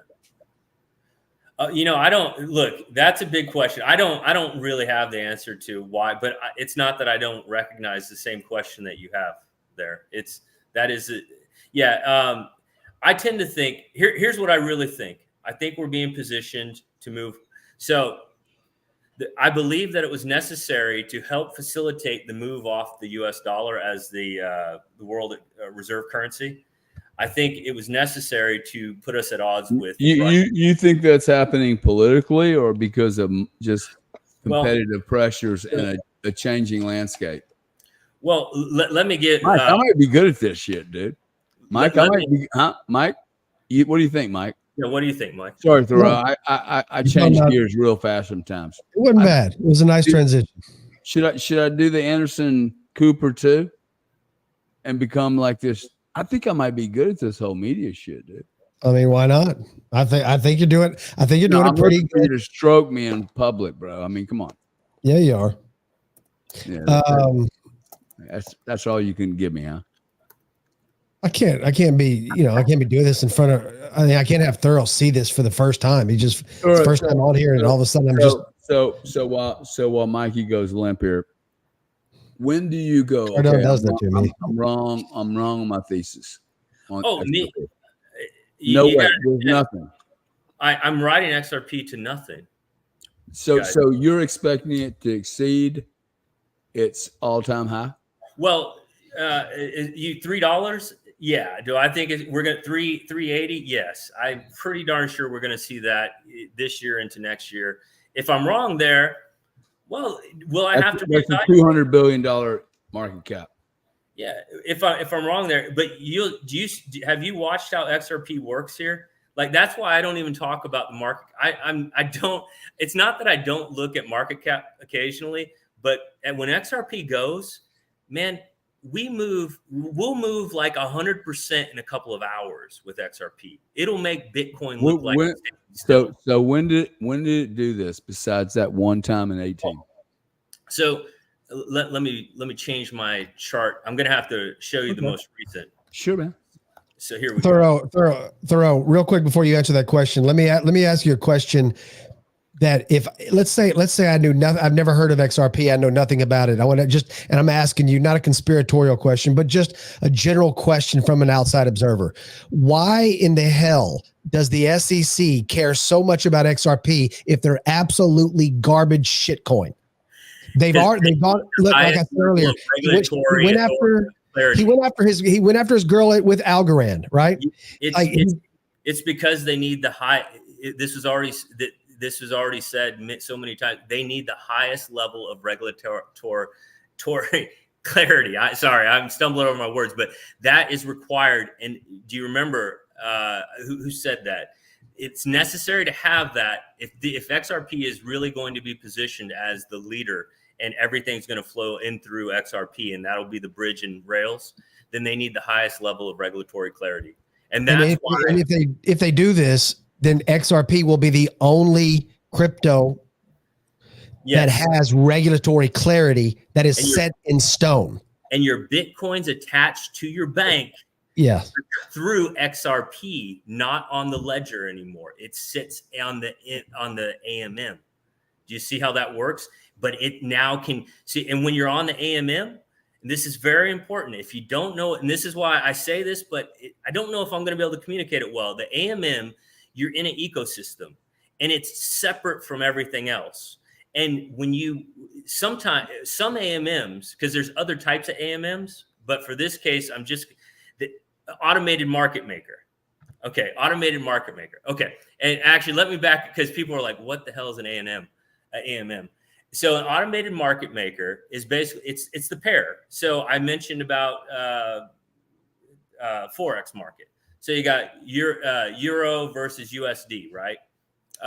So it's that you need pairs. So you're going to have these trading pairs, and sometimes there's more than one pair. Sometimes you get like a DXY type combination where you're going to have multiple pairs. But for the sake of this, just say there's two. So what will happen is Bitcoin and XRP, they're already on there. And so the reason why you're going to want to put your Bitcoin into XRP and to hold some XRP is because you're going to get a return on that, and it's regulated. That's why. So XRP, they're not going to twist your arm like other people. They're not going to Shanghai you. And that's what I like about Brad Garlinghouse. It's very much. So, man, tell me something. So you've been in XRP at below 40 for how long? Oh, this is the best price I've ever bought XRP yesterday, man. Okay. That was the very best price. How long you been in the trade? Let's see. Let me pull up. 6 months, 12 months, 18 months, 2 years? Maybe a little over a year. So I come from Bitcoin. That's why when I tell you guys that I come from Bitcoin, I'm a Bitcoiner first. When I looked at XRP at this point, I don't think this comes again. And that's why. That's why. And it's the same way. You still hold a position in Bitcoin? No, I have no. Well, I own a small amount from mining. Yeah. Bitcoin, but it's negligible, like hundreds of dollars. That's it.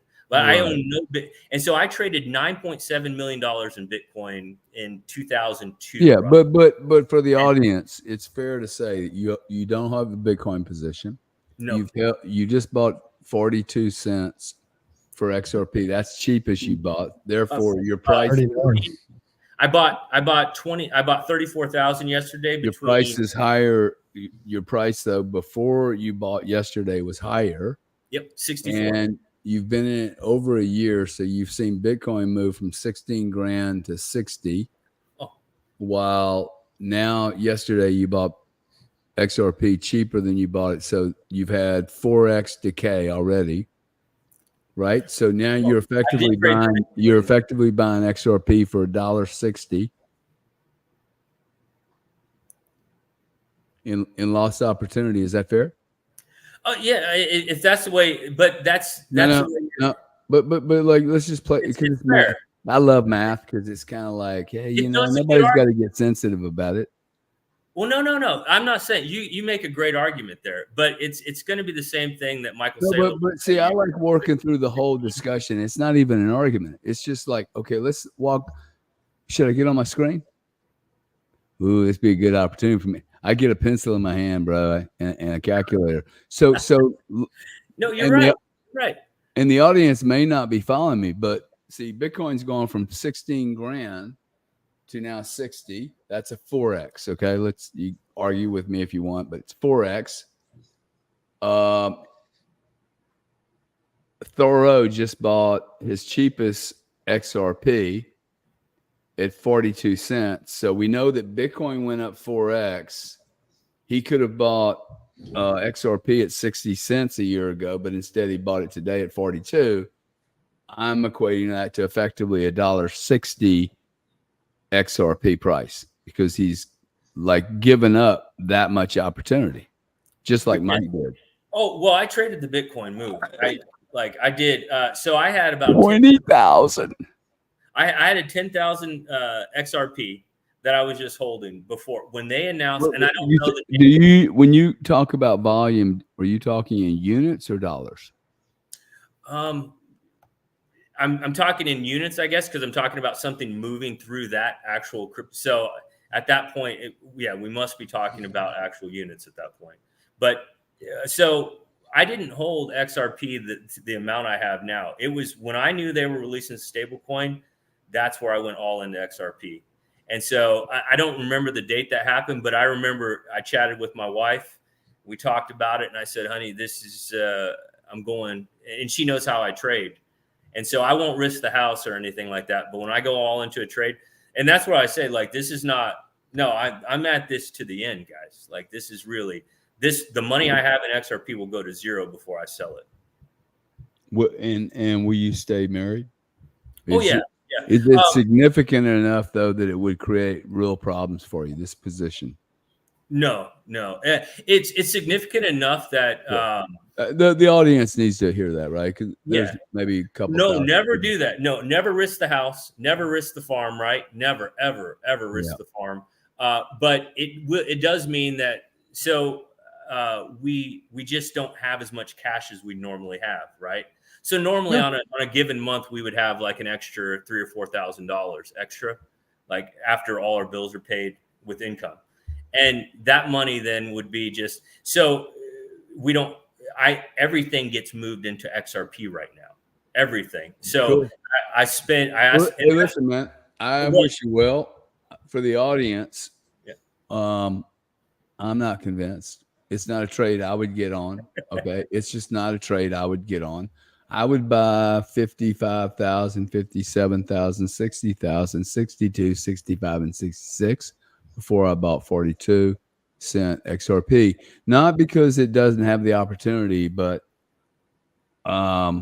first off, like if I just take this guy as like his age, the whole thing. I mean, like I don't know how much money he makes on a daily basis. That makes a big difference. But for me, this trade is so unique. It's just so unique. If you told me, hey, Gary, you have like 800 Bitcoin or 300 Bitcoin and you're like bleeding Bitcoin and, grab $5,000 and go do an XRP $5,000 at 28,000? No chance, dude. I will bet you half my Bitcoin position that XRP never, ever is worth $300 trillion, which is one half of what you said it could be. No chance, man. Not for long periods of time. I mean, come on, there's not enough money in the world for that to be even possible. There's 2 quadrillion, a little over 2 quadrillion with derivatives market. Yeah, well, you ate up 388 trillion of it. You ate up 10% one company. Come on. Well, I'm just saying. I am good at the math. I am very good at the math. That is a pie in the sky. Just so when that number is like the highest number, will I have profits out of Sherlock? Okay, my kid could have come up with that damn number. Well, we made 3x last summer. XRP can make a 3x again. That's not that difficult. I think now, Mike, Bitcoin. That's the way you got to look at it, Mike. You got to look and go, hey, could I go to $1? See, you've effectively done that already. You have $1.60 in XRP if you're holding it right now, bro. That is exactly my point. You have $1.60 because you could have invested that in Bitcoin. It's 16. I know. So you literally have $1.60 of embedded lost opportunity cost. Well, my lost opportunity right now. My lost opportunity wasn't last summer when I invested. Hey, Mike, how old are you, Mike? Though, Mike, how old are you? 54. Yeah. How many other lost opportunities are you allowed to make as your fucking TikToks?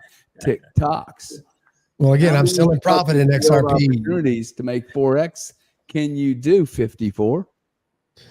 Well, what is the goal? Tell me what my goal is. Is my goal to make 4x? I've done it a million times. I mean, and whether it be Jasmine or whether it be me, I mean, I make 4x, and 4x is not Mike, that. Yeah. I pulled that out in profit. I mean, I'm asking you, what is my goal? You're telling me everything I'm doing is wrong. I'm asking you, what is my goal? What is my goal? To make 3x, 4x, 16,000 and 64,000? I've made that in XRP. I've done it. I did it last summer. Well, I don't know why you're getting all jacked up first. I'm saying because that mean people I'm not get a chance to explain it. Okay. So, I mean, I'm just trying to tell you. I mean, I made magnesium or stick your finger up your ass or do something. I don't know why you're jacked up over it. I don't get jacked up. Bro, if you can 4x your position every year, I can get you placed in major banks at 7 million a fucking year. Guaranteed. I can do that with Bitcoin. Yeah, well, I don't know why y'all not doing that. I got to tell you, I don't know why you're not doing it because you have not done it on your XRP position. Oh no, I haven't. No, if you could have 4x your now, I'm going to make it even worse for you guys. If you could have 4x your BTC through leverage because you're a smart guy, you're now 16x.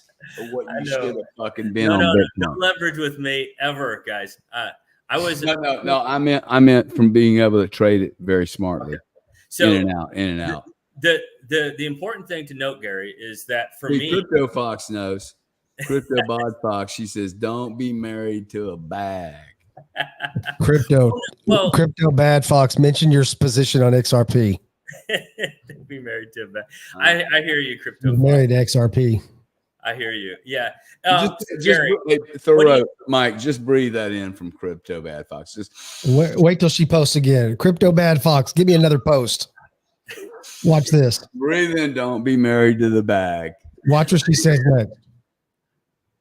Again, Gary, time travel. What do you think? What do you think Bitcoin's going to this cycle? There you go. Do you see it as a 4-year cycle first?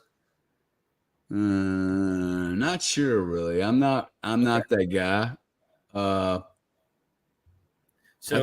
I think this old girl has a life of her own. Okay.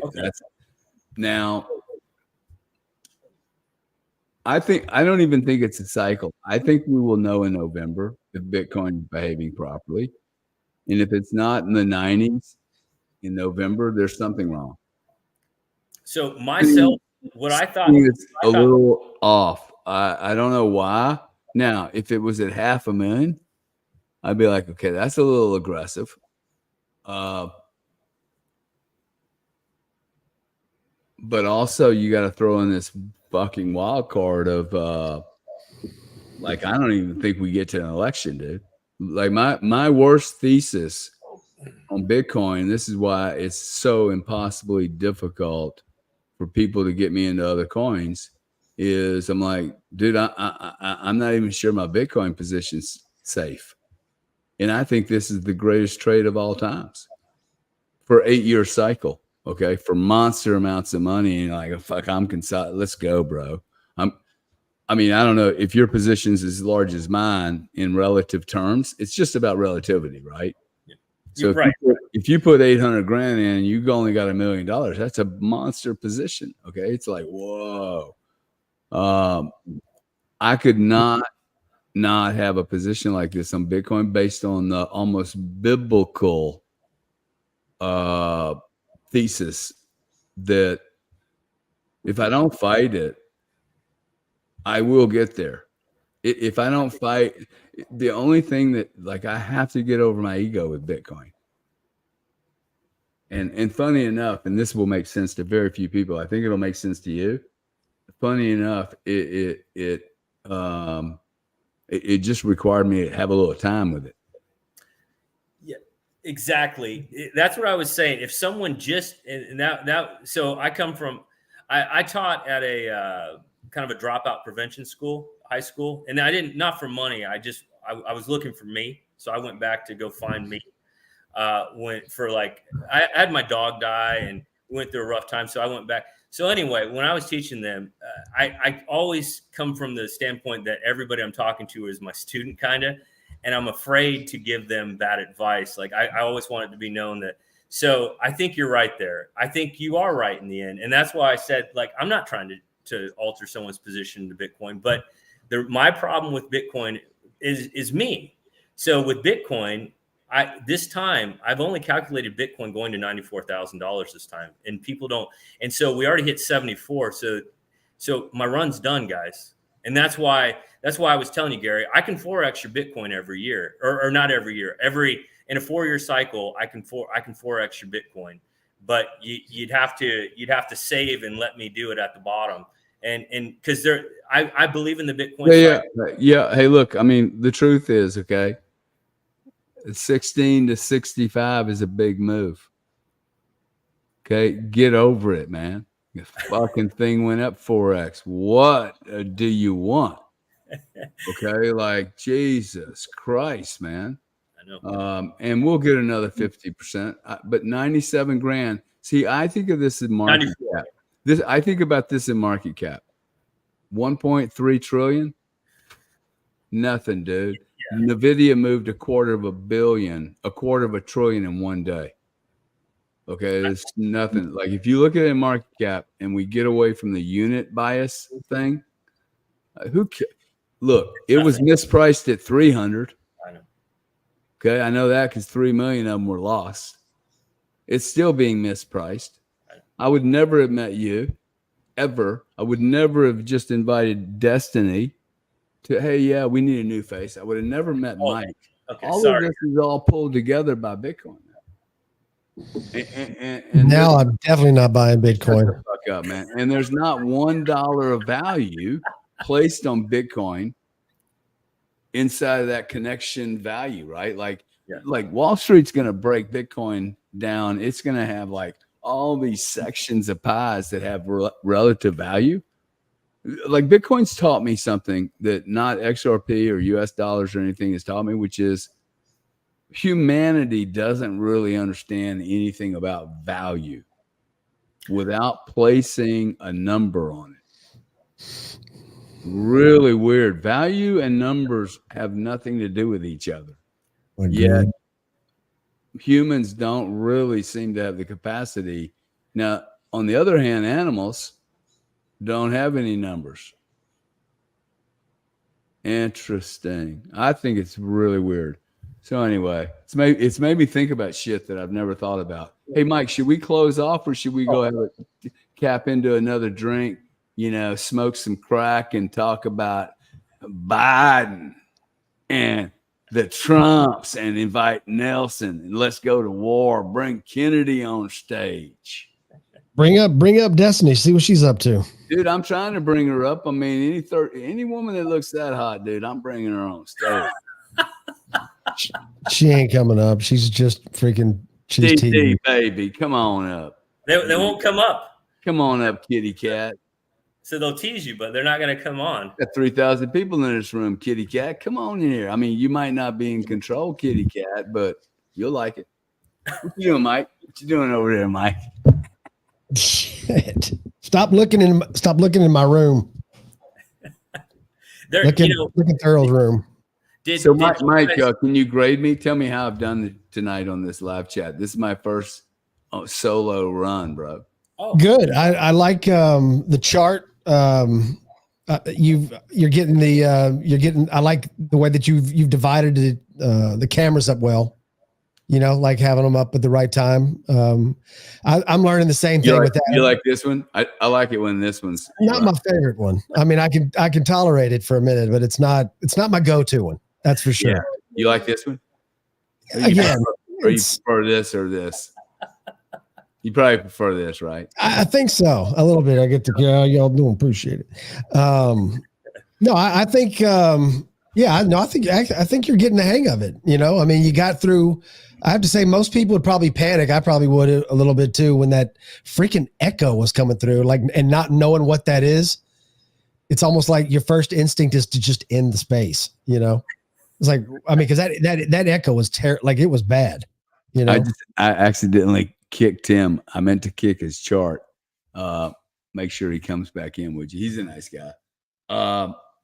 One thing that like, we'll just do a little etiquette on holding a space like this. But when I first started doing spaces, like for me, I hate the vacuum. I think me and Grant are very similar. Like no dead space. It's like dead space. Oh, dude, that's like, well, I have an analogy, but I can't share it in public. It's a panic. It's a panic in my spirit. Quiet. Destiny, please come up. Meow, meow, come up, baby. Why the hell won't she just take the invite? Like, what's the problem? She's been hot for me for at least 6 months. That's what I'm saying. Now she's playing hard to get, dude. Okay, that's what they do. Thoreau's back. Sorry, dude. I didn't mean to smash you out. I'm actually surprised you let me talk as long. Like, look, I get it. I'm long-winded. Like, I'm not probably fun to listen to. Oh, I enjoyed it, brother. I like your take and your approach. You're the best marketer of yourself that I know. Who, me? What'd you say? I said you're the best marketer of yourself that I know. Look, and then I said, I'm kidding. I was the number one sales guy for snowboards out of Boulder, Colorado. Burton? Not for Burton. I worked for Sneagrab. So when I was a kid, I was about 22. I had no money. I was living on the beach in Baja and surfing every day, living on 30 cents a day. And then I decided I wanted to learn to snowboard. So I went to Boulder and I landed a job at the Sneagrab. And I thought I was just making $8 an hour to put the place together, and they were just going to throw me away. And then they came to me one day, my manager, and he gave me this spiff sheet, and it showed that I could make commission selling snowboards. And I became the very highest paid person in the company in sales. That wasn't like an executive, and I was 22. And it wasn't that I was ever a good salesman. It's just I cared. And so I'm honest with people. So I got my snowboard. I got my snowboard right over there in that closet, brother. It's a step in. It's not those new. It's easy little step in things. I ain't doing those straps, all that kind of stuff. A lot of fun. Have you guys ever skied in Chile? Never. What? Have you ever skied in Chile? Oh, that makes it more clear. I think my wife worked with the guy he was from Boulder, went and was on their ski team, I think. Really? Yeah. Do you know that Americans will go and try, ones who can't make it in our Olympics will go try to get on their ski teams and stuff? Sure. I just didn't know they skied in Chile. No, the skiing in Chile right now is at its very peak, dude. This is it. Wow. July, August. The reason I ask is I'm thinking about going there skiing in August, dude. That sounds cool.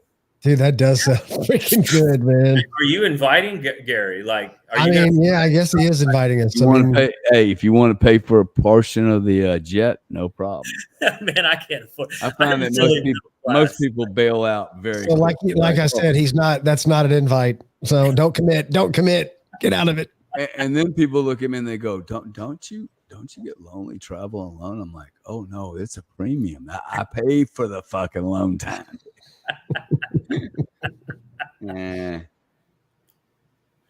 Well, Mike, let me ask you a really serious question. Go ahead. Do you think that we're going to have a large terrorist type event this weekend or next weekend? I'm going to say it's probably go ahead and just better to do it during the actual work week next week sometime, probably. Yeah, they don't do it like that though. They do it on Fridays or Mondays. Yeah, so they can bury it in the freaking news cycle. We still under high alert over there. The base is still under high alert over in Europe.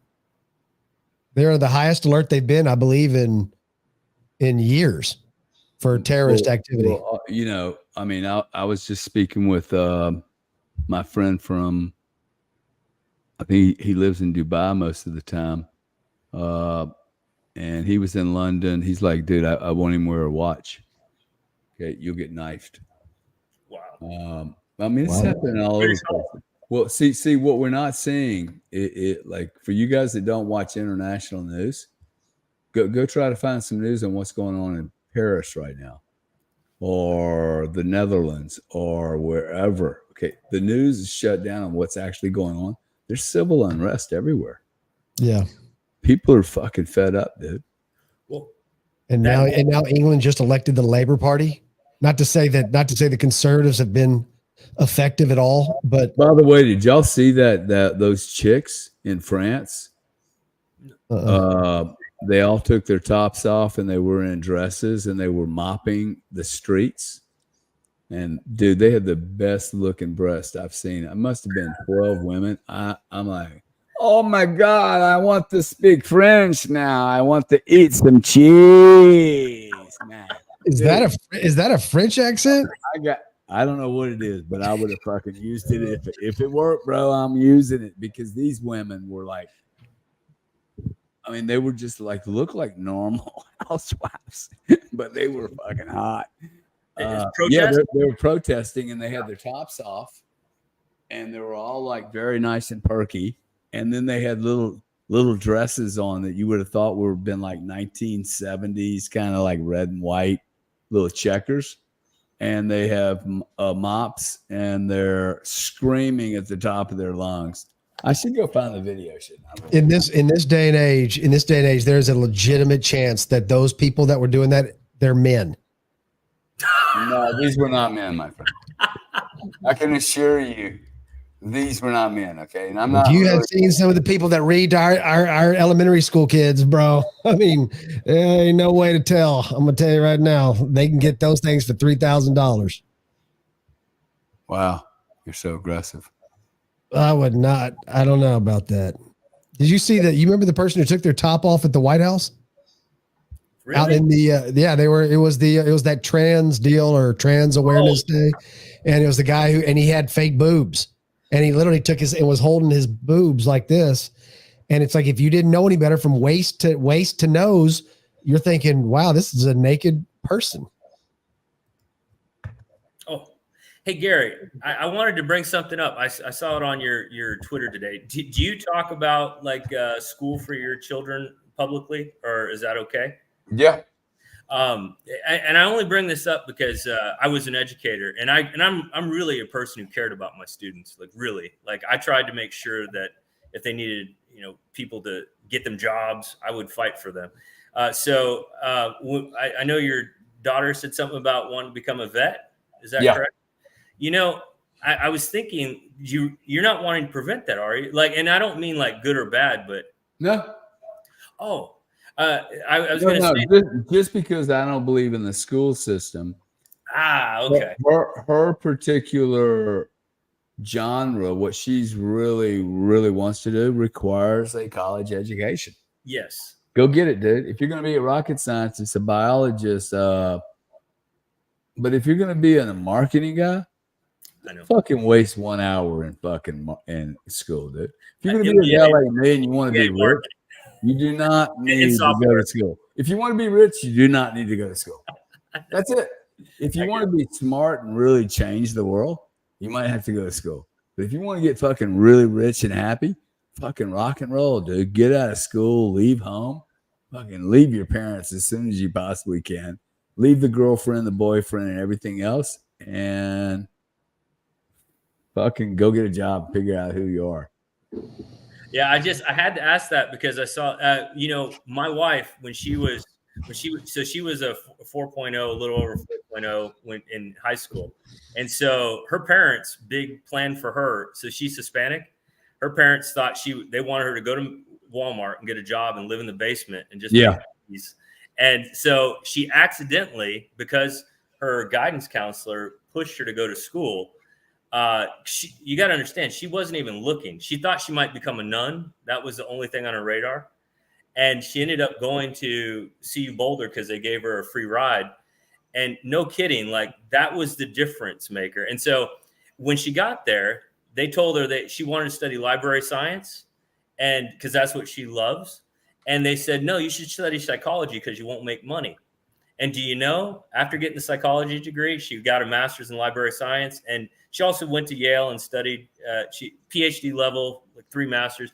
But where she found happiness was library science. And I only point that out is it's not that paid the most. She never was ever concerned about money. It was always about just doing what she wanted to do. And so for people like that, I'm like, this might be their only calling. Like she gets to sit on the boards across the world where they decide like the data that's going into the metadata and stuff like that. And she would never be able to do that without all the education though. And I just had to say that because, I get it. It's not, but some people like my wife, it was never about money ever. It's still not. She could care less about money. Yeah, no, she probably doesn't even know how to make any money. I mean, it doesn't make her wrong. Right.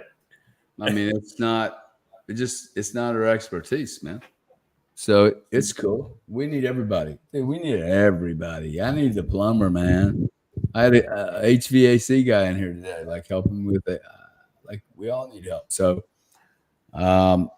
I think it's awesome. Hey, it's getting late. I've got to do one of these things at 11 a.m., guys. I think we should end it on a high note. All right. Unless Matt can tell me a joke that makes me laugh, because I don't laugh at jokes. Okay, well, I'll give you a shot here. Bring it, little piggy Miggy. So you had a guy. He joined.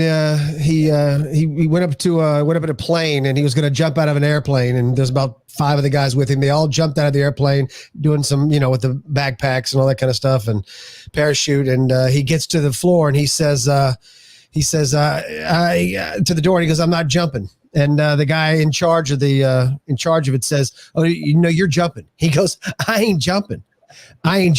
And he goes like, "You're jumping." He goes, "Let me explain to you. I am not jumping." So he's telling his friend this, and his friend's like, so like, did you jump? Did you jump? And he goes, he came up to my face and said, "You're jumping." And I told him, "I'm not jumping." He goes, "And then what happened?" And then this big dude, this big black dude, he comes out of nowhere. He's freaking huge, dude. He comes right in my face. He goes, "Boy, let me tell you something. You gonna jump out of this airplane, or I'm gonna you right in the doot." He goes, "Oh my God, he did? So did you jump?" And well, yeah, a little bit at first. That's it. That's it, dog. I'm gonna let the audience go on that one. I hadn't told that joke in 20 years. I don't even know why the hell it came into my freaking mind, man. You know what? I'd give it another 20 or 30 too, if I were you. I gotta practice. I gotta work on my rhythm. Hey. Gotta work on my game. Hey, what do you call it? What do you call an armless and legless man at your doorstep? Oh God, you said this one yesterday. How did I freaking? Oh, now I know why I forgot it. Yesterday, dude. What are you talking about? Yeah, you did too. You said this joke. Yes, you did too. You said it to Bro, come on, you're a smart guy, dude. I don't know. What do you call an armless and legless man at your doorstep? I don't answer my Mike, don't laugh. Matt. That's what it was. Because I said dad joke. That's right. That's exactly. Hey, what you call an armless and legless man hanging on your wall? Art.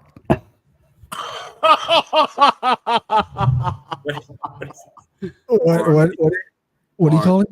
Art. Art. Art. I was gonna say art. I thought he said Bob. I'm like, I don't see it. I got no Bob. Hey, speaking of Bob, what do you call an armless and legless man in your swimming pool? Drown. Bob. Bob. Oh, Guys, good night. Hey, listen, 11:50. Hey, Mike, can you just go ahead and do this? Remind them what the space is, the link. Tomorrow, 11 a.m. Eastern on. The topic is something that Mike Mack knows nothing about. Imposter syndrome. Imposter syndrome tomorrow. You're going to want to check it out. It's going to be fantastic. It's with Hitchlap, Cardone. They're going to be talking about 11 o'clock Eastern, 10 o'clock Central. It is going to be incredible. There's going to be thousands of people that are going to show up for this. They always do. This is a real thing that I have dealt with and seen in corporate business. This is especially for the person that has heard about this topic and it's like, fuck that topic. If you have that response, you're exactly the person that needs to be in the fucking room. And Hitchlap is an expert at this. By the way, I don't care how much money you make. I don't care how many deals you've done, dude. You can have this shit all over you and appear to be very successful. Hey, who we got down there? Do we have a sexy chick coming in, dude? finally. I might hang for another 30 minutes. What's up, Sissy? Hey, Mike, see you later, dude. We got bandwidth issues. Bye. Kicking your ass out of here. Thoreau, you're gone, dog. Kick me out, bro. Man. My partner can take care of herself. She don't need me. She don't need. The better half of say something right there, baby. Believe it. Where'd she go, man? Where'd this sexy, gorgeous woman go? What's up, sissy? Hey, did you just have a birthday? You're muted out. Man, no, it's exactly 1 month from today. So 1 month. Was it 3 days after mine? August 2nd. That means I'm younger. That's all. Okay.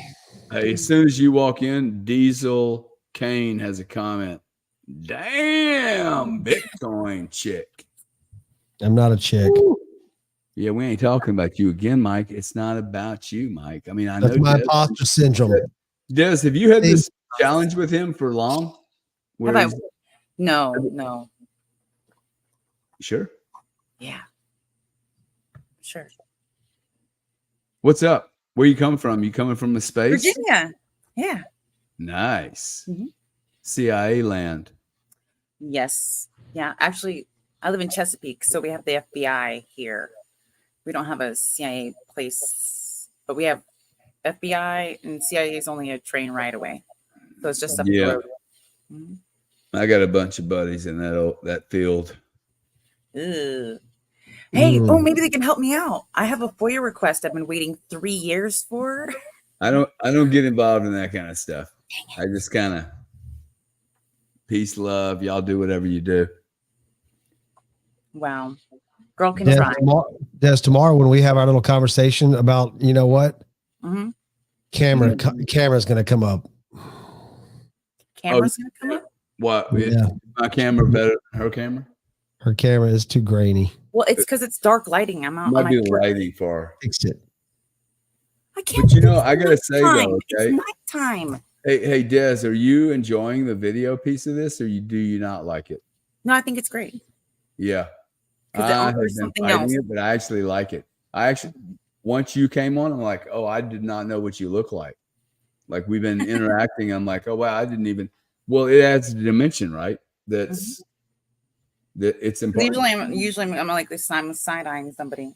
Yeah, and I'm like this. I'll go get my coat on. Dang it! I'm in the middle. What's with that hat? There. Don't worry about that. Don't worry about it. It's guy talk. Like Texas Ranger, like roundhouse kick somebody. What Black is man. that on your head? Is that a longhorn in the middle? Like. How you doing, man? Appreciate you. God dang, go back to talking. I wasn't even bothering y'all. Dead gum. Hey, I'm gonna walk out of here and go grab something to eat real quick. You guys have a chat. I'm gonna punch him. Oh, great. Hi, Destiny. My name is Mike. How are you? I'm good. I'm about to roll up. That's what I'm doing. Yeah. Legal in my state. Everyone can chill out. Right. So you must be on the front patio. Yep. Word. Sure am. Like 9. I don't know if you can tell, but like my skin is like glistening. It's because it's like sweaty. It's humid. It's like 99% humidity, 90 something degrees. Bro, I live in Houston. You have dry heat. You don't know. Are you sick, man? Are you sick in the head? Dry heat. The Gulf Coast of Texas. Our metals down here rust in a day. Yeah, this ain't Arizona. We don't even have metal. Hey, well, that's different. I'm about to roll, bro. Oh, that feels so good. I just need it on for a second. I'll mute myself. Hold on. Okay, I'm just sitting here like a freaking idiot talking to like nobody's. Hey, okay, hey, how y'all doing in the chat there? Crypto Bad Fox Mike said, Crypto Bad Fox, I'm pissed at you. You had a chance to freaking get my back, dude, girl. Freaking, you should have. Whenever you get a chance to freaking destroy Cardone with me, you take it. Monkey Mac. Nice. Punchbird says Monkey Mac in the middle. Well, look, I'll do like look. I have a light. I can put a light back here and be just like you. Look at that. Mm-hmm. See, that's something we're going to talk about. Yeah. By the way, if you're not following Destiny on X, there's her handle right there at Desi Resi. We do a show on Wednesdays at 5:00 Central, 6:00 Eastern. Our X space. It is. We would love for you guys to join. Let us know that you were in the chat and that you heard us talk about it. Come in there, and we will bring you up on stage. Absolutely love to have you. So just he's lying. He wouldn't love it. I'd love it. She would love it. I would not love it. I'm not a big people person, but she is, and she would absolutely freaking love it. So except for Crypto Bad Fox, because she hung me out to dry. Well. So. Diesel Kane, I will follow. Diesel Kane's laughing right now, and he's like, I meant I'd follow Destiny, not you, idiot. So, okay. That's fine. It's all right. It's okay. Did you see my space last night with Maze? I did see some of it, yeah. Yeah, you were bringing the heat there for a while, bro. They'd bring up a freaking topic, and I'm like, bro, y'all don't know what. You cannot freaking put Destiny as a co-host in a space like this. I demanded it. They're just like I saw that. That was pretty impressive. You were bringing the heat, and I don't think they knew what was coming. It was awkward because like there's that moment like when I'm in my zone, like I'm just going off rip on stuff I know about that I'm passionate about. Then I forget, I forget that people are like listening sometimes because it's like I'm just like letting it all out. And then it was like quiet after I had like 30-minute rant, and I was like. See, because they're trying to piece things together to figure things out like by pieces, and you're like, look, there it is, figured out. Let's move on. They're like, oh, I do make visuals like to make it easier on people, right? But, yeah, they weren't ready for that. Yeah. Well, they have to get ready because I dropped some good stuff in there. The Werner von Braun letter is one of my favorite things to bring up. True.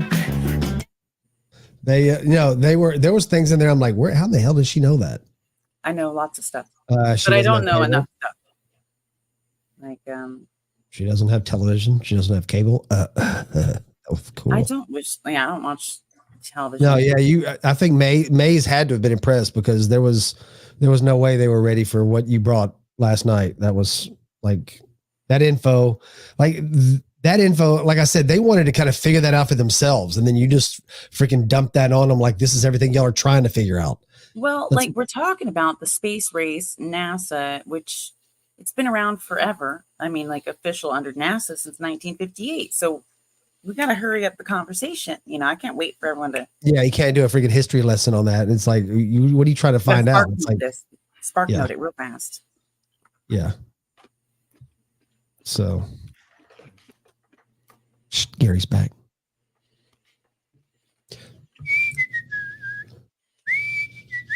You hearing my crickets and frogs? I'm waiting for my possums. I haven't fed them yet tonight, so You're what? possums. I've got a couple in my yard. Yeah, I got 3 little babies. I'm feeding them. They scare the, hey, I'll say I got one in my backyard somewhere, man. I go out there and I see that thing. It scares the freaking crap out of me, dude. They're ugly as shit. They are, man. It's They're freaking ugly. like, I mean, it's my like- giant schnauzer had one. I could have sworn the guy was dead, dude. I went and grabbed the shovel instead of my damn 22. Threw him in the river. Threw him in the Gulf. Go back 10 minutes later. He's gone, dude. He was doing the whole possum shit on me, right? playing possum. Okay, that's not playing. First off, that's a common misconception. Don't you ever interrupt me just because you're a pro. I was interrupting mine. Not give you ability just to interrupt me, young lady. Continue on. She just with doesn't your know. incorrectness. Okay, damn these privileged women. God. All these good-looking privileged women walking around interrupting us men. Mike, what Tell me the about it. fuck is going on, huh? You You see how I do that though? Like I do a little slippity slap, but I also like give a hug. I thought those were gang toxic signs. masculinity. Or gang signs. Gang sign? What do you know about gang signs? Hey, look at that. Can you put that post up there by Crypto Bad Fox at the bottom? Where is it? Keep going down. Ooh, look at that one. Ooh, man. Not that one. Keep going. We might go next level on this little YouTube thing we're doing. Keep going. Four Wow. more. All of a sudden, she's gotten like very vocal, huh? Four more. There it is. Okay. He might be right one day, but Don't delete the next one.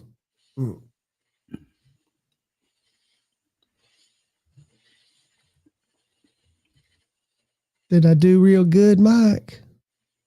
Yeah, yes, you did. Crypto Bad Fox. Thank you. Have you heard of voice? do you like this part? Do you like this part where you just scroll through all the messages, Mike? It kind I of do. I like interacting with the people. You're a bit of a voyeur, aren't you? I like the chat aspect of it a lot, actually, to be honest with you. Dude, Des, as soon as I said the word voyeur, she was like popped up and went, "Oh, actually, I'm starting to like this guy. Actually, She gets likes it." to start shit. She thought Voyager from NASA. She thought you were talking about the spacecraft that's out of the solar system. Okay, my Nana actually did work on that crap. I know you got your info on that. She what did she do again? I Deep heard that Space part. Network. Yeah, that's weird. Your freaking grandma worked for NASA, and did you have to file a FOIA to get that information? Yeah, That's yeah. weird. She wouldn't tell us what she did. It was classified. So, she never. Des, you want to tell the audience, because maybe some people don't know you, but you want to tell them what your political affiliation is and kind of like what you believe in and how you and I came about and how you and Mike came about, and just give us a little executive summary. Okay. First, 3 words to describe me: made in America. My views are pro-Constitution. Feisty and fighty. Yeah. I could give you some pronouns. I'm definitely not with pronouns, but if it were, it'd be I told you and so. And I'm a researcher. Sassy. I'll go back to sassy. Sassy. I like gumption. Gumption's a good one. Or Yeah. like, yeah, gumption. I like gumption. Who was the chick in the Terminator? Sarah Connor. Sarah Connor. I'll use that name for you. Sarah Connor. Yeah, I think that's right. I haven't watched that since 10, 15 years, probably. Been a long time. I haven't watched a movie, like a new movie. Whenever like the Star Wars rebooted again, I think it was like 2016 or 15. It's like the last time I saw a movie in theaters. I just don't enjoy it anymore. You know, there's just I have enough of imagination. I really don't need to be watching all that stuff. I like the big movie screen. Oh, they're nice. Yeah, I mean, I'm but I'm a lazy bum, so I kind of like going living in imagination. And I just went and saw Outside In or Inside Out or something. It's a movie made. I think you could have built the case. The first one was built very wokey period where Disney was like, emotions are everything. Then they had a second one. It's a full animation thing, and every character represents an emotion. Shame, embarrassment, guilt, fear, sadness. Like my goddaughter's got a whole bath kit of those little creatures. Yeah. It's a very, very clever movie. Very, very clever movie. And I went into it thinking, okay, this is going to be a bunch of bullshit. But it actually, the end message was, hey, look, all these emotions are fine, but you can't let them run your life. That's a lesson I wish I would have learned when I was younger, because I had a very, very tumultuous time trying to maneuver through life, not having a handle on my emotions, and literally didn't get a handle of it till almost 28. A couple of days ago. It feels like it, yeah. But it would have saved me a lot of stress. A lot. Mike, you're very quiet. He's eating something. Yeah, but he was quiet before. I don't have anything to say. Have you seen the movie, Mike? How are your emotions?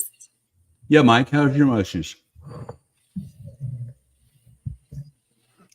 How is your motion, Mike? I don't want to talk about right now. And scene. You know, I don't know what you feel like. I know that you're taking the Mickey now. 4 hours and 50 minutes. I didn't know you were a smoker, Des. Mm-hmm. That's how I keep all this information in my brain from killing me. I quit. I loved it. I loved smoking more than anything I've ever done. I loved smoking cigarettes more than anything I've ever done in my life, ever. No, there's really? Oh, that's not true for me. Oh, you blunting it out, sister? Yeah, it's legal here. It's legal everywhere I've ever lived though. Like Oregon was legal for like. It's actually illegal in every single area of the United States. Yeah. Come get me. No, it's not, dude. That's just it is. No, it's not. States cannot supersede federal law. Hey, Mike. Federally legal. Okay, no one's gonna come bother me. Well, hey, Mike. I only fought at my house, so like fine. Sweetie, roll a big old baseball bat. Invite me over. I'll smoke on with you. We'll have a fucking party. Fucking all these Puritans. See, you conservatives, you're gonna have to kind of go have a bowel movement, man. Get a little chilled out, relax. You guys went overboard. Mike, I think the room tonight wasn't bad, really. 3,800 people. I was nervous to start it. Had no agenda. Didn't spend a penny on advertising. Literally lit it up. Everybody's like, "Oh, you got to advertise it. You got to wait 2 days." And fuck this. There's too much thinking. Everybody around me like wants to like, well, now when you want to do it, I'm like, right, dude, let's hit the button right now. Anyway, I thought it was good. I didn't go to a bar. Let me ask you something. Let me ask you something about the numbers. Like you got, like I didn't paint. Man, Des, I wish I was having some of that with you. It makes me jealous. It is a good one. It's not my best one, but I've rolled better. Go ahead, Mike. I wish there was a way to be able to get the data on the actual people that are in the space, because I know that Elon he really wants live streaming to take off on X. Like that's a fact. That's where he's putting his money into. And so I'm wondering if there's a chance that it might be, you think it might be botted at all? He'll buy Jitsi. I bet money. He'll buy Jitsi. You think so? I think it's the perfect one to implement, because it's not a big enough name that it's like household. So he could turn it into something and make it household, which is good. He's good at taking companies once they're already started, and making them great. So he's good at that. Jitsi has a fantastic platform, and it's usable in like all countries. The platform's widely available, and you can fit hundreds of people in a room and no glitching. Yeah. So just your So task. look, I think I didn't really understand where y'all were headed on that conversation, but I went and looked up Mike, some guy named Mike Mack is hosting. There's a room with 164 people. Then on X, do you know how many people were on X?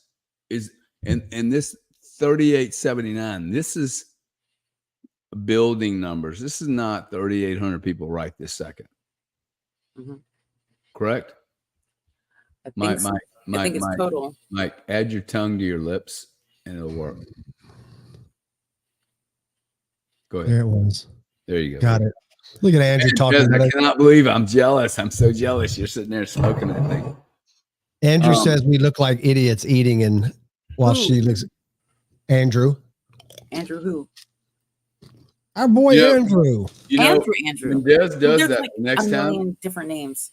it reminds me of a song Tupac made. Picture me rolling. Picture me rolling. Oh yeah. Who do y'all think killed him? Man? Who you think killed him? You think? Who killed Tupac? Yeah. Probably somebody that was hired by Suge Knight. I don't think he did it Oprah himself. Winfrey killed him. My aunt dated Suge Knight. Really? What? Yeah, my aunt Adele. Yeah, back in her heyday. That's a bad dude, man. She's the one in the family I look the most like. She's my dad's youngest sister.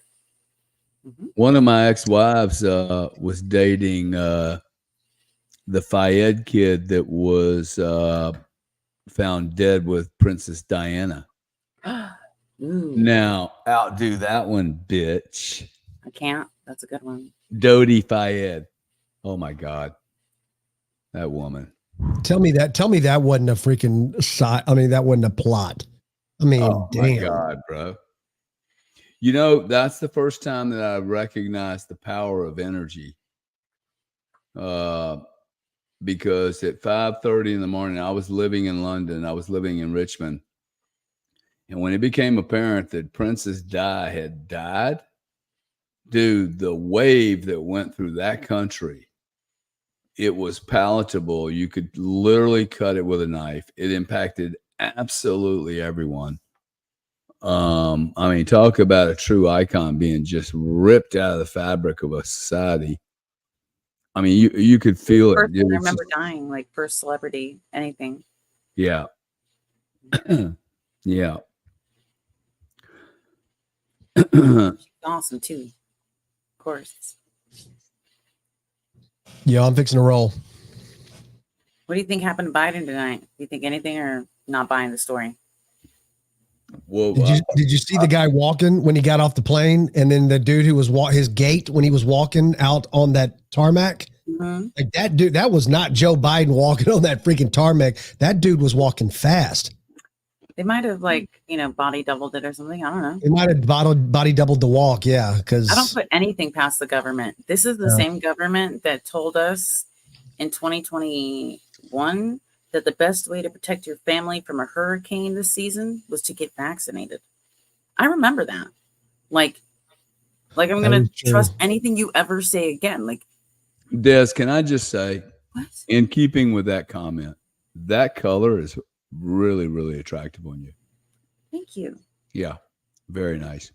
Mike, I think it's time to say goodnight. I would like to end on a nice note.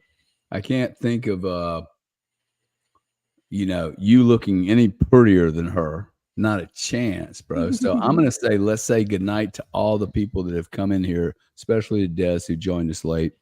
And 11 a.m. Eastern time, imposter syndrome. It's not something that most people know about. You probably don't need to be there, but it's with Hitch Slap. You guys come in, just listen to how flawed we are as human beings. And maybe there's one or two other people out there that may know something about it.